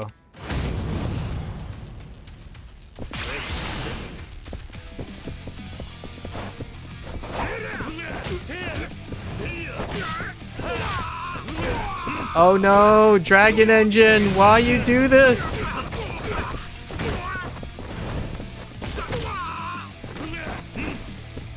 Come here.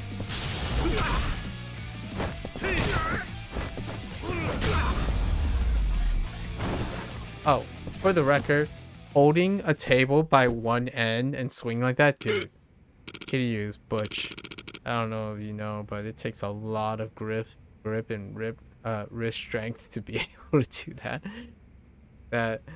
Holy. Anyways, it's actually a viral challenge on the YouTubes, maybe the TikToks, All right, buddy. Get going. Boy. You're devoted, girl. Yeah, what's your motivation? Didn't even get a chance. Another dead end.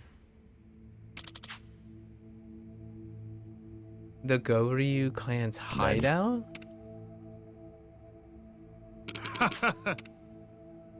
Like their hideout? Anyways.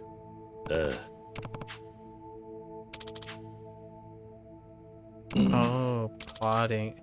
Interesting. A revival, huh? Okay. Ashitaba Park. It's probably still gonna be like a third impersonator, but after it's all said and done, it's gonna pan away, right? My prediction is that he's gonna chat. It's like, well, guess it's all for, guess it's a wild goose chase, and it's gonna pan out or around a corner or something and show the quote-unquote body double or Ryuji Goda standing there, and we'll never know if it's real or not. And maybe one day they're like, yeah, it really was him or something. It'll be a tease, I feel. That's how I envision this going. Oh wait, it's inside actually. That was a foreigner.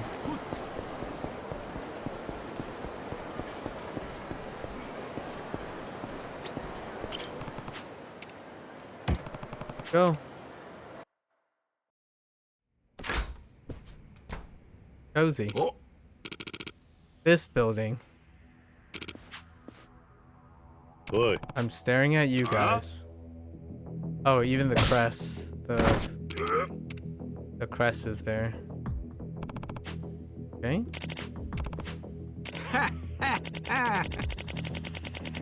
Self-proclaimed third Goryu clan patriarch. Alright.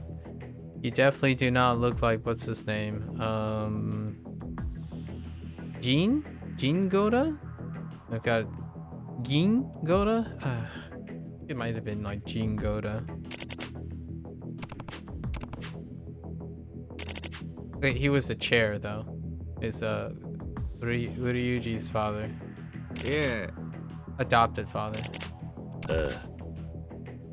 Uh-huh. Well, yeah, okay. Boy. Yeah.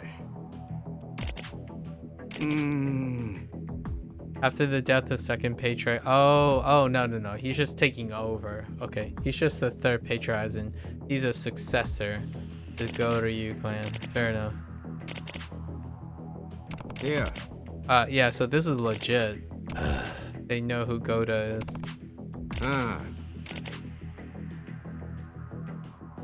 Oh, okay. That's clever. So the culprit is this guy. He just wanted to get people to impersonate Goda so that it would spread his legacy. Yeah, illusions of him. Okay, fair enough.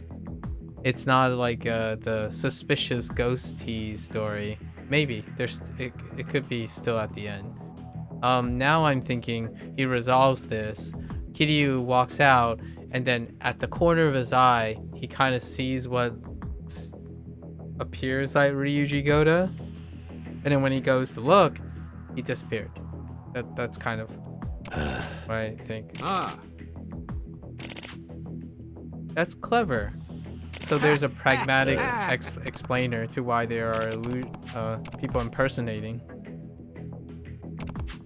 Yep. Yeah. Fair enough. Ooh, he doesn't like Akame. Yeah. Anyways. Okay. Clever.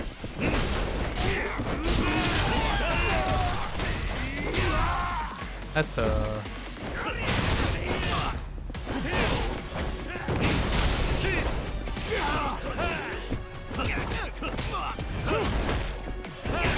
Yeah, why does that whiff?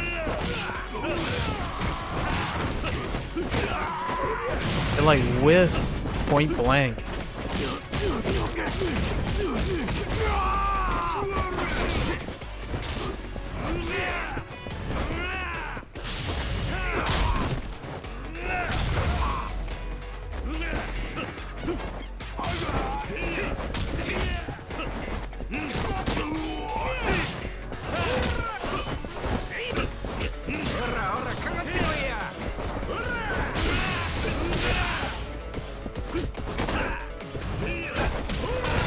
Yeah, it like whiffs point blank range all the time.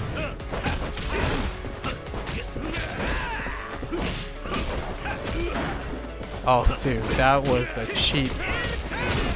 Yeah, this guy just freaking bullies you down with armor.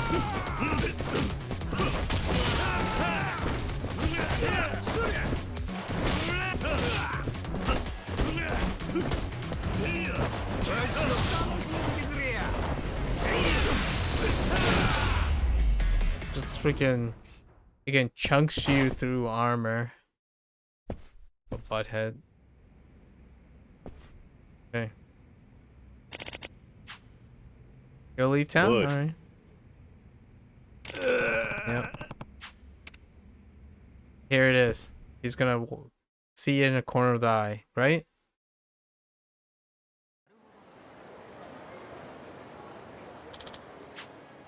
Case closed.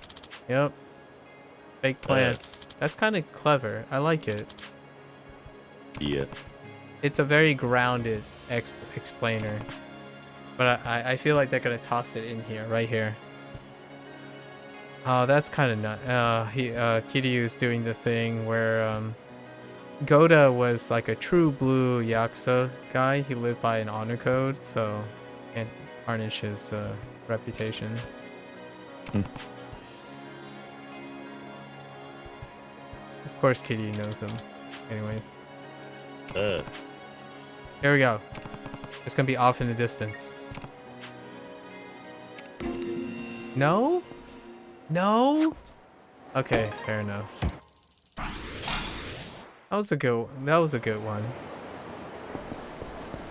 He made a self-aware comment about being an invisible legend or a ghost.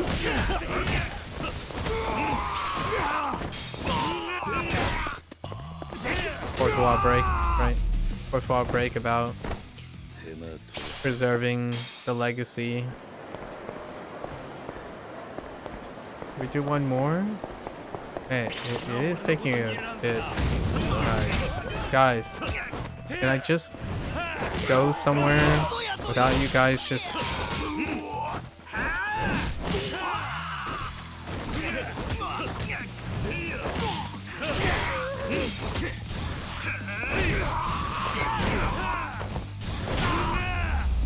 Yeah, all three of his X's can be charged too.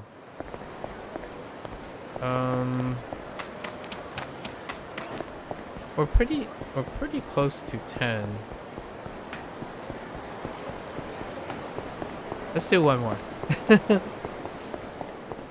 I'm so curious what they're gonna write next. That was a pretty good one. The first one hit hard though. Hit really hard. I felt yeah. Investment, add more options. Okay. Investigation request.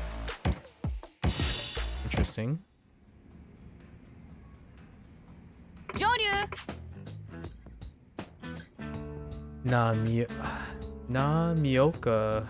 Namioka family. Yeah. Nope. These guys were Omi, albeit third tier, but they kind of disappear once their patriarch threw in the towel. He's back. Okay. Interesting.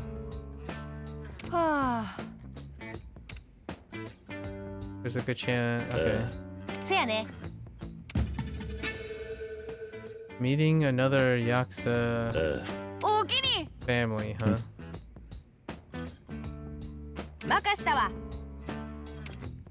Possible violence, of course. At home there, possible violence. Under a statement. Oh, they're just chilling right here.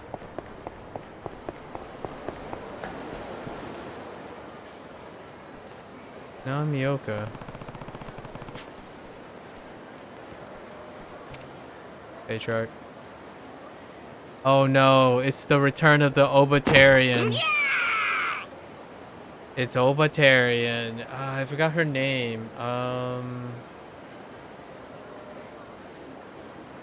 gonna try to remember it.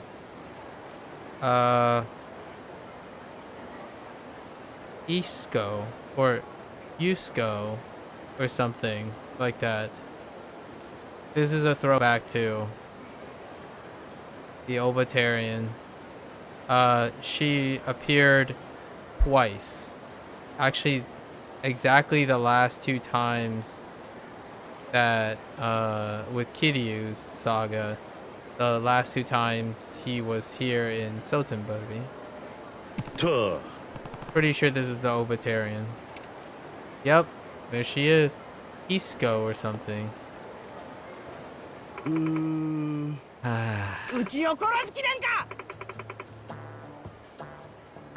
Nani?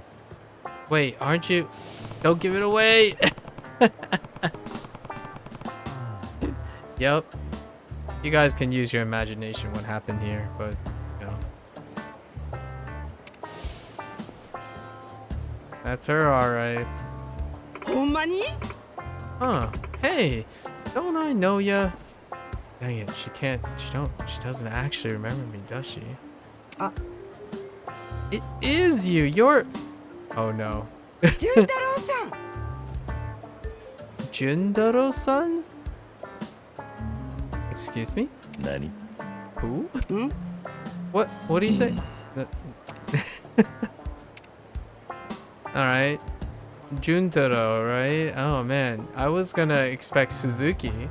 If they pulled a Suzuki, yes, but Juntaro, huh? Okay.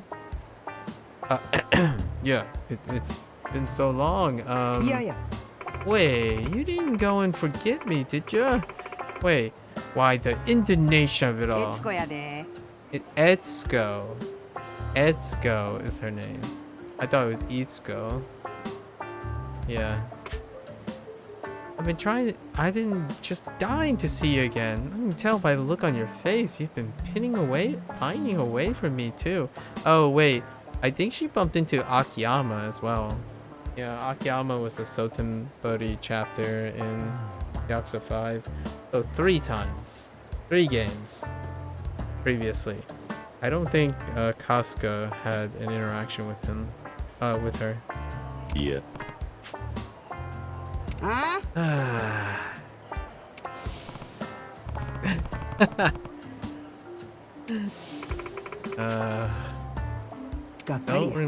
And here I thought you're different from the usual story. Men using old lady for one night of fun being tossed to her side. Come on. You can't just say things like that.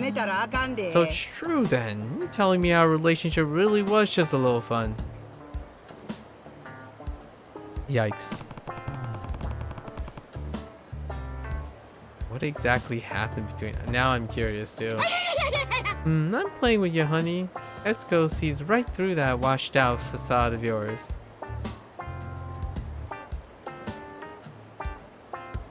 Okay. Oh boy. Kiryu's getting a migraine. That might not be good. Looking at me with that fire in your eyes, saying my name's so sweet, you can practically feel the heat coming off you. Maybe for a different reason. Look, I'm sorry, but I'm actually working right now. I don't have time to stop in. Oh, what kind of work brings you out here? Oh boy, pick anything. Nothing exciting. I just... Come on. The heck was that? What? Yeah. Honestly, have you known social graces? As a man, you're supposed to be the one to instigate. You're just acting busy, but really you're just looking to ask me on a date. How on earth did you come to that conclusion?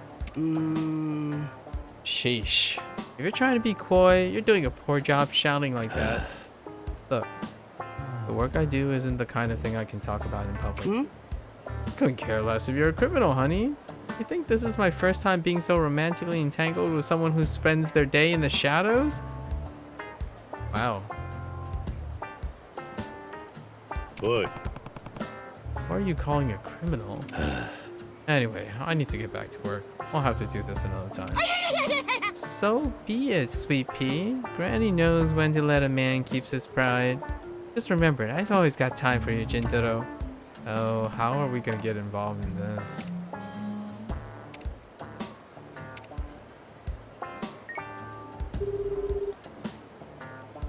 Oh boy.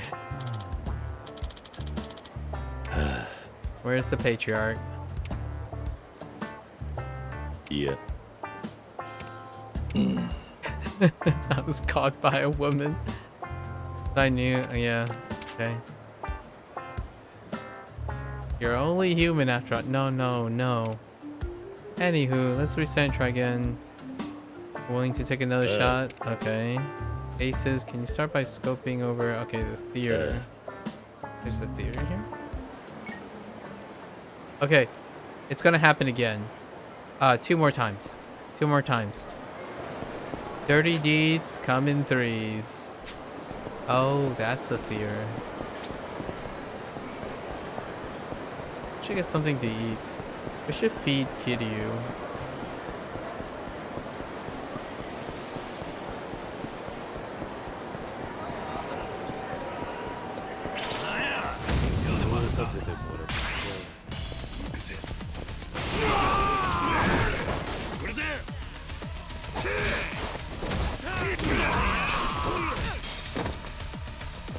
Oh, it always...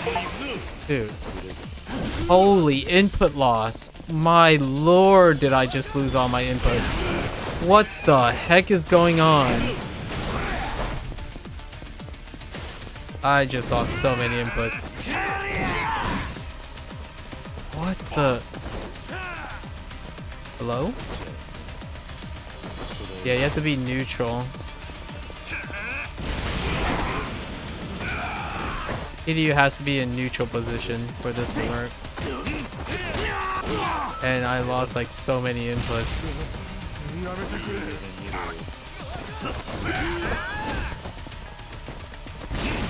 It's always that stupid drop kick. the stupid, uncharacteristically accurate drop kick from the big guy. It's historical. It's legendarily accurate.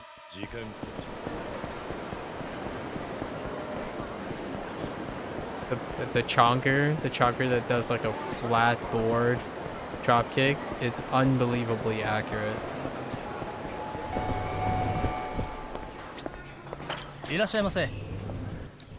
Burger, the competitor. Let's grab a oolong. Okay. Yoshi, iku. Get back out.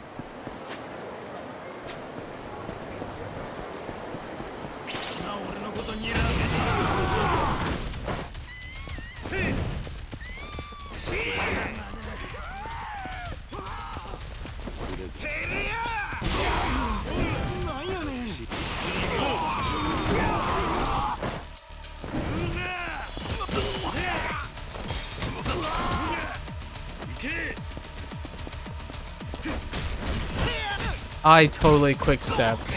That guy knocked me out of a quick step. There was a quick step animation there. Totally knocked me out of a quick step right there. Holy heck. Pipes, man. Pipes.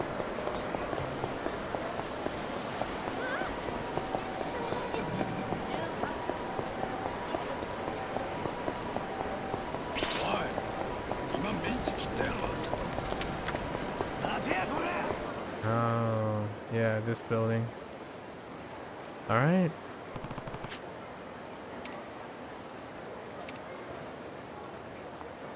You cursed yourself. Let me guess. Walks out. Okay. What the heck?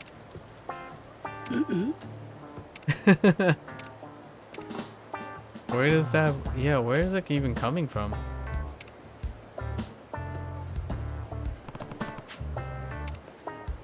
Not sure what you're talking about. I have to act fast. Act like you're also looking for him. Need to get out of here. Yeah, let's go. Let's go.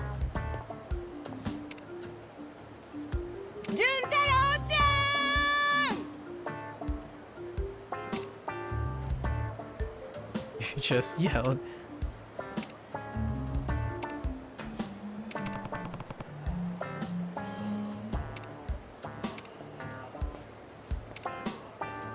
They're just yelling at each other.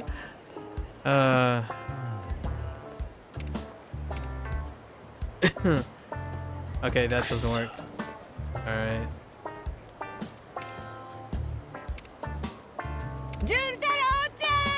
Oh my gosh, run! Ah, come on, kitty.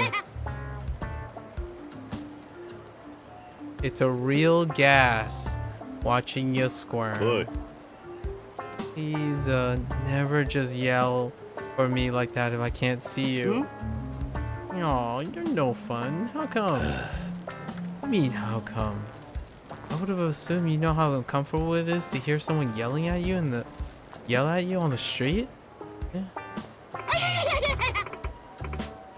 Gosh. Yeah. Relax, love. Why don't you come with me to buy some bread for tomorrow? I could use the company. Bread for tomorrow. Yep, they'll be taking out the oven right now, fresh and fluffy. It's fresh baked right now, but you're buying it for tomorrow. Uh-huh.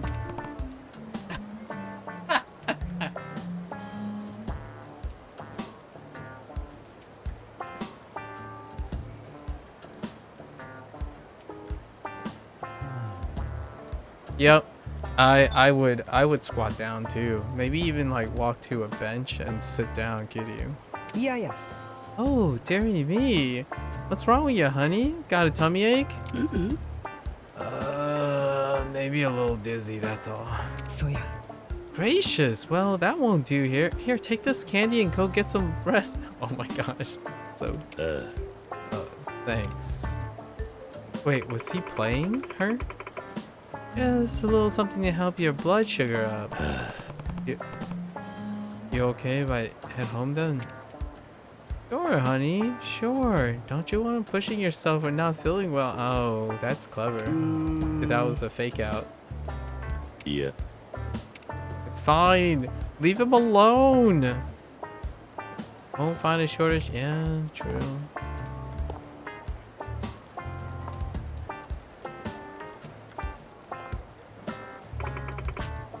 Again, sorry.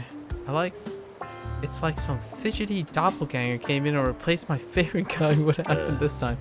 It was that lady again. Come on, Jodo. That's kind of a lame excuse coming from you. It's not some frivolous romance thing. You've got to believe me. She kept calling me over and over in the middle of it. Yeah. Alright. No more slip-ups. Third time's the charm. Let's go. 30 deeds come in threes. Let's go. Where are we going? Okay.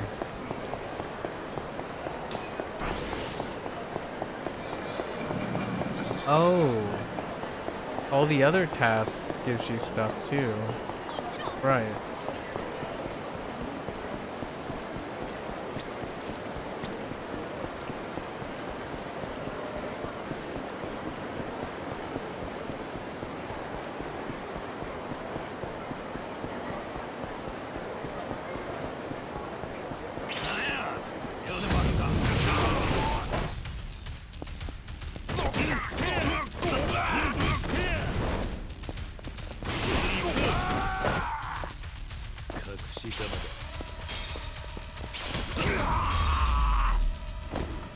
One, two to the face.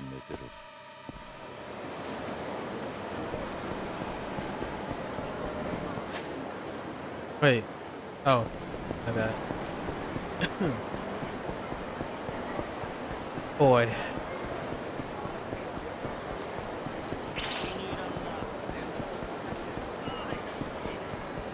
All right. Third time's the charm.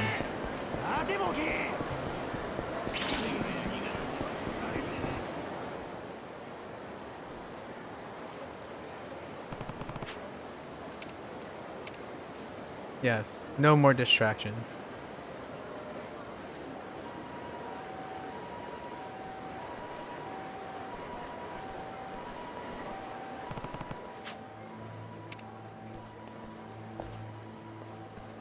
What if he's here to, what if he's Juntaro?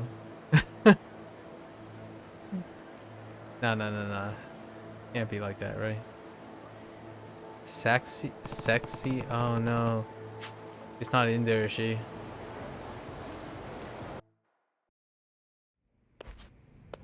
Not like this. Hmm? What? Oh, okay. Oh, Etsuko drew too much attention. Yeah. Okay. Yeah. Nope. Not Omi. Playing detective? That's funny. That might be a throwback. That might be, these are slight jabs, possibly nods to Yagami.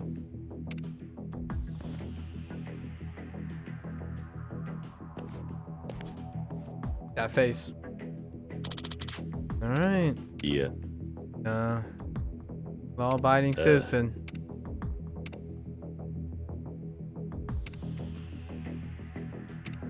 Just play dumb. Boss said to keep a low profile. Yeah.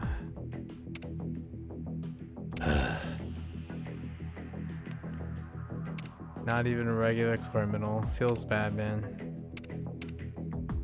Juntaro-chan! Okay. She's here. Oh, but she's gonna get Kiryu out here. Get out of a pickle.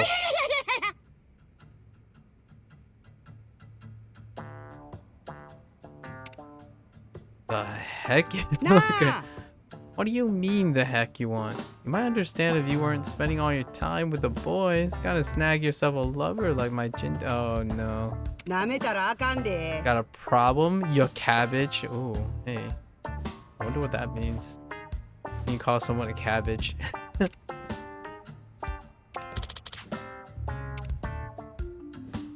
Look at how much ooh, rip. Okay. Alright.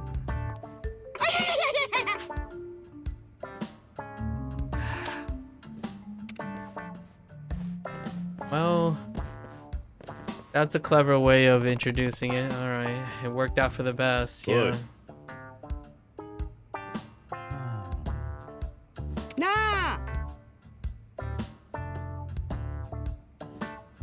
Nani? Did you do that on purpose? Oh. I'll say, honey, I'm awful flattered that you're trying to follow me and all, but I think these days they call that stalking. Keep it up and you'll risk a run-in with the cops. I'm all for passionate romance, but you gotta hold back a bit, you know? It isn't like that. It is true that you helped me out today. I do appreciate it.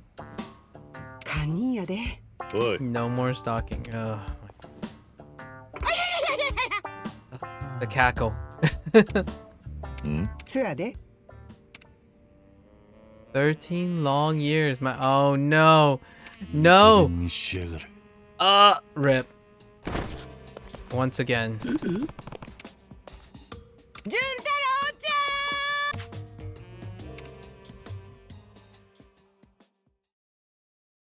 Well, there you have it. So what you're saying is not only did you blow your cover in front of Namioka,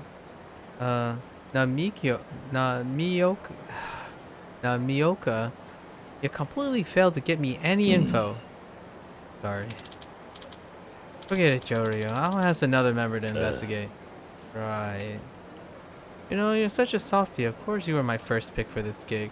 I think I've been too reliant on your strengths. I'll be more considerate of your weaknesses going forward. But don't let me get you down, okay? Don't let that get you down. I'll try not to overestimate you, and you can stop giving me lame excuses regarding your appetites. Yeah. No, it's really... you know what? Never mind. Understood. And we'll call this one a wrap. Thanks. Ugh. Rip. Now the days gone by. 13 years ago was when we... No, there's no way she could have remembered me, right? And on top of that, understood my circumstance? What am I saying? That's impossible. Oh, we have 10? Dude. Alright, we'll probably try to... What is that glowy thing? Oh, is that something I can, like... Oh, those are definitely something I can pull out with my spider. One more. We'll do one more.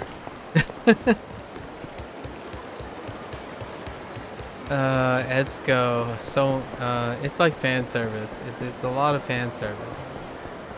But it's like the... What does this make me feel? It feels like it's the greatest hits. Like the... Bringing back all the greatest hits.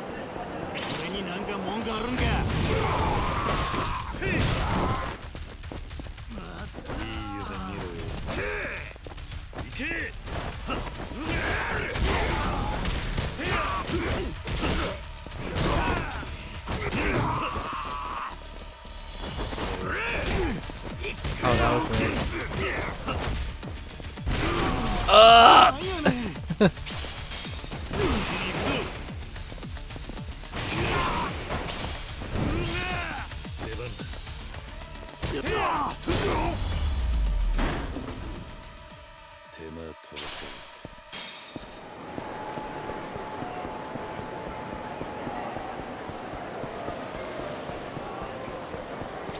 Okay, let's try to guess what the next one is.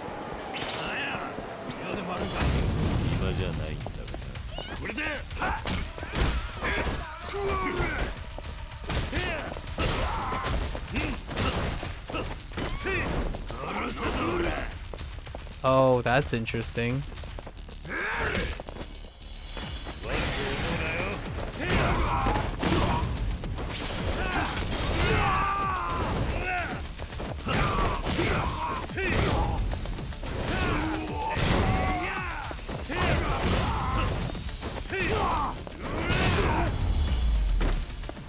Man, it is a good compliment. Like, this heavy, then kick heavy. It's so nice. The animations are great, even though they're like sporadic. How if they connect or not.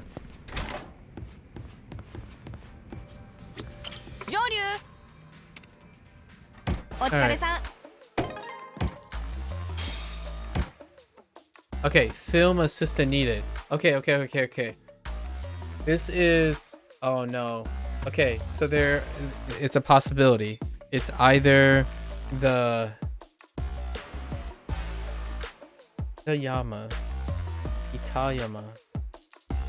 Oh, this is greatest hits. It's gotta be the swimsuit guy.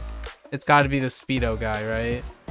I forgot his name. It might be Kitayama. This is Yakuza 0. It's gotta be it, right? I doubt they're gonna do something from like Yakuza 5 with Haruka. Or maybe like Kiwami 2. When Haruka was... Or was it Yakuza 4? When someone tries to recruit or scout Haruka as a voice actor, or as a celebrity, or try to be an idol or something like that, as a talent scout. It's got to be the guy, the swimsuit guy, if it's the greatest hits. Got a itty bitty job for you. Nothing you've ever asked me to do has ever been itty bitty. What? That ain't true. You gotta give folks the totally wrong idea about me. Okay. So, what's the job? Gotoku, you ain't scared of ghosts? None, are ya?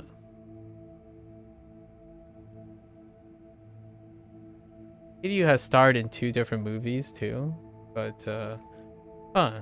So this has nothing to do with those director stuff? Ghost. Maybe when I was a kid, but that's not something I thought about for a long time. Good. Just like I hoped then. So here's job. So this job's absolutely perfect for you, Joru. Just what are you getting us into now, huh? Us? Hey, I'm getting to that part. Okay, so this time around, I need your help filming something. Go on.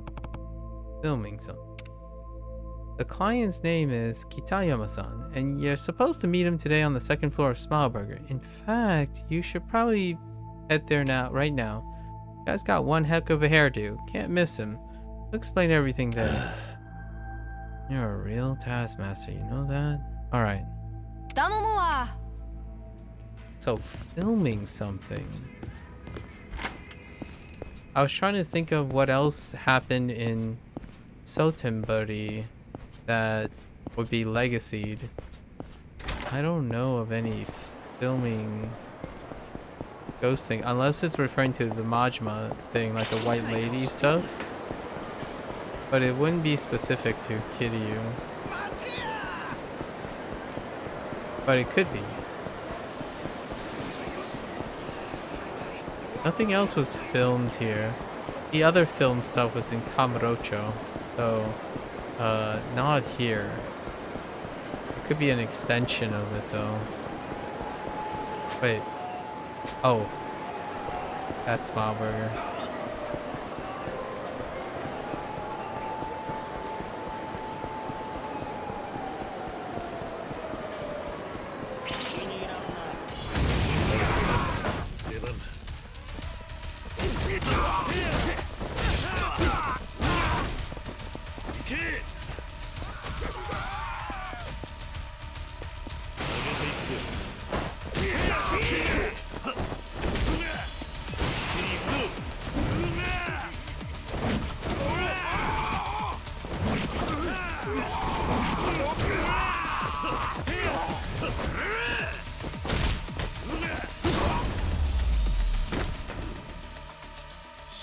寝てろ。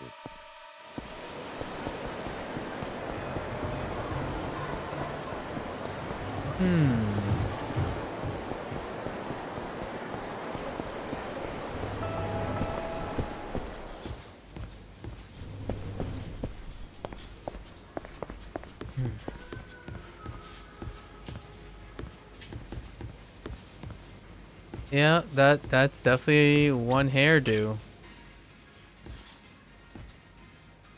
Pants. All right. Oi. She said you? Wait, you. That's right. Aw, what? I asked for a woman. A young lady would have been nice. That's so. I can come back later if you need time to clear up your misunderstanding. No. Sorry. This is okay too. It's okay. That's perfectly okay. Doesn't really matter now in hindsight. Please, have a seat. I'm Kitayama. Well, what is it that you need? Actually, Joru-san, can I ask you something real quick beforehand? Go ahead. What do you think of this? Let's see. What the heck is that? It sucks, doesn't it? Do we get to see it? I wonder what it is. It's a piece of artwork. Oh. It's too late for Super Atomic Spicy Yakisoba Mukbang anyway. Everyone's bored of that by now. Okay, so he's a foodie. Okay. He's a social media foodie. Now I'm really wondering what exactly we're dealing with. Oh, sorry, I'm a streamer. Okay. He's a food streamer. Well, a mukbang. Let's see. Those are kinda okay still. I still feel like it's not like growing substantially. The trend is kinda a lot smaller than it was before. I still think it's pretty healthy. Like what I mean, not mukbang is healthy. I mean the trend for eating streams, mukbangs. Streamer? Oh, that thing where you upload videos online or broadcast live. Okay. Anyways. Wow, Kiryu's with the times. He wasn't even surprised. He didn't do the whole like a dad joke thing. That's what I do in boomer terms anyway. Oh my gosh, that's not. Did he just call me a boomer? Broadcast live is a boomer terms now? Really? Upload video is a boomer term? What do kids call it these days? What?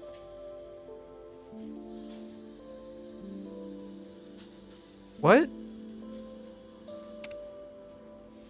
So that video you just showed me is one of those? The one with you eating yakisoba with all the sweat pouring down your face? Yeah, but I'm not getting any new views or subscribers. It really is a real big deal though. This is the type of conversation that I would be in Kiryu's position most of the time. Although Kiryu is not a streamer and he doesn't participate in the youth culture. Still, it was nice to see a real live reaction just now. Feels like it refreshed my perspective. On what? That you have no semblance of humanizing your viewership? I've decided to drop this shtick and adopt something else. In fact, I've got just the thing. And that is murder houses.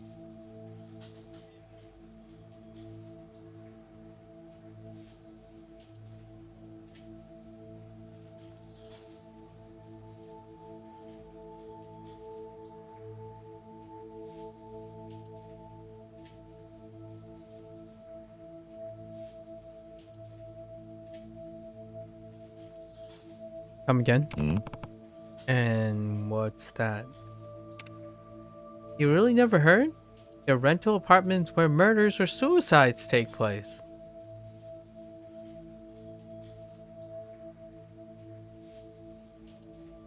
On the one hand, I really want to know if this is a thing. On another hand, I really don't want to know if this is a thing. Alright. I know that rent is usually cheaper for those places. Right, those ones. Other streamers have created an entire brand out renting those places and vlogging their experiences. Oh, okay. Yes, interesting. That's kind of alright, I suppose. I can see the attraction to that. It's a natural evolution of the scripted stuff or the post-edited produced stuff. Just like the candidness of it. Fair enough. Nani? So then, what you want help filming? That's what you want help filming. Exactly. I like to film me living in one of those homes and documenting spooky happenings. You could just buy a tripod, you know. Yeah.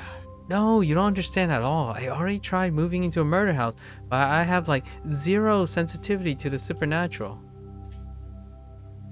Okay. I haven't caught even the slightest glimpse of a ghost. Plus, I'm still in perfect health. Are you sure about that? Are you sure you're in perfect health in both mind, body, and soul? Isn't that good? No, that's the problem. Going to all that trouble to move into one of these places, then putting out videos where I'm like, well, still nothing. Slept like a baby again last night. Content like that is never gonna secure any views.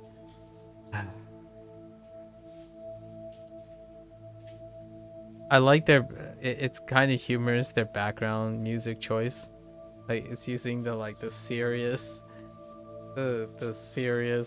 chime beta wave track. So, Jori-san, I'm not looking for your average PA. I'm really hoping you'll, convince the ghost to show. I need someone who won't wuss out and ditch me on the job either. Someone who at least somewhat responsible. That's why I submitted my request. And you prefer a woman. Hey, well, yeah. Dang it. Oh, come on. Alright, let's just get this over with. Great. And I'll show you the apartment. Off we go. Oh, this is the Yagami throwback. So in Judgment, Yagami was entangled into an investigation of fraud. It ends up being fraud. There was a couple who actually, it's a long sequence. It's a supported side case. The couple returned a couple times actually. One couple, in order to manage the rent and pay for it, one of the members of the couple decided to pretend like the place was haunted, and this was the apartment building. This was the exact interior used for it too. Welcome to my humble abode, the alleged murder house. Are you the one who closed all the curtains? Yeah, figure that's what enhanced the atmosphere. It's not as creepy as if we got sunny. It's not as creepy if we've got sunny sunshine lighting our way, right? Even got all the lights dimmed. Oh, nah, just can't afford to replace the light bulbs. So, what's the story with this joint? Jori-san, you don't read the news much, do you? Yeah. Not at all. I don't even watch TV usually. I see. Well, this apartment was the site of a horrendous slaughter. Really? Yeah, about a year ago. The suspect was actually living here at the time. He met the victim online, lured him here, and killed him. Then he dumped the body in total secrecy. Not the kind of story that boasts viewer morale. The suspect was supposedly some guy named Shingo Morimoto, but he went missing, so the case is still unsolved. The apartment's only had bare bones renovation ever since then. Probably because they can't hold on to a tenant here. Alright, what do you need me to do? Jodo-san, I would appreciate if you could film me sleeping. It's a sleep stream, y'all. Look, I can film you, but why asleep? I told you, I don't have any sensitivity for the supernatural. I've come to the conclusion that ghosts won't show unless I go to sleep first. Right.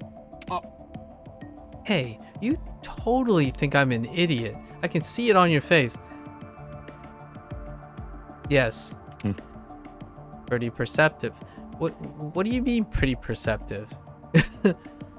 This might sound silly to you, but I'm dead serious. If it doesn't work, I'll never make it as a streamer.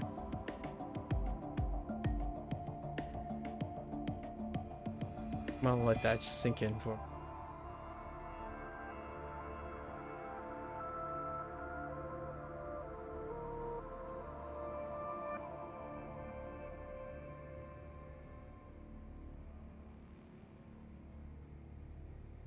Did Furuta's son really write this? This is my last ditch attempt, so please. I already said I'll do it. I won't go back on my word. Thank you so much. Okay, so let me explain what happened in this room. It might help you out if when you're deciding where to film.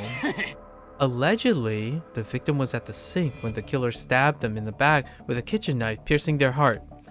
So, wow. Stabbing from the back with a knife. Okay. So if anything's gonna happen, I think right here is our best bet. Our best bet, huh? After that, the murderer apparently placed the body in the bathtub. That is a weird looking bathtub. That's a really tall looking bathtub. Holy, and the faucet is so long, and what the? This might be perfectly normal for to Japanese people, but that's an interesting looking bathtub. So I'm hoping something might happen around the tub too. Yeah, and I bet this tub just filled to the brim with the victim's resentment, just like it was filled with their blood. Then, lastly, the killer stuffed the body in the refrigerator. Oh, where is the refrigerator? He timed it precisely so he can throw it out of the trash. Wait. Where? Oh, this is supposed to highlight the trash, right?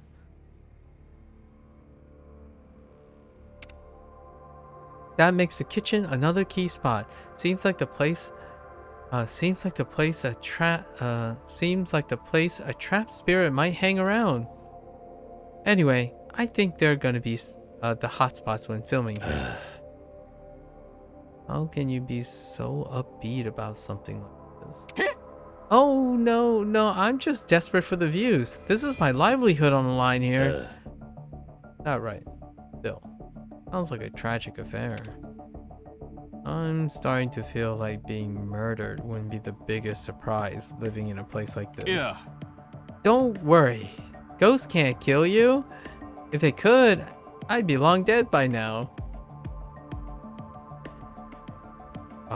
That's definitely one way to look at it. You've got absolutely no filter, huh? Yes. Either way, if anything happens, please don't run away. Just keep filming. If we keep genuine footage of paranormal activity, it'll be my big break. I'm just one step away from becoming a top streamer. I have so many things to say about this. so many, but I've said it so many times. It's not just one step. So let's find out. Yeah. Speaking of, you've been going on and on about filming, so where's the camera? Let me guess, the smartphone. I mentioned my financial situation. I'm sorry, Jodo-san, but you've got a smartphone, right? Can I ask you to shoot with that? Not wise to write checks you can't cash. That's a boomer idiom right there. Get boomered. Oof. Don't be so harsh, man. Well, look, Jody-san, I'm off to bed, so good luck with the filming. I'll leave the lights on because phone cameras can't really film in the dark. Kinda, sort of. Night shot is like meh, but filming is pretty rough. Yeah. Night shot is for the photography, but yeah. That does not fly when you have to record. If something happens, shoot first and ask questions later. Choice words. That's fine, but you're sleeping on the floor? No money for a futon. Oh my gosh. But if we even get one good shot here, I can cover the whole floor in futons. Okay, no. Oh my goodness.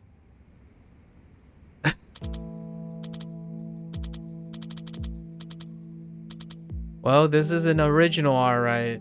This is definitely an original sub-story, alright. Nyum nyum. Oh yeah, 1,000,000 views!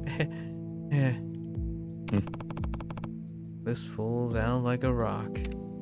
You know, if it wasn't for a story earlier, I think this was just any old apartment. That's fair. A good story goes a long way, and being able to communicate that story makes everything more sentimentally and emotionally interesting. I'm just saying. That's a self-plug. Huh. What was that noise? Sounds like nothing I've ever heard before. Is this actually something paranormal?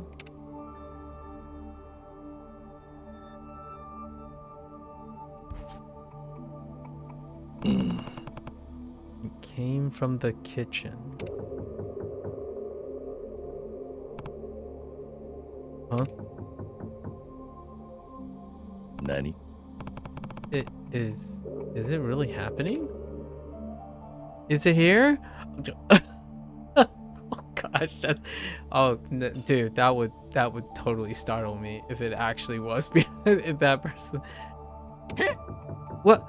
Could this be a ghostly clatter? Clatter, like tapping?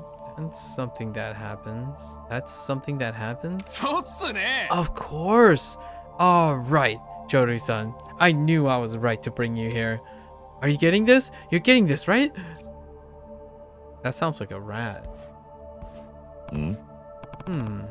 What's that? A rat? Of course. Looks like you've got rats in your walls. Oh, great. This must be one of those rat roots. Rat roots? Yeah, just like it sounds. The path that rats run along inside the walls. There must be wiring for the light running behind here too. The rat stepping on or vibrating the wires is probably why the lights flicker. Oh, I get it now. Sorry to say, but this won't be good. This won't make good for a good video. I'm going back to sleep, so keep filming, okay? Ugh, Mendosai. Sorry, what a pain.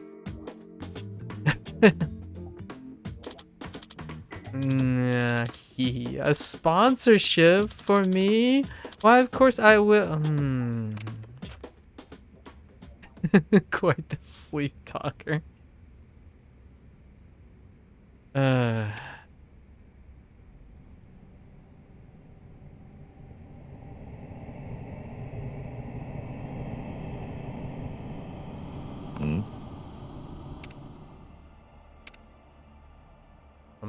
bathtub this time.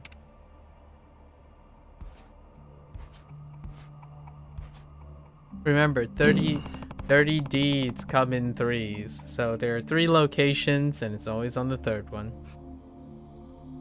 Doesn't seem to be anything out of the ordinary in here. How do we explain this?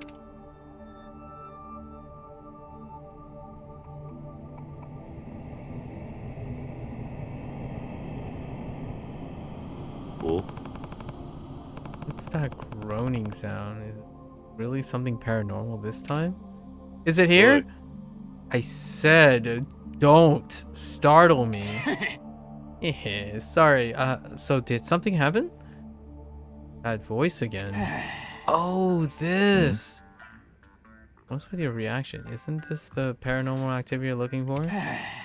I thought so at first too, but nah. That's just someone puking in the toilet of the snack bar downstairs. Oh. It doesn't sound like that. You can hear that from up here? It doesn't sound like it at all. This apartment's pretty old. There's a lot of gaps in the walls.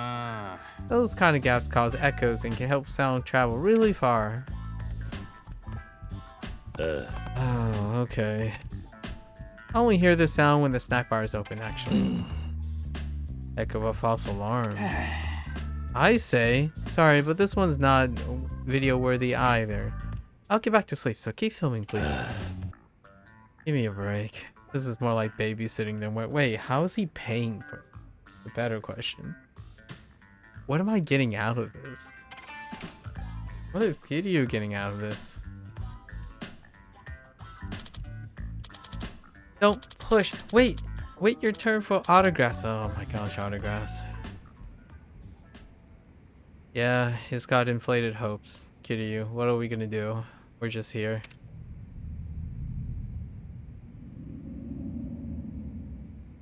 Yeah, and sink.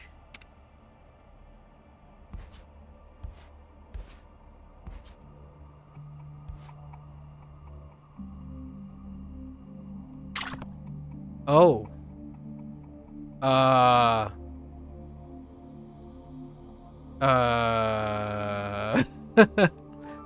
Nani? What the? Is this blood? No. It's probably like leakage from somewhere. Is it finally here? Whoa, this is... I know this time it's genuinely inexplicable, right? We can't explain this, right? Right? Actually, can you hold on a sec? Oh no, here we go. Okay, all done. The dripping stopped. What the heck is going on?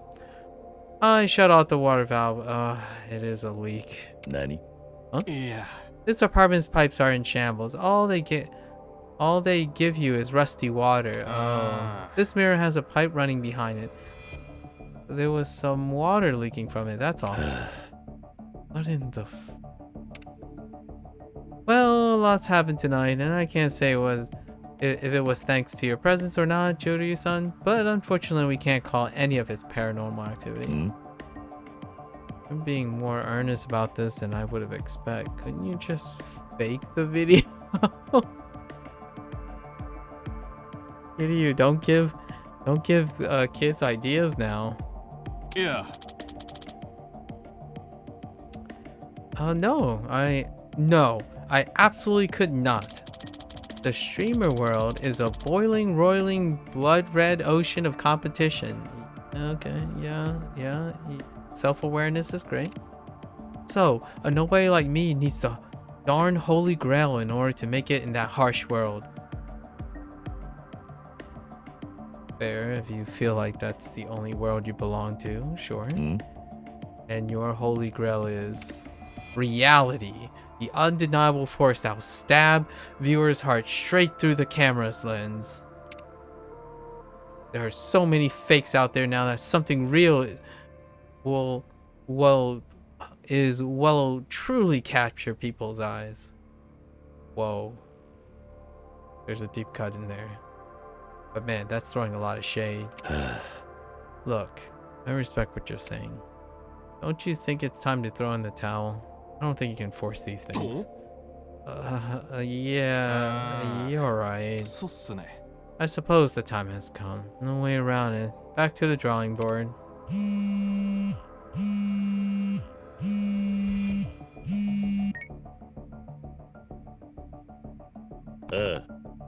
Akame? A woman would have made this so much easier. What is his problem? It's Joru. What's up? Joru, be careful. Huh? Why? Kitayama is a fake name. I found out he's renting his apartment to a friend. Oh no, here we go. What? Come on, listen. Kitayama's real name is Shingo Morimoto. Oh, dang. That's kind of creepy. Oh, I just got some chills. Shingo Morimoto. That's... Yeah, he's the killer. Oh, dang. That's great. Dang. Oh, I got suckered in again. Alright. Alright, RGG. You win. You got me. That's why he wanted the woman. Oh. Wow. It really actually did turn into a real life ghost story.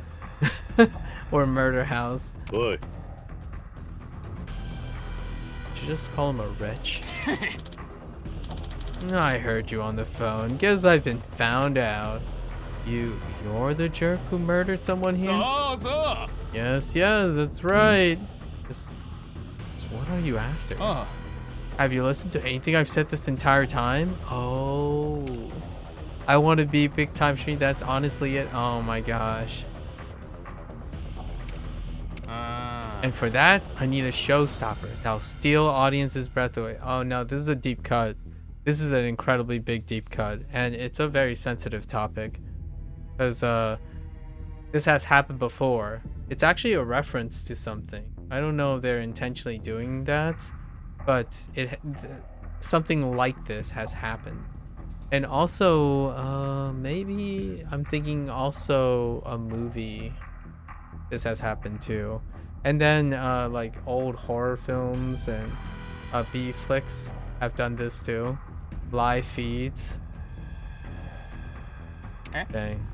There's a million murder houses videos out there, but think, what if the murderer himself reported live on scene from one? Now that's reality. Gosh, that's actually really scary. Holy heck. So you ended a life just to churn out some content. Now you're getting it. Don't look so mad. The idiot I killed was a good-for-nothing online scammer too. That's why I chewed. Oh no. Built on vigilantism. Oh. Yeah. That's got nothing to do with what you did. You know, I've heard that Akemi got results and was good at keeping secrets. But not only did she blow my cover, she sent a big burly dude like you over instead of women like I asked her for. Asked her to. You don't really mean. Yes. If the shot went sour, I was just gonna kill whoever Agami-san sent. It would have been a lot less trouble for me to take down a woman. 2 murders right here in the same spot. That's gotta make something happen, right? Yeah? Akame was right to send him. Alright. Wow. Wow. That's so good.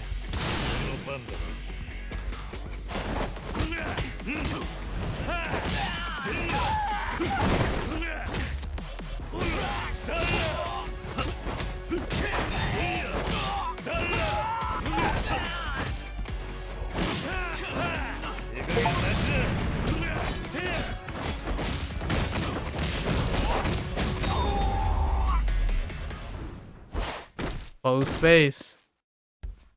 Butthead. Get wrecked.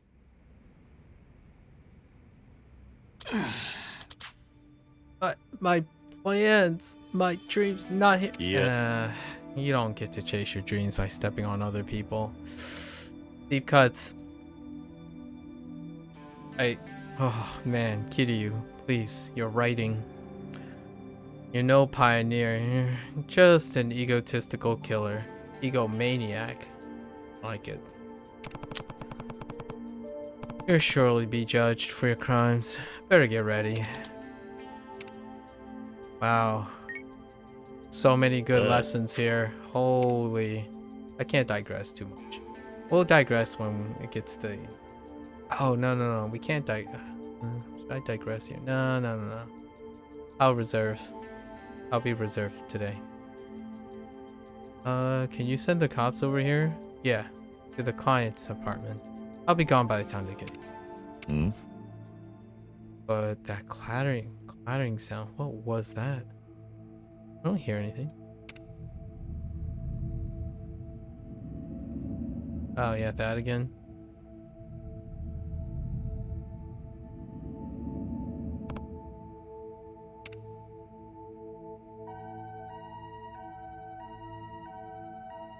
Thank you. Yep. Nailed it. A victim. Wow, that kind of sent chills. Oh no, dude. Oh, that's such a interesting way of tackling that. Ooh, that was so good too. I think right now it's so far it's a knockout. The 3 sub-stories, they're so different from each other. It's so good. Although my MSQ progress is non-existent now.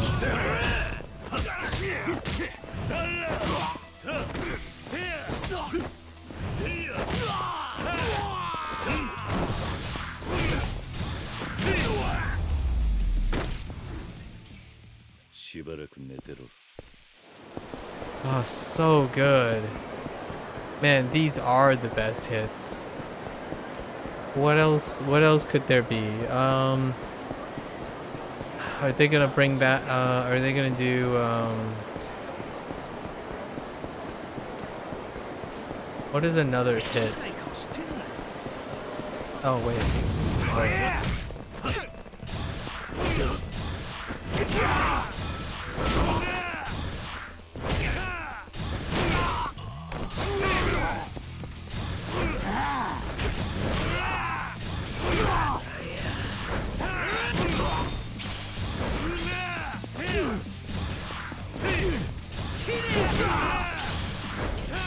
I'm trying to see if this is faster, but it's definitely not.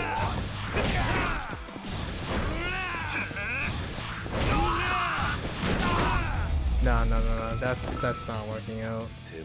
Taking too much here.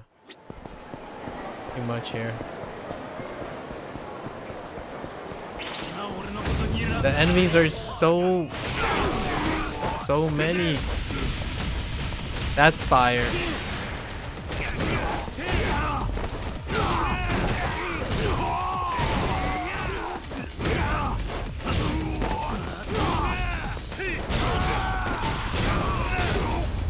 Dang, that's so satisfying.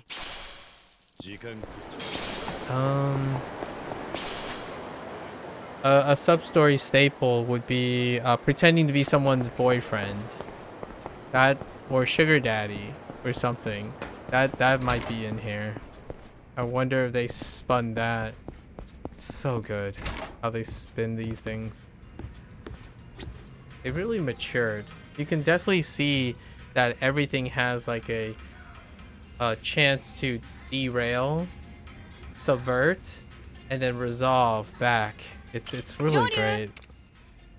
Almost all of these. I need something with a lot of points. Oh, this is worth 8,000 points. This is good.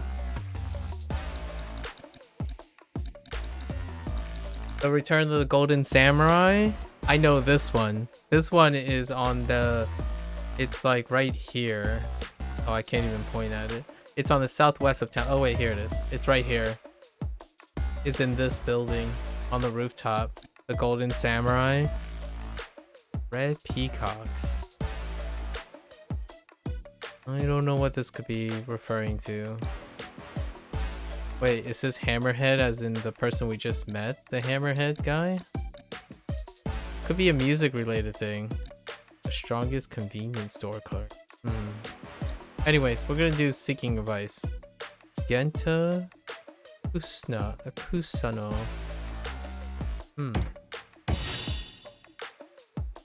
Okay.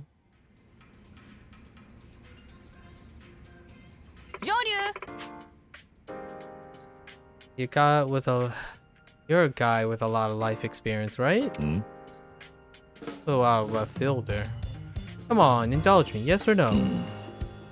Well, I say my life hasn't exactly been uneventful. Just as I figured. In that case, doling out advice to youngsters should be a piece of cake for you. Ooh, this is juicy.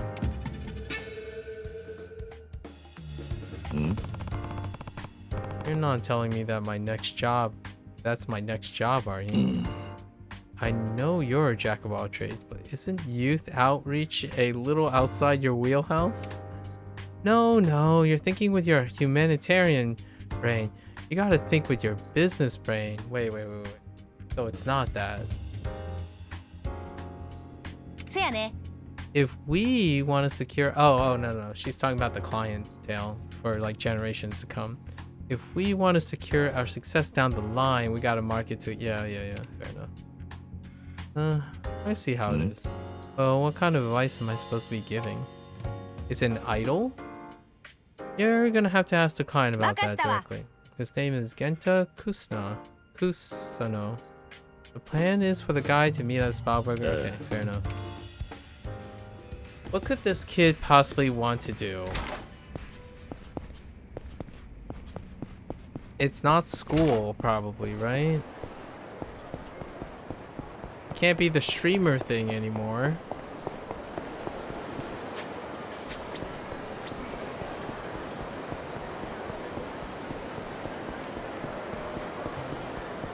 I don't think it's a money thing. Maybe it's a food thing. What if it's a food thing? Dancing? Karaoke? Oh, be a singer.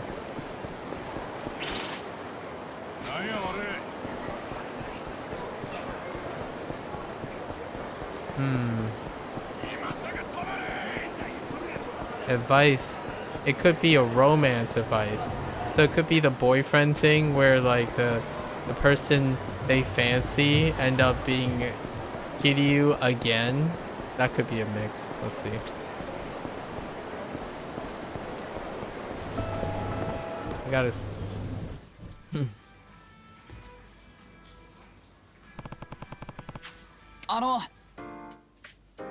It's probably romance advice.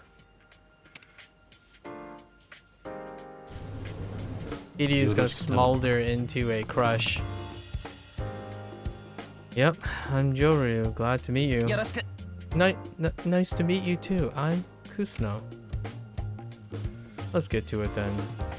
Akame tells me you need some advice. Is that correct? Well, about that. I'm sorry for wasting your time.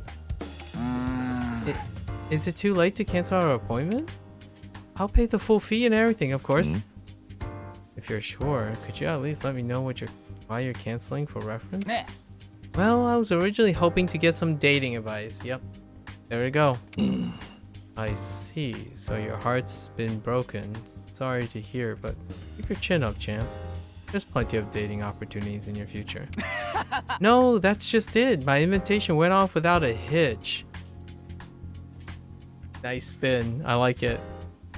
Nice spin. Huh. Well, that's good news. There's gotta be more to this. Oh no. What is wrong with her? Or what is wrong with the arrangement is probably the idea. Like, is she an opportunist? Or is she a digger? There's a spin to this. There's gotta be a spin to this, right? but you must have really wanted help if you were willing to pay us for it. Did you end up getting advice elsewhere? Yes. I might have gotten my hands on the best life advice I could ask for. Oh no, it's a scammer.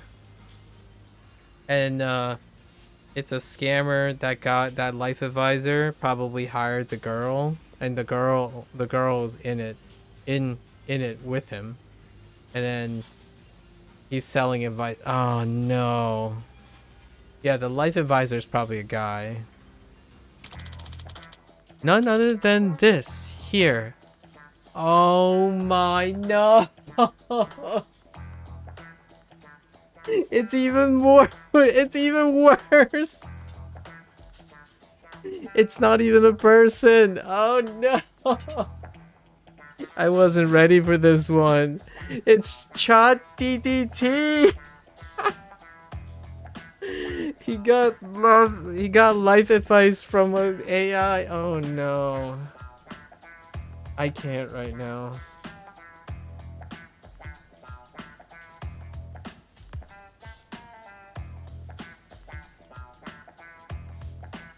This is so good. I freaking love these sub-stories. These sub-stories are so good. I can't believe, like... okay. Alright. I gotta stop thinking like a boomer. I gotta start thinking like a zoomer. Freaking Chat DDT. Oh, why didn't I think about that? Oh my gosh, that's so good. It's so freaking good.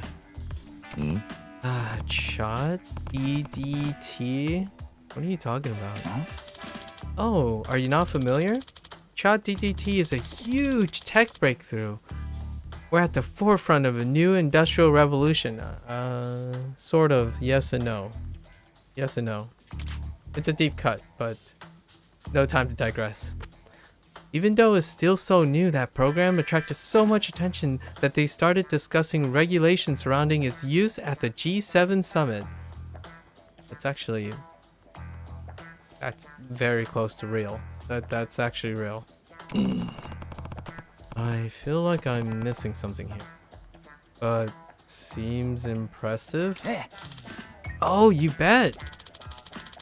Chat DDT might look like any other app at first, but it's got the power to answer absolutely any question you ask it. Any question. I mean, it's supposed to. Just know, nothing in this world is absolute, and technology can't solve all your problems. You should take care not to treat this lightly. Words to live by. Wow, you're awfully serious, aren't you? You should really give it a chance, Jodori-san. Chat GPT. Magic sure to dazzle you, and you might learn something. Yes, I can't fight the future forever. How do I go about this? Well, first off, 30 minutes later. So I just say something into my phone. Oh my gosh, it's also an assistance. Yep, go ahead. Ask it anything you want to know. Okay. What exactly is Chat DDT? Chat DDT is a machine learning AI designed to provide highly accurate responses to a wide variety of conversation topics. However, Chat DDT's answers are not 100% accurate. It's important to do your own research and make final decisions for yourself. That sounds about right. That's strange. Did I call their assistance hotline by mistake? Yeah. No. You're definitely talking to the program. It listens to your question, then AI came up with a response and read it back to you. AI? ChatGPT just said it a second ago. Short for artificial intelligence. Artificial. Okay, let me see if I can clarify. Oh, a robot. It's like a robot. Nani? What? That was a robot talking to me? Sure, more or less. That's incredible. Go ahead and ask another one. Whatever you're curious about. Let me think for a sec. Any good restaurants around? Tell me the secret of Cosmo Kiryu's popularity. Tell me what Hanawa's weakness is. Oh, dude, come on, don't do this to me. Let's. I want to hear this. What makes Cosmo Kiryu so popular and cool? Cosmo Kiryu? Is that supposed to be somebody famous? Huh. Yeah. In his line of work, you'll have to be living under a rock not to know that name.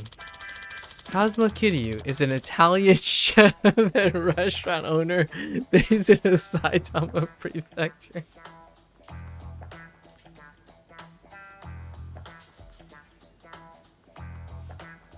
Man, if I were writing scripts for sub stories, this is so good. I love this. Oh, modern age sub stories. Oh man, this is the best stuff. I'm so excited for Like a Dragon Infinite Wealth because it's even closer to present day. Although I do have to admit, given the year this is supposed to take place, given the year, it didn't explode that much. They're kind of a little bit ahead of the time period, because I would say it's probably around, this is more like 2022 2021 news, and it's not that yet in the game world. Wait, what? Last October, his book 3-minute recipes for the time crunch chef made a successful debut. Oh my gosh, it's another. It received a slew of positive reviews praising his attentiveness to the need of busy homemakers. On his popular video channel, his positive disposition and upbeat commentary provide widespread entertainment for his 100,000 subscribers. That is such a deep cut. The food channel. And it's marking the uptrend of cooking channels. And then a book to sell from it. I actually know 2 or 3 of them and watched 2 or 3 of them. Wow, didn't realize I developed such a flourishing culinary career.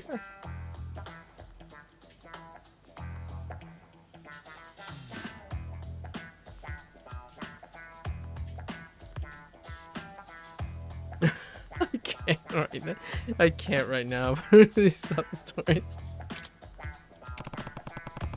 It's a lot less all-knowing than I was led to believe. What is this thing actually useful for?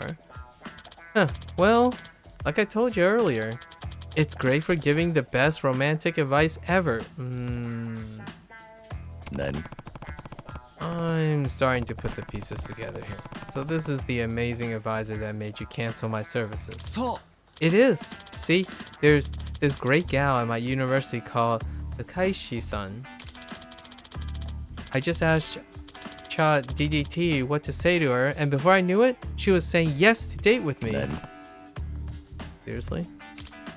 Oh, I should ask what to do next. I'm about to go out with a girl I like. How should I prepare for our date? If you're about to go on a date with a girl you like, the following points will help you prepare. 1. Practice good hygiene. 2. Suggest conversation topics you and your date will enjoy. 3. Be polite and demonstrate your best attributes. That is so chat GPT. And that is so not explicit enough. There is zero attention to process. How do you practice good hygiene? How do you determine and identify the conversation topics prior to suggesting them? What is construed as being polite? And what is the mutual understanding of best attributes between the two people? How do you demonstrate that? Oh, there it is. Kiryu's land on it right there. There we go. But that's the bare minimum as well. Hold on. Just give it a chance. Oh, okay. How do I demonstrate? Oh, okay. All right. How do I demonstrate my best attributes? Okay. The writer is got me checked out. Okay, fine. Let's keep going. Showing off the best version of yourself is not an easy task in today's age of social media and knowledge distribution. An overload of information can lead to parts of yourself being drowned out among unimportant details. Oh my gosh, I'm okay. That's good. That's actually really good. Wait, the question is, was this part actually written by ChatGPT? Like using ChatGPT? Like, I'm gonna be real now. If the person who wrote this, right, actually literally did this with ChatGPT, absolutely floored. I would be, this would be the craziest inception ever. I'm sure the writer probably wrote this, but still. I would love to ask a dev if that's what they did. To leave an impression on your partner, you must boldly showcase your personality. Okay. Is there a setting you can change to make it less vague? Yeah, exactly. Yes, Kiryu, exactly.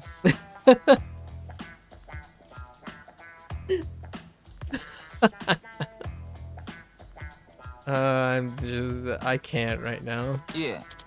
No, we're getting there. How can I boldly showcase my personality? Okay, I'm gonna be... oh man, I gotta digress so hard, but... no, we're not gonna digress. You could try jumping off a bridge. Oh, they're showing the dangers now, the worst case scenario. Here's the turnaround. You could what? River diving for bridges is a thrill-seeking practice that has been outlawed in many areas due to high rates of related accidents. But that is precisely why doing it may prove your resolve. Is this thing stupid? Wow, I never would have thought about that. What? Oi. Wait, hey! What? Are you gonna... What? You might have canceled the service, but I'm not about... What the... Okay, that got dark. That got dark, but that's really strong dark comedy. That's really good. Man, there's so much digression in here. So, ChatGPT, there is a great use for AI, like an incredible great use for AI. One is to challenge knowledge seeking, so asking the correct questions, right? So that it was encouraging that guy to ask the correct questions, but it doesn't develop critical thinking skills. So when you ask the correct questions and are supplied with answers that you accept, there's no development of application or integrating information. So one of the biggest dangers and the scariest thing, this is just going to be a hot take, I don't want to digress in this at the moment, because of the fear from formal education institutions is that when you highly rely on something that can generatively integrate answers for you, you do not have the skills to check or analyze that in return. So a lot of times when people, this happens all the time. I'll give a great example so that we don't digress too far. It's the idea that you can use generative AIs to make products. And when you make products, it can be in the form of an actual product or a service. One of the biggest, I would say right now, that is often not disclosed is that the abuse or exploitation, and I'm going to use abuse and exploitation as a way to highlight that it's a trade-off. It's a very detrimental trade-off. It's incredibly convenient, but you can write articles, write responses very rapidly with the aid of generative AI. So things like, I want to be a professional this is where it become a deep cut. I want to be a professional journalist or a a gaming journalist. What do? Well, the youth would use generative AI to create that review, and to the point where you just post it. Sometimes they change a word or two here and there. I'm gonna be real.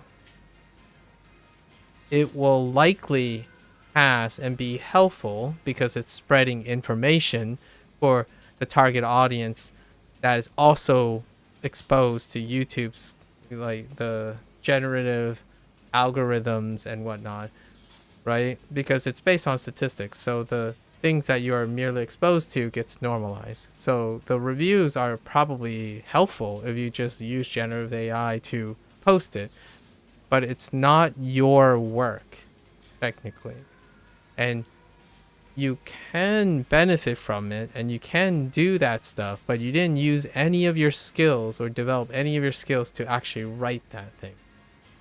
So the take-home message here is, yes, you can definitely make it into a model, but no, it does not help you improve as a journalist, and no, it does not develop your skills to know that it is dangerous, the shortcomings and trade-offs that you have. So in the future, when someone relies on generative AI, they themselves can be fooled by generative AI products. So because you don't develop any of the skills to do that. And that there lies, it's a rapid normalization that's already happening because of social media.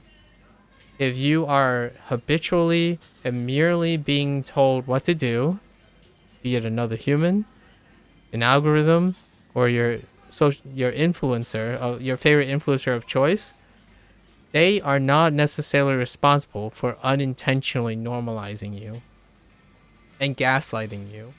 So when they say something enough, they believe it, but it also inherently makes you believe it. But it removes away the process of understanding why you believe it, how you believe it, and if it's true. Generative AI just skips all that step. Now you can do it whenever. You always have a resource to do so. So when you have young people who are used to that, let's just say, as long as they're not the ones running companies, businesses, and like paying the bills and are in your employers, it is incredibly obvious that you didn't write stuff. So, and I've encountered this firsthand. When someone talks about like, oh yeah, I'm going to do this and I'm going to do this, and then they share with me their product, the first thing I know is they didn't do the product. They did not write that piece. They did not draw those things, because it was well beyond maturity and nuance that a person who said they just started doing it, those aren't your skills. Your skills were not there. Especially writing. Writing is incredibly obvious when it is not reflective. You can still write like the generative AI. Like, what I mean is, you can probably come up with that. But when someone says, oh yeah, I'm going to start reviewing games, right?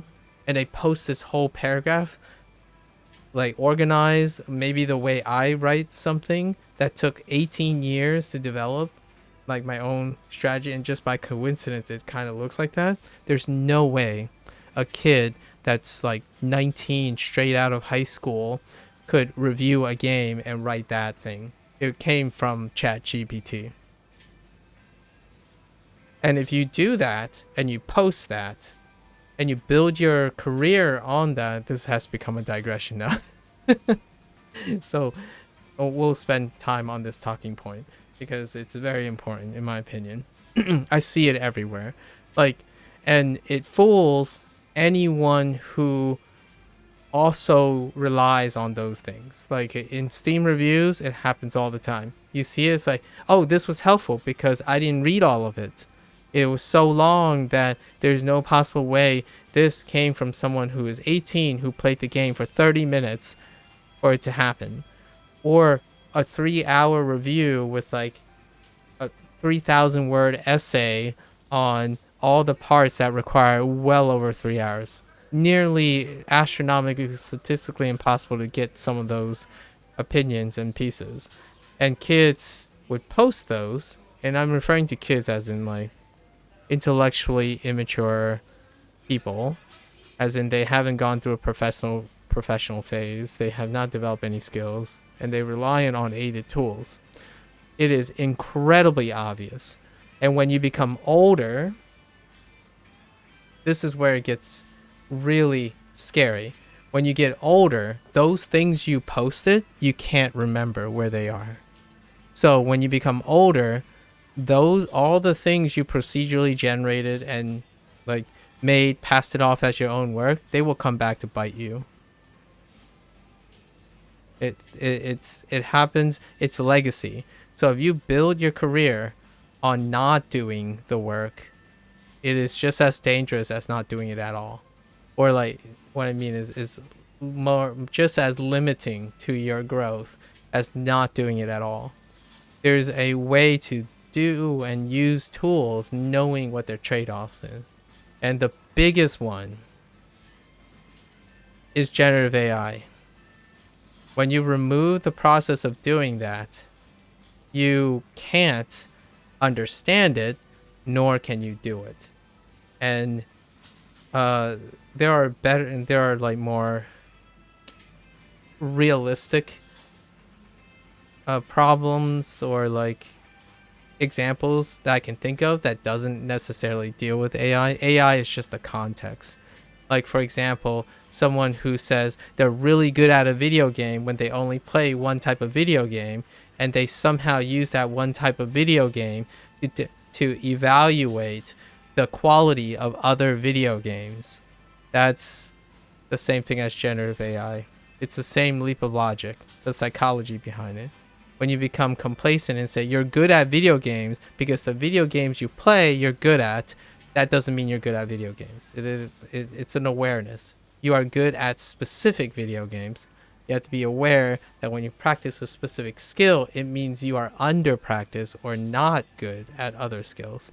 Because the specific skill you have has interference. There are trade-offs. If you're a really, really fast thinker, you cannot think very slowly. You might be thinking, well, who ever wants to think slowly? Well, have you ever had a panic attack? Because if you want to slow your thoughts down, you need to practice how to slow your thoughts down. If you want to be faster, you have to practice being faster.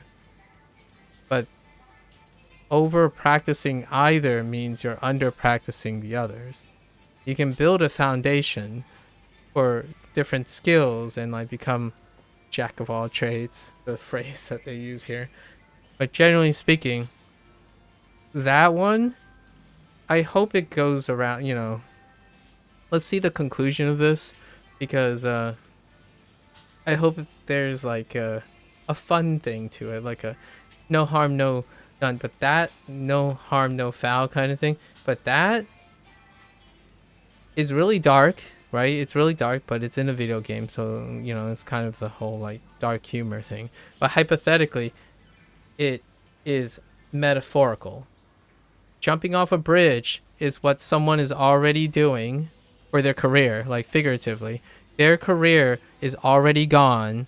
Their propensity to grow is already gone if you're already using ChatGPT to write your essays for school. If you think it's somehow reasonable and normalized to do any form of expression or communication using aided generative AI, because you will not practice any of those skills at all. And by the time you mature and require those skills,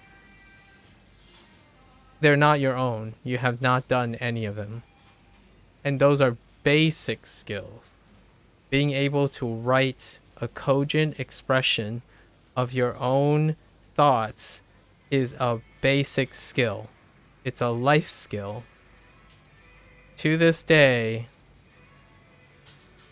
just because you're chatting live, like in a forum or something, and you can't write, and it's somehow the decorum is acceptable that you just write like, that guy is a great actor, they should give him an, or that guy is doing a lot of work. They should give him an Oscar. And if you spend your whole time writing that on YouTube Shorts and just copy pasta those things, every moment you're spending with that, you're not typing, you're not conditioning or practicing how to communicate properly on a forum, writing.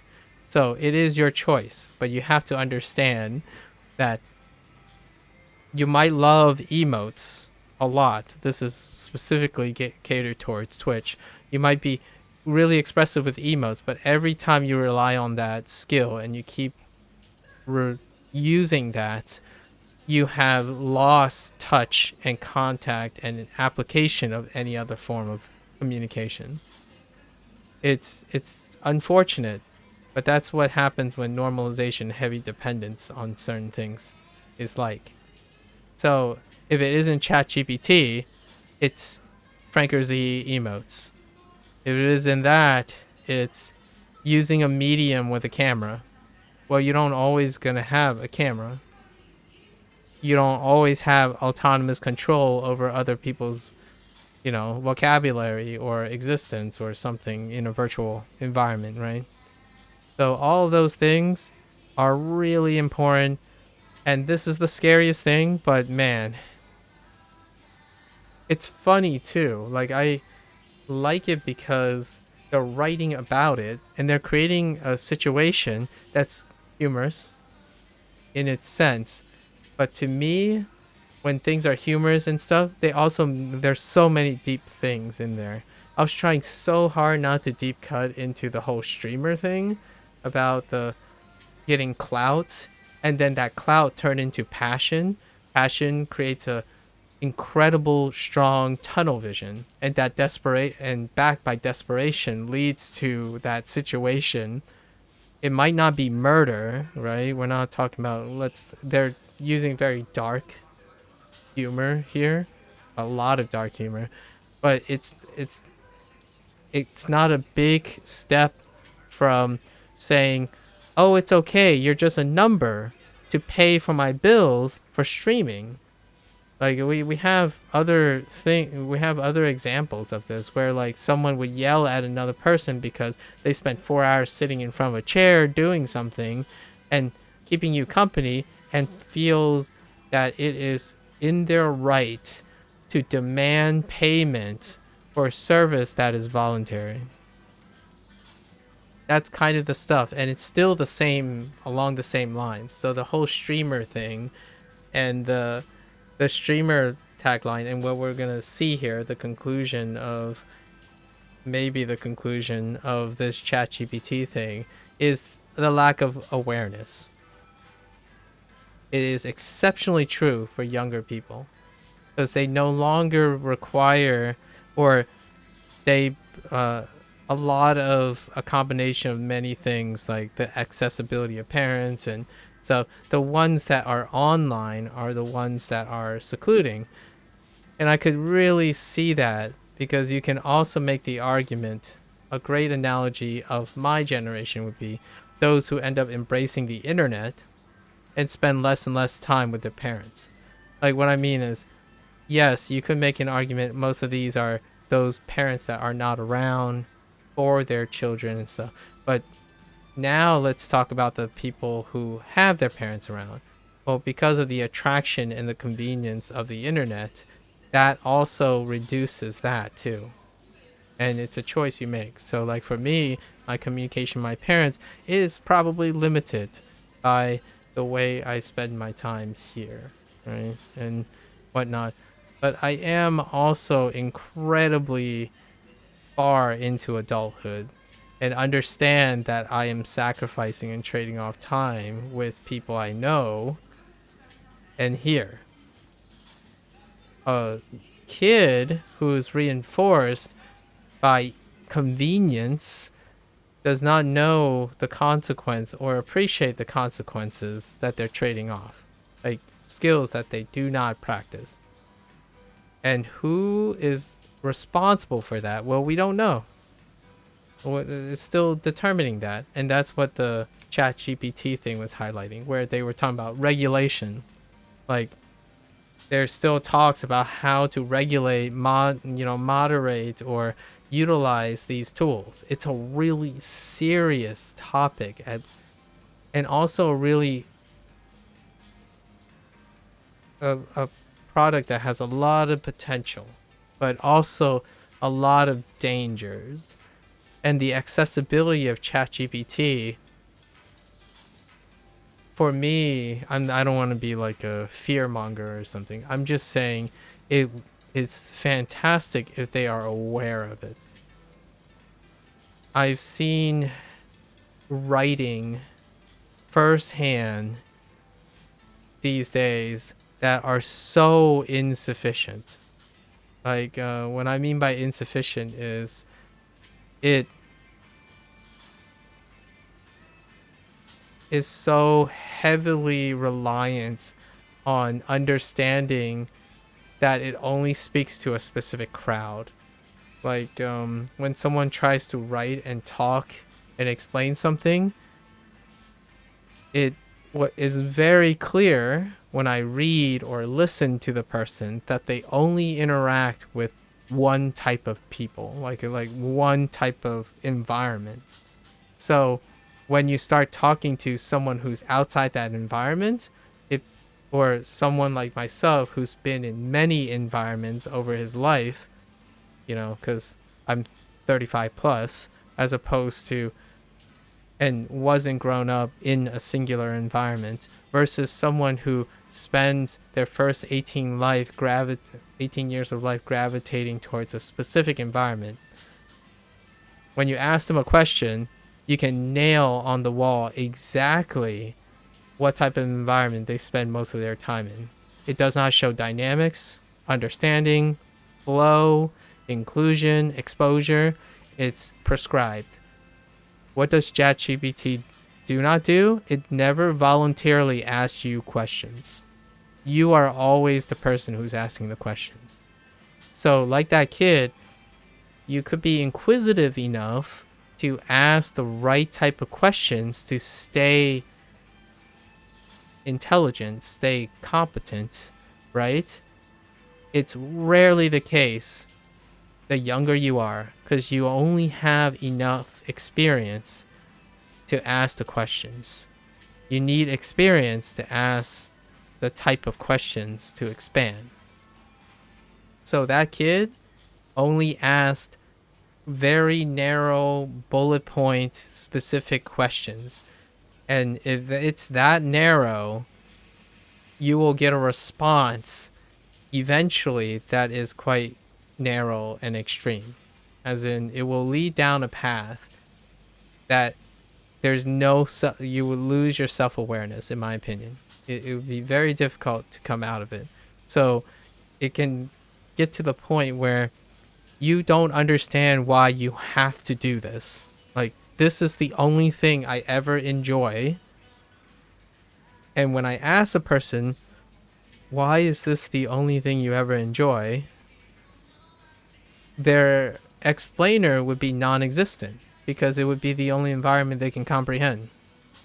Or when I ask someone, hey, how does this work? It would be in a manner that gives them away. Like, oh, it sounds like you probably spend most of your time talking in this environment where you don't form a connection with this, and so on, right? It's very obvious. I can't think of specific things. You could say something like, the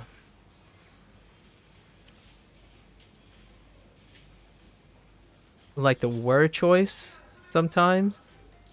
A good example of word choice would be garbage, hot takes.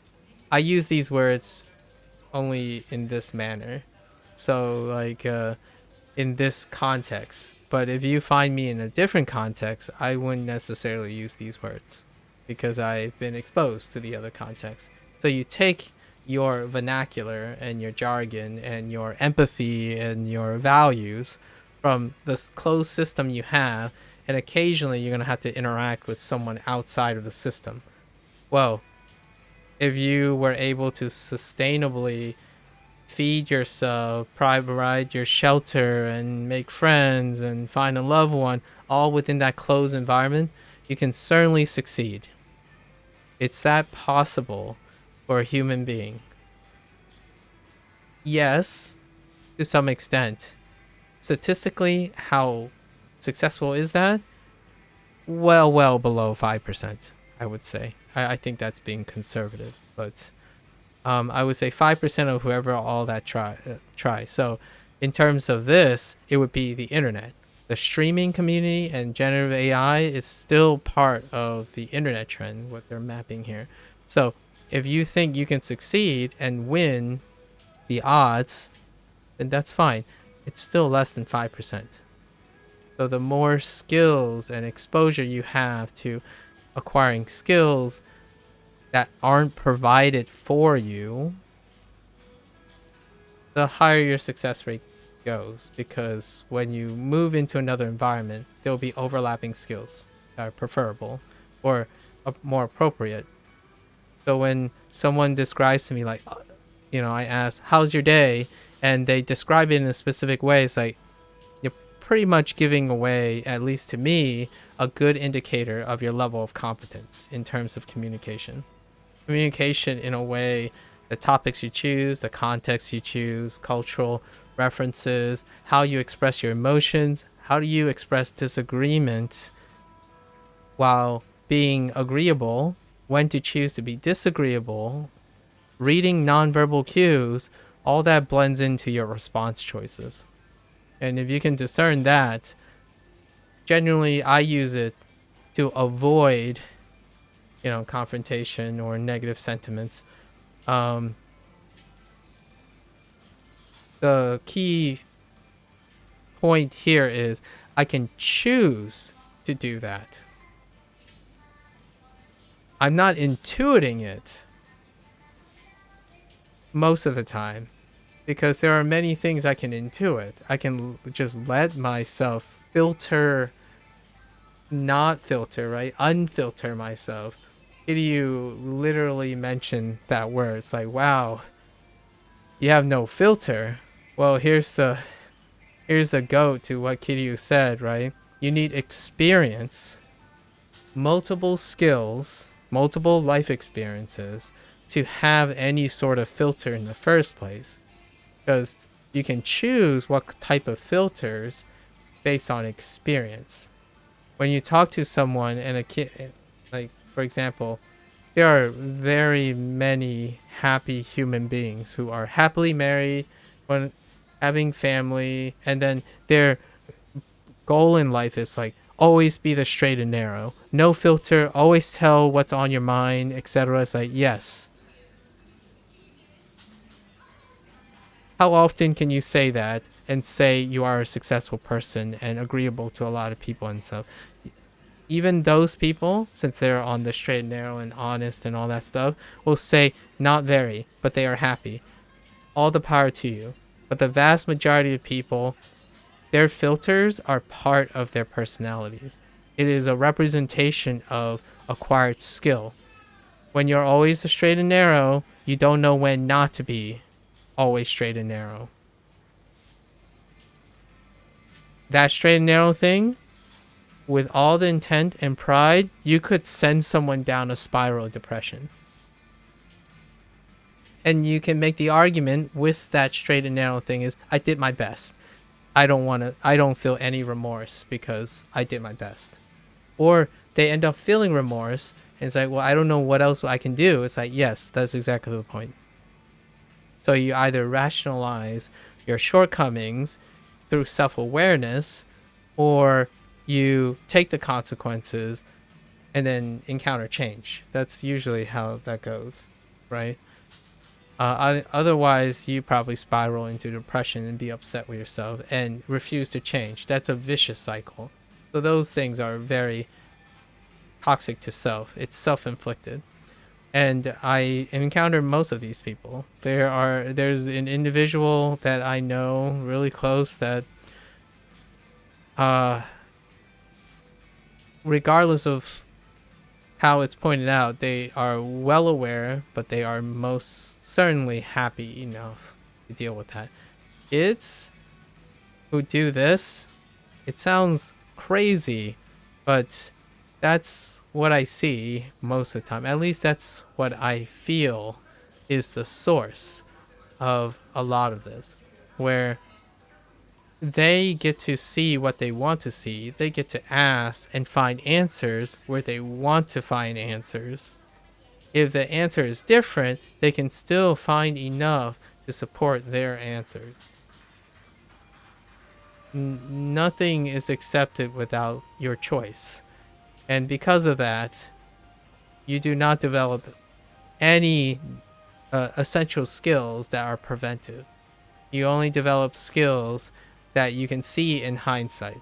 Well, write down a list of marketable skills you have, and I can guarantee you how varied the skills are and unrelated to each other also is reflective of how dynamic the person is and their experiences are. So for example, if you were asked, what do you do well?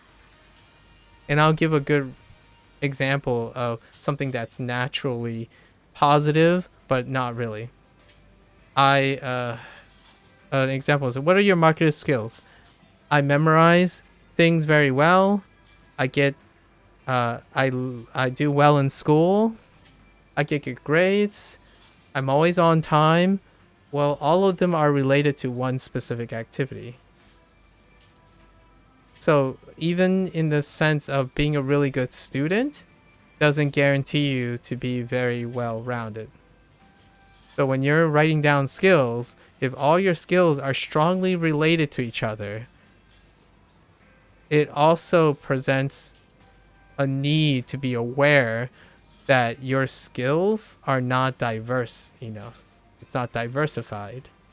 And ChatGPT AI makes it so that it only develops your relevant competency. It will not help you evaluate the value of that advice that's coming out. So like, for example, you need to look for research. It's like, well, I don't know how to do this thing. All right, you ask ChatGPT. How do you ask that question? Well, you ask it in your own self-interest, right? So you ask it in the form you can think best of, and it will, I just ended with the preposition again. It will provide some answers. Then the only follow-up question you can conceive is through your narrow lens. Not through someone who has multiple experience or disagreements, or someone who has many different other aspects of their lives. Like, or tell you something you don't want to hear, but you might want to hear just from exposure. No, it'll tell you with the best formulaic way to answer your question. And those questions will only be as good as your line of thinking. Questioning offers just as much information than getting answers. In fact, I would probably argue you end up having more questions than answers if you're someone who's enlightened and diverse.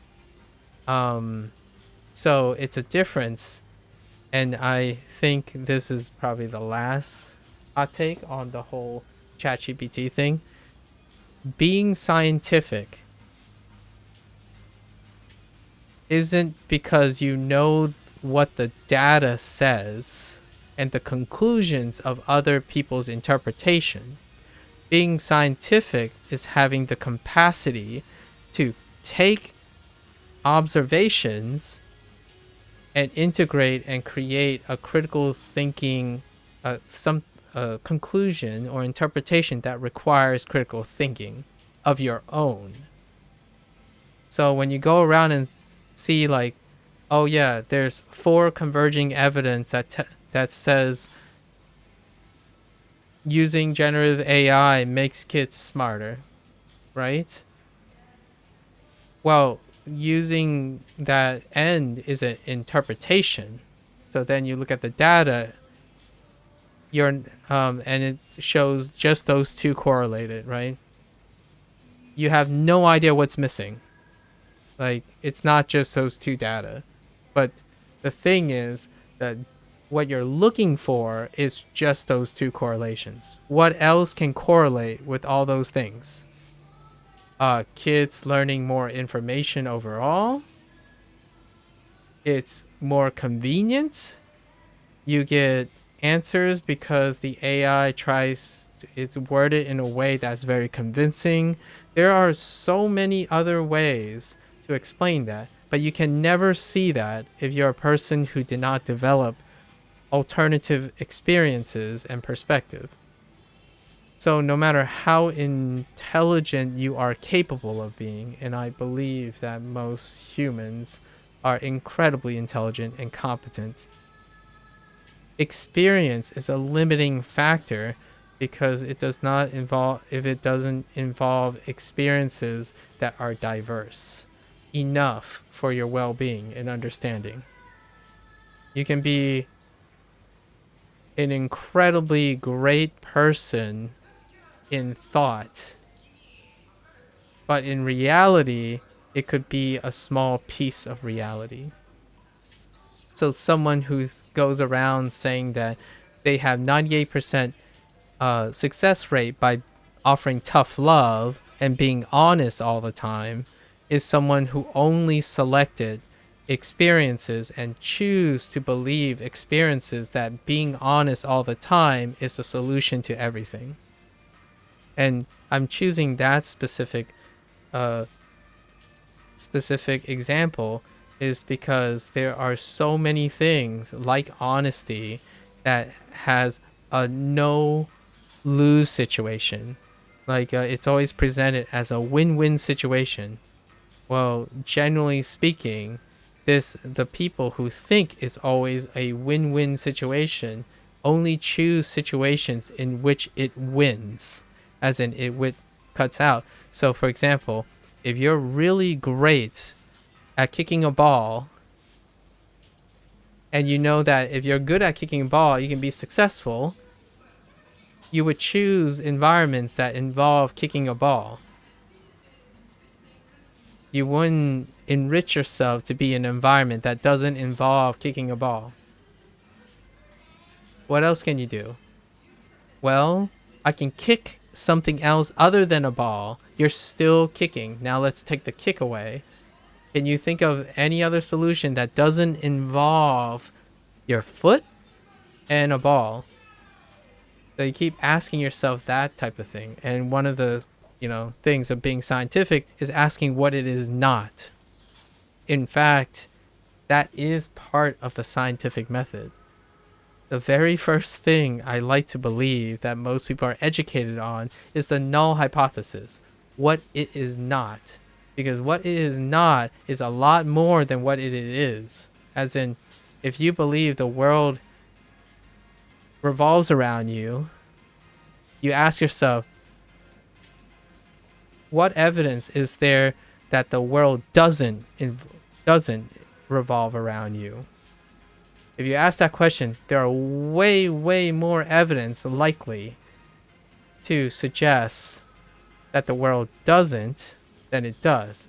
But when it does, that most evidence supports your hypothesis because you've disproven that there's not a lot, that you've proven that there's not a lot of evidence that supports the null hypothesis, then you truly and genuinely have a potential factual interpretation of something.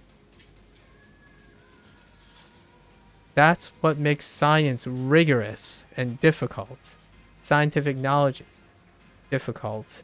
And being a scientist is understanding that process. Not to be confused with internet experts, which do not exercise most of that methodology. And in my opinion, here's a counter argument to mine. It's not pragmatic to do that. So when you're on the internet and you're doing all these topics rapidly over and over again, the end game is to attract an expert who only does that with the scientific process, not necessarily presenting yourself as your own expert in it, because as someone who is likely on the internet, it's a trade-off of being varied. You cannot necessarily become an expert in one thing if you're already on the internet pre-selected to know a lot of things. If you know a lot about a lot of things in order to prop your career, right, as an internet personality, you are less likely to be an expert in any of them. That's kind of the idea. And one of the things is all the skills that involves being attractive on the internet. All of the time, all those skills and time you use to refine that part, you are becoming less and less of an expert at anything you present, because you have to spend time doing that. And then some people would ask, like, well, there aren't real experts on the internet. It's because they're spending their time being experts. It goes the whole way. So I'm saying there's a balance between these two things. On the one hand, you must have enough varied experience and perspective that you don't think yourself into a box. On the other hand, you want to specialize enough that you don't the skill that you're picking is not stuck in the box, but also refined to a state that you can extract enough happiness from, like, from being good at something, right? You have to be good enough that it feels rewarding, but you also cannot be so reliant on it so that you're stuck in a box. That's kind of the balance of being self-aware and being competent versus being incompetent and naive. And with that little slight digression out, I really wanted to say more, but this is a tough topic. We'll just file it under, like, the idea that there's a balance between having convictions, emotional intelligence about one's own principles, and then being tolerant enough to be open-minded to other ideas when the current ideas you have are not sufficient, right? And in this case, the kid thinking it's a great idea to jump off into a river due to the AI is because they don't have enough self-awareness to know there are other alternatives, or how ridiculous it is, or how you frame it. There's nothing to frame. This kid hasn't done anything or exposed to anyone, which is Kiryu at this point in juncture, to frame alternatives. And that's kind of goes a little bit back to the examples I had that involved parenthood and teaching and school and whatnot, and then being heavily reliant on social media that is algorithmic and voluntary, and influencers who have agendas and are refined in what they do and sell. So, like, for example, here's a big one, and I'll probably end this digression on that one. Video games are the only form of escapism that works for you, is because you only spend time playing video games and watching video games as a form of escapism. It's a normalization by mere exposure, generally speaking. It's hard to deny the idea when all I have to do is ask the person, what do you do most of the time? And when I'm asking someone, like, what are you up to lately? How have you been feeling? What I'm trying to do is get a feeling for what they're associating their feelings with, how highly frequent important things they're highlighting. So when someone comes up and says, man, life sucks. And then it's like, so what have you been doing? Well, I've been playing video games all day. Like, okay, so clearly whatever you're doing, which if I'm taking your face value, you're playing video games all day, and you say you're not happy video games is not providing the stimulus. You got to do something else. Maybe how you play video games could be a potential, but do you know how to play differently? Do you know, is it the specific type of video game? So if they're doing it 90% of the time, I'll ask them what type of video games that interest you. And then they'll name one thing. It's like, perhaps it's time to try a different type of video game. It's like, and if it's bold enough, perhaps you want to try something other than video games. They just keep stepping back as far as this person is willing to tolerate and be open to. You start specific, then you pull it back so that the perspective widens. And usually with time, it can include other things. But generally speaking, asking someone how they are and they say, oh, they're okay. It's like, so what are you doing? Then they talk about their activities. The first things that come up may make a significant portion of their lifestyle. So you try to connect their lifestyle. But usually when someone says they're really happy, technically whatever comes after is used for like talking because it's very pleasant. It's going to be a great way to start. When someone says they're sad, then everything that comes after is probably related to why they're sad. And it might sound counterintuitive when someone says, oh, you know, I hate school. And then it's like, so what are you doing now? Well, you know, school's almost over. I can't wait to play video games. It's like, that's part of the problem. You might be thinking, it's like, no, wait, but school's over, so the problem's gone. It's like, well, they're thinking they're avoiding a problem and they're looking forward to something and not solving the problem. So the thing they're doing that's easy and inconvenience is part of the reason why they're having difficulty addressing the problem. You know, it's the euphemism, the little like conventional knowledge about running away from your problem instead of addressing it head on.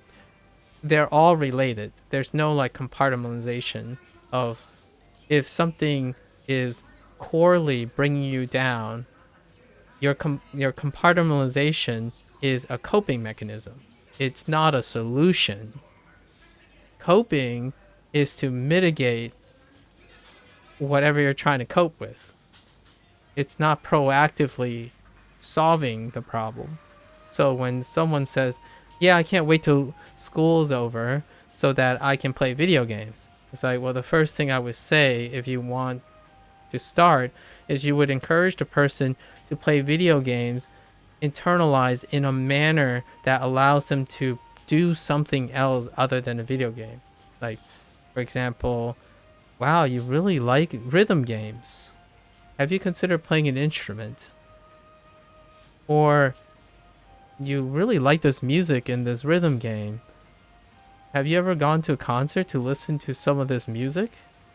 What it does is it expands the potential reach of their center interest so that they can intuit and be able to gather different stimuli. Because if the person tells you is happy, this is irrelevant, right? Because when they're happy and content, it will probably have a lot, like the kid here was worried about dating, but instead of trial and error and trying to proactively use tools and then see what happens, they asked a tool to prescribe an answer.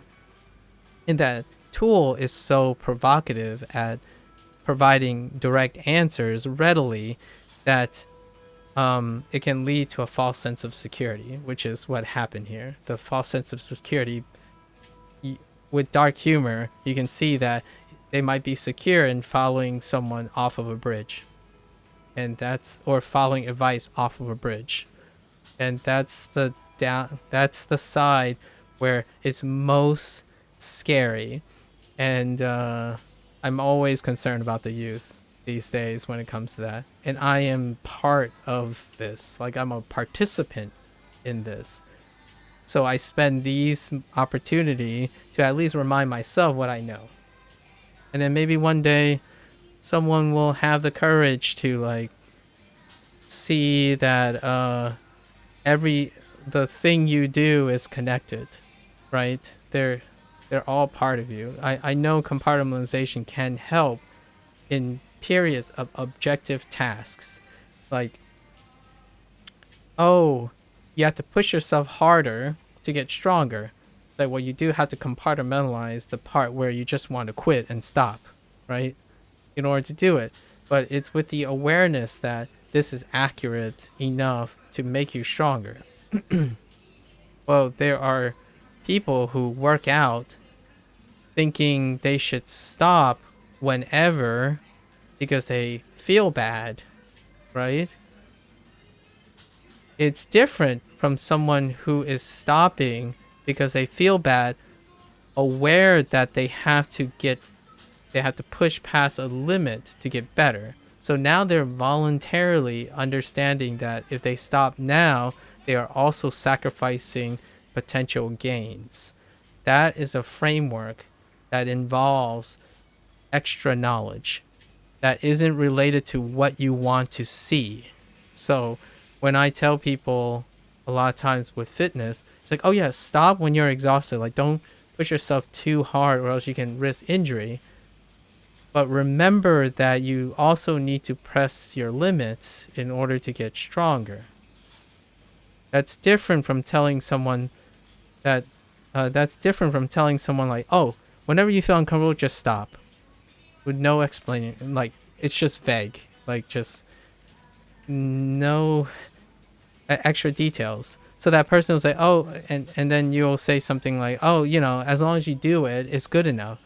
Like, well, that's not necessarily true. It can be true. You're omitting something, so you're hoping it works out.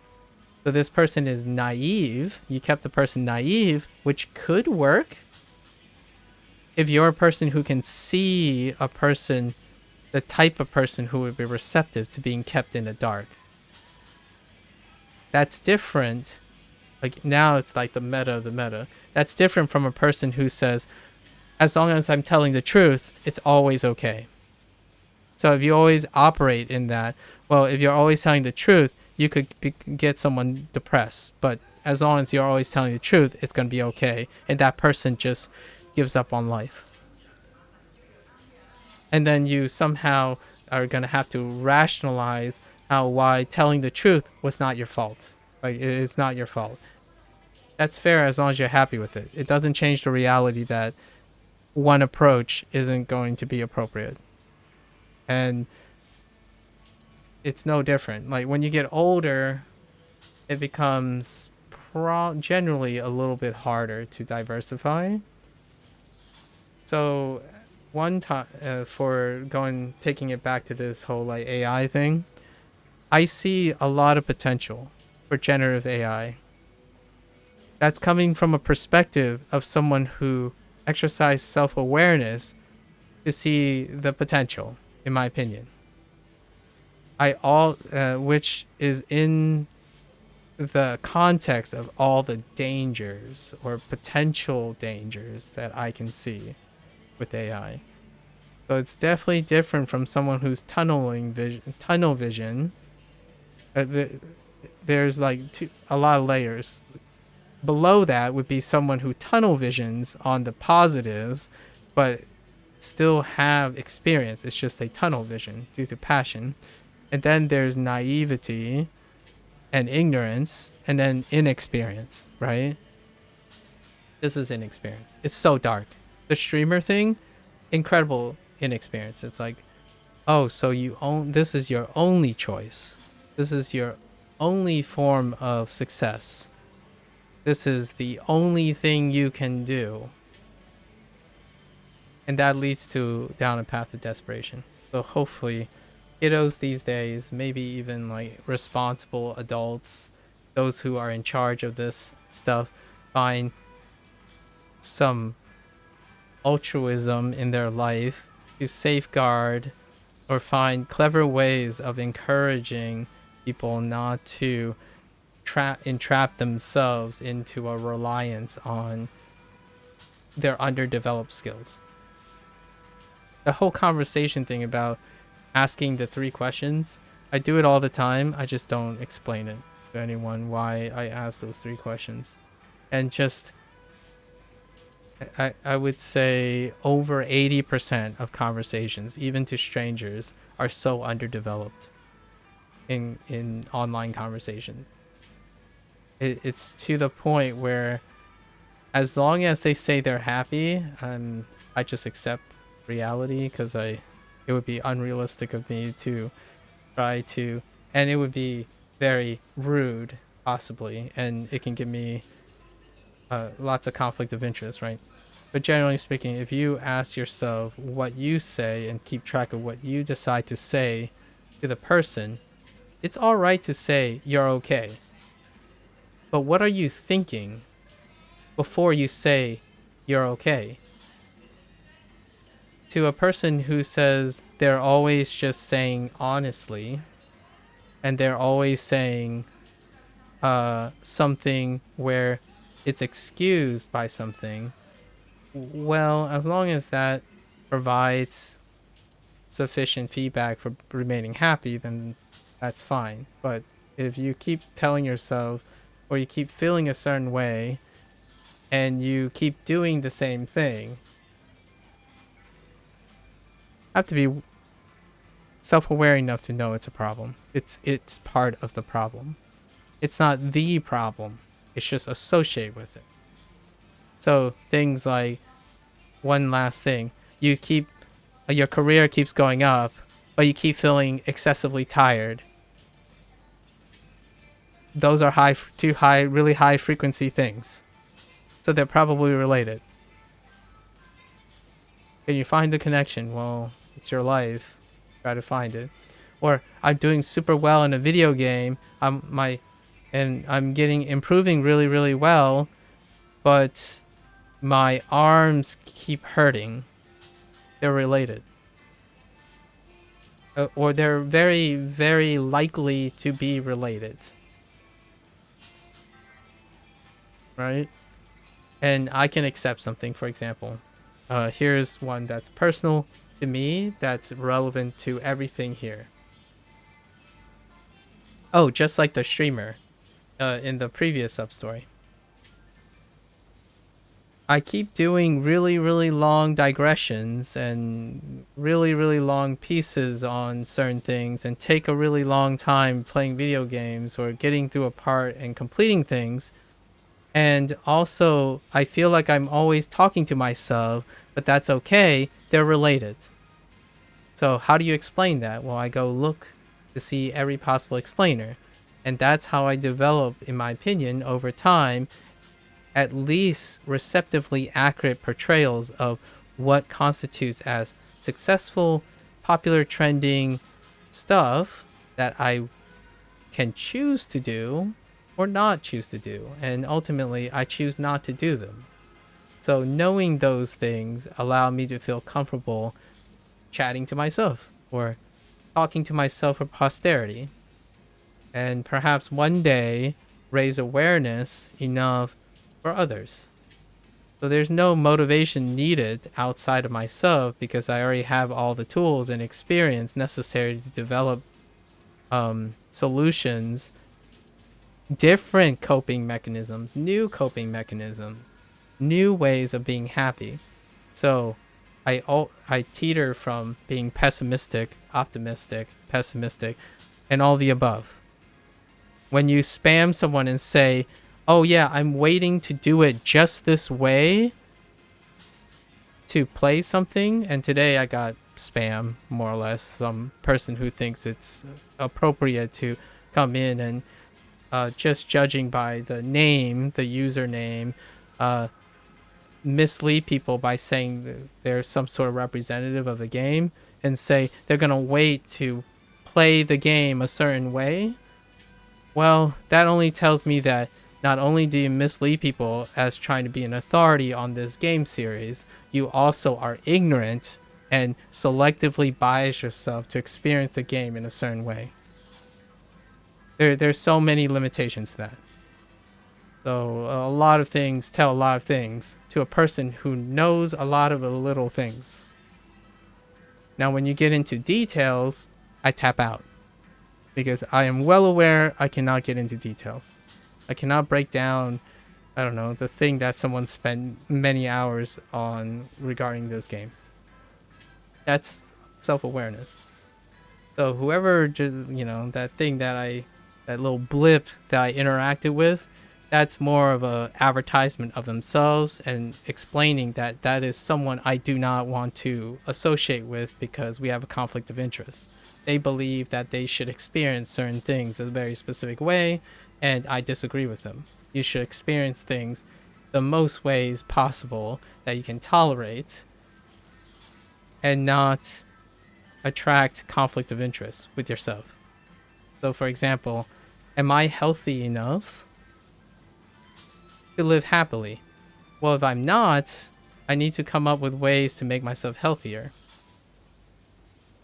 So I need to remain open to the idea that when I'm not healthy enough, I need to find alternatives to become healthier.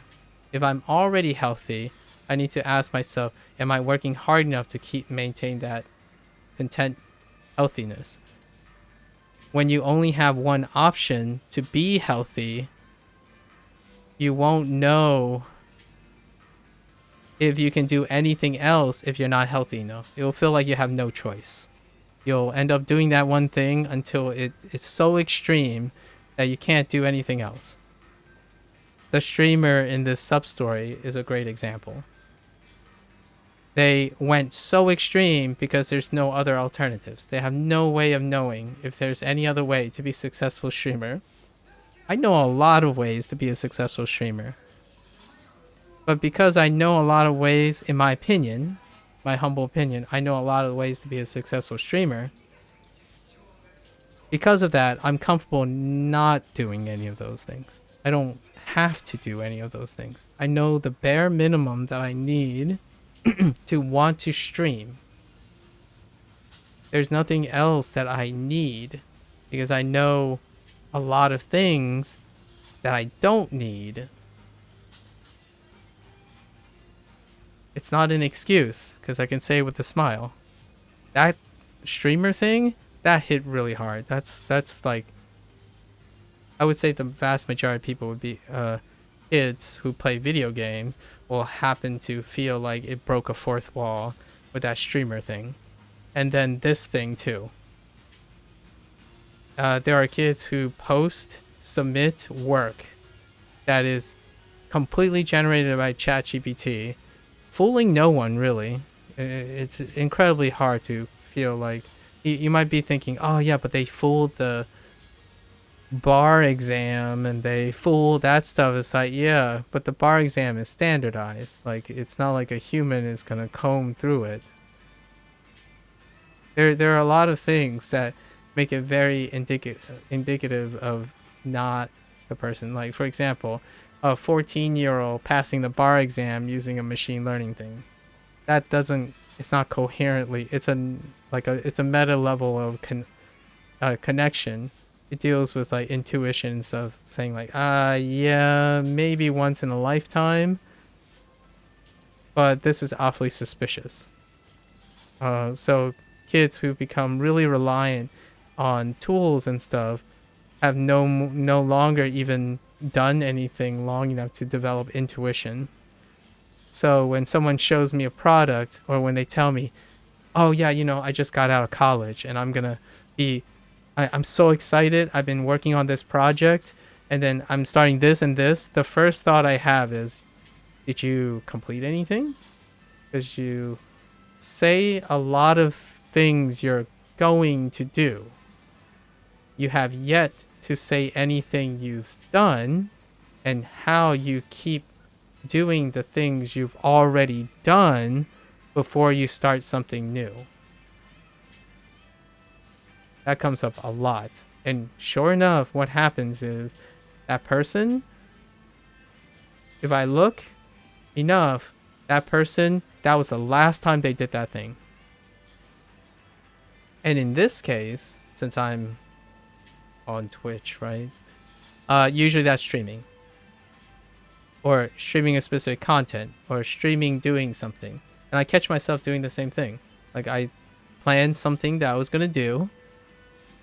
I told myself there was a 50-50 chance I wasn't going to do it by the time that comes up. Fair enough. And the other person would say like, oh yeah, no, this is going to happen, then this was going to happen. And it doesn't happen for the next 3 months. And you just don't. That's, or, oh yeah, you know, I'll come back and tell you about it. And they're gone for the rest, like forever. Like, yeah, that's probably what's going to happen just based on how they talk about. So what does this do for some people? It helps you temper your expectations so you don't end up become a cynic. When you become a cynic, sometimes that can be prone by reality or like a reality check. But generally cynicism comes with getting exposure to something that you expect positive things with, but then it disappoints you. So your cynicism builds over time. And in order to ground cynicism, you would have to know enough to not get fooled all the time. So just that these dark situations, so far all the sub stories are kind of dark.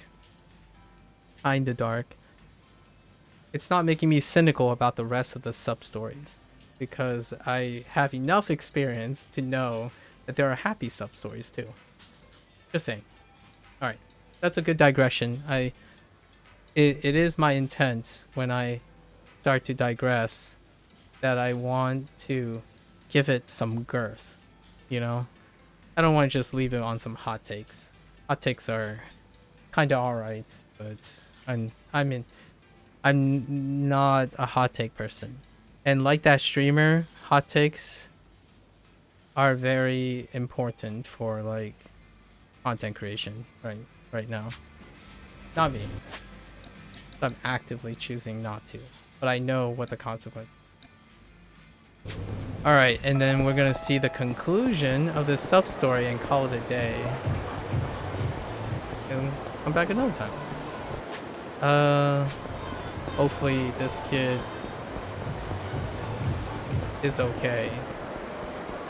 RGG does not do like super dark things. They usually write life lessons that Kiryu can help.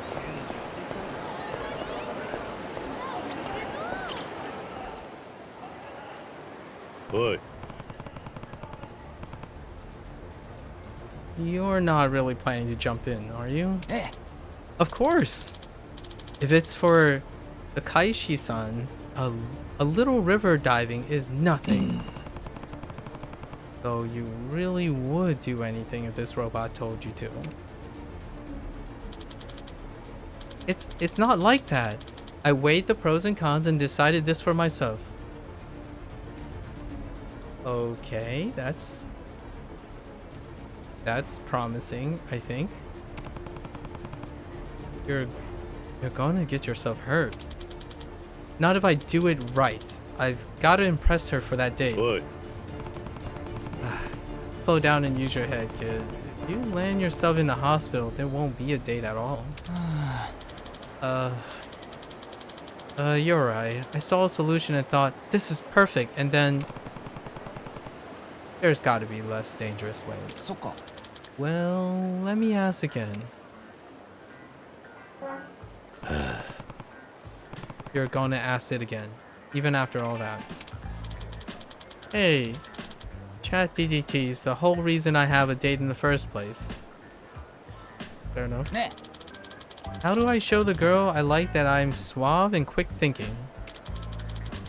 You could try protecting her from an assailant. Oh no. Oh no. That's such an Americana thing. Such a display of love and decisive action will help to mirror romantic ideals often found in popular media. Okay, I mean, true. That is definitely one way to interpret it. You will first need to become entangled with an assailant. Popular media shows us this can be done by making challenging eye contact or bumping into them with your shoulder. That's a lot of movie content. Now it's just encouraging you to be a menace to society. Oh, so like in that manga I read. Boy. Hey, hold up. Oh, he's gone. Okay.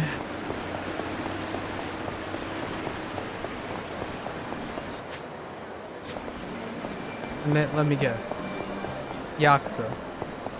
The kid ends up picking a fight with a Yakuza guy. Huh?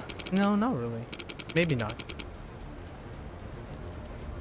That race jacket though.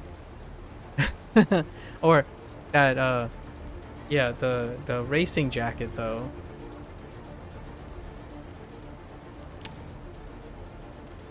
So he must have bumped into him. Huh?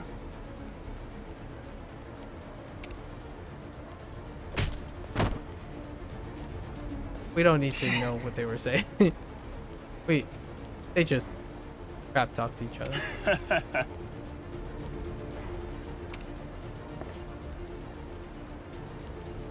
Boy. Sorry to step in, but would you mind letting him off the hook? Huh? Huh? No way. This freaking sardine shoulder checked me on purpose. You're understandably upset, but it was a momentary lapse of judgment. Don't go too hard on him. The kid's learned his lesson, I think. Okay. Fine. Sure. Oh, that's different. That was an evasive strike.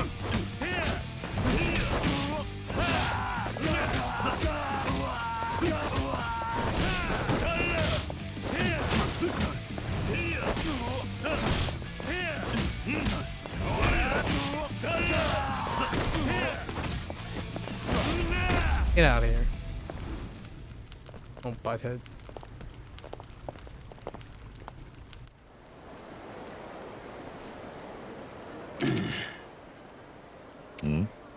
You done? Drop the issue and we'll put this behind us. Boy. And you, what do you have to say? Okay. Alright, I'll take it. Huh? Think twice. Yeah, alright, get out of here. Oh, punk. You have got to stop and think about what you're trying to accomplish here. At this point, I'm starting to think you're the robot. Yikes. But the only reason this girl's even talking to me is chat. Oh my gosh. Like a broken record. I admire her from a distance. Passive, you know? The only reason I was able to work up the courage to invite her on a date was because of ChatGPT's advice. Look. I'm not going to tell you to swear off it forever, but it's just a tool. Rethink how you use it. Yeah. I'm not that clever. I'm not great with words. I'm definitely not no good at talking to people I'm interested in. Not until ChatGPT. Yeah, there it is. There it is. We already talked about all of this, so it's fine. I'll probably be using it for the rest of my life, and that's okay.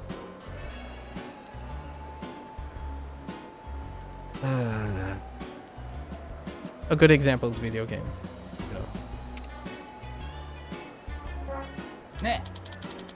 I want to confess my feelings to the girl I like, but I like to subtly hint that I have something important to tell her so I don't spring it on her.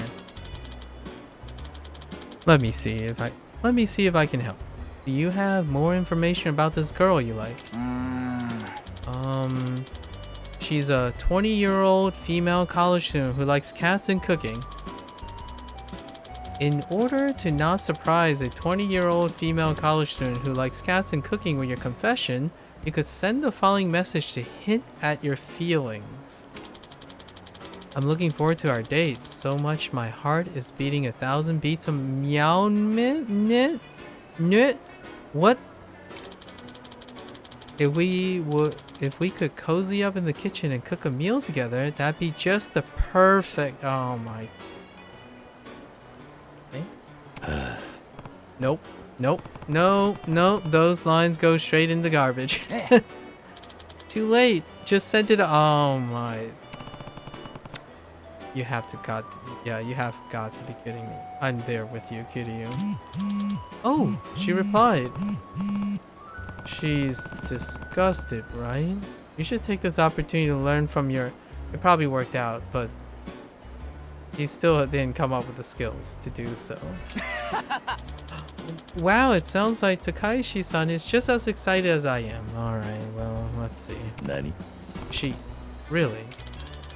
He says, I can't wait for my date with Mew either, and cooking a meal together sounds meowsing.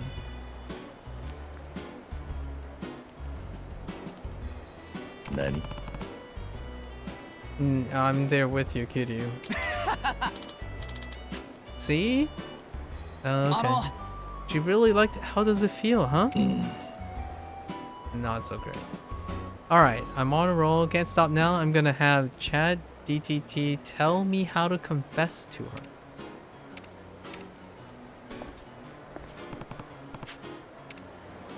I mean, he's really happy. Yeah, I agree. Can't deny that. He's really happy. Honestly, if he stays happy, that's fine, actually. For me. I'm okay with it. I mean, it's not my place. That's what I would tell myself. Kiryu, on the other hand, maybe not.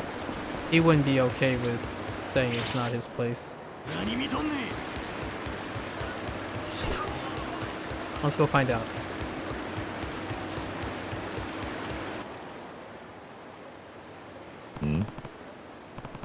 Okay.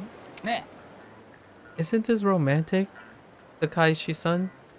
Just you and me by the Sotenburi River? Yeah, I guess so. It wasn't until I met you that I realized what a lovely shade of blue this river is. And so, being near this beauty with you makes me feel nervous but excited. Well... He's probably selling lines, yep. That's strange. Their message made it seem like they were hitting it off pretty well. What's going on? Hold up. You know, just being around you awakens the poet in me. The river is blue. You're sweet. It's true. What do you think? It's, cute.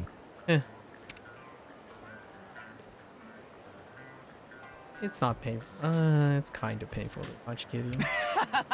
There's more where that came from. Right now, there's actually something I want to tell you. Kusno. What's going on? You know this guy? Sorry to bother you. I'm an acquaintance of Kusno's. What are you doing here? You're taking your lines word for word from Chat DDT again, aren't you? What? So what if I am? You're gonna try and tell me I'm wrong for asking for help? No, that's not what he's saying, but that would be a very bad thing, in my opinion. Yeah. No, I'm telling you that genuine communication is better than imperfect communication.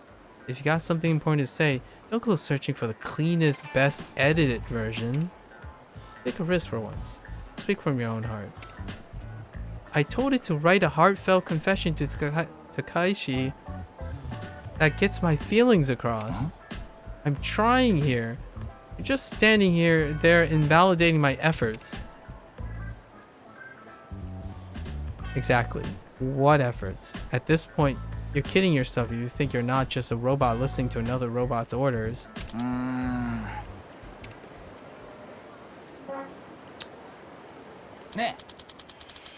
Some meatheads interrupted my date. How should I handle him? with the love of all that is mighty, Kiryu.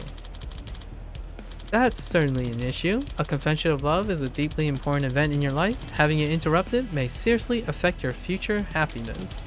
Based on our previous chat history, you could impress your date and save your love life by beating the intruder with your fists. Okay?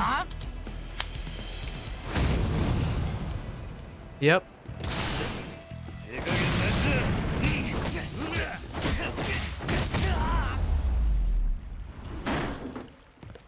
Yep.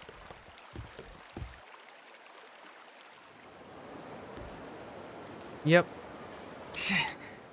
Yep. Gotoku, are you okay? Did you get it out of your system? Is it true what this man was saying? Oh, does she know about chat DTT? So. Tell her the truth. Sorry, he's right. I just didn't want to screw this up. Huh, funny. I've also got something to apologize. Oh, did she use it too? Huh? Don't tell me. Dang, that would explain how they lined up so well. Aw, that's cute. Alright. I'll buy it. This is like the once in a lifetime kind of deal. That's kind of nice. Good job, RGG. I had no clue how to respond to the messages I got from you. Oh. Dude, that's a reinforced problem. You what? I didn't want you to hate me, Kusno-kun, so I asked how should I respond. Oh, they already liked each other. Huh? Yeah. Aw. Okay. Excellent. No. Dun, dun, dun, dun, dun, dun, dun. This is the OP theme of sub-story conclusions and side cases and all that. Oh. I mean, he could do it himself. He learned something.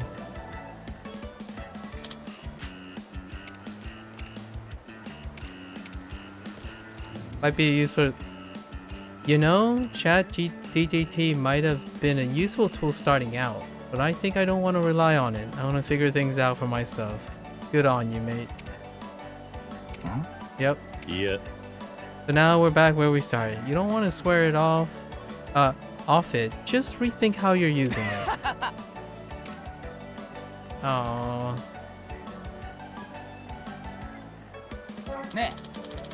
Tell me if there are any good restaurants around here. Sotenberry is well known for being a center of culinary extravagance, boasting a wide swath of famous restaurants. Any one of them is likely to provide a memorable experience for you. Yeah. Oh, so much. It's not specific, you know. I know a good hole in the wall we can go. Oh. If Chat had been around, Yumi would. If Chat DTT had been around when Yumi was alive, what would I have done? Nah, I wouldn't have used it for her. Well, if it was about trying not to tick off Kashiwagi-san, then maybe. Sorry, that's a legacy. So, Kashiwagi, I mentioned a little bit ago, yesterday, in the bar Survive. He's actually alive, but he's technically dead in Kiryu's mind due to the events of Yakuza 3. But he was his mentor when Shintaro Kazuma was still around too, his father, the surrogate father, and when he was back in Tojo Clan. So this is more referring to Yakuza 0. Oh, that was so good. Aww. It's a romantic end, which is not bad. Like, it's very unlikely to happen, but it's a nice way that it could work out. And I think that's cute. That's really well written. That's a good place. That's a good ender for the day. And we finally got to level 10. So then we have to go back to the Colosseum and do 3 silver trophies. And then we can end starting next time. Oh, that's such a good way to write it out. Oh, there is completion. Right? Yeah. Okay, there is completion. For consuming. Very cute. Very cute. Well played, RGG. Some of the best sub-story stuff so far, man. Oh man. Sub-stories are so good. What is that, 4? 4 out of 4? Yeah, we're gonna save it in here. My voice is kind of shot. Fine. Alright.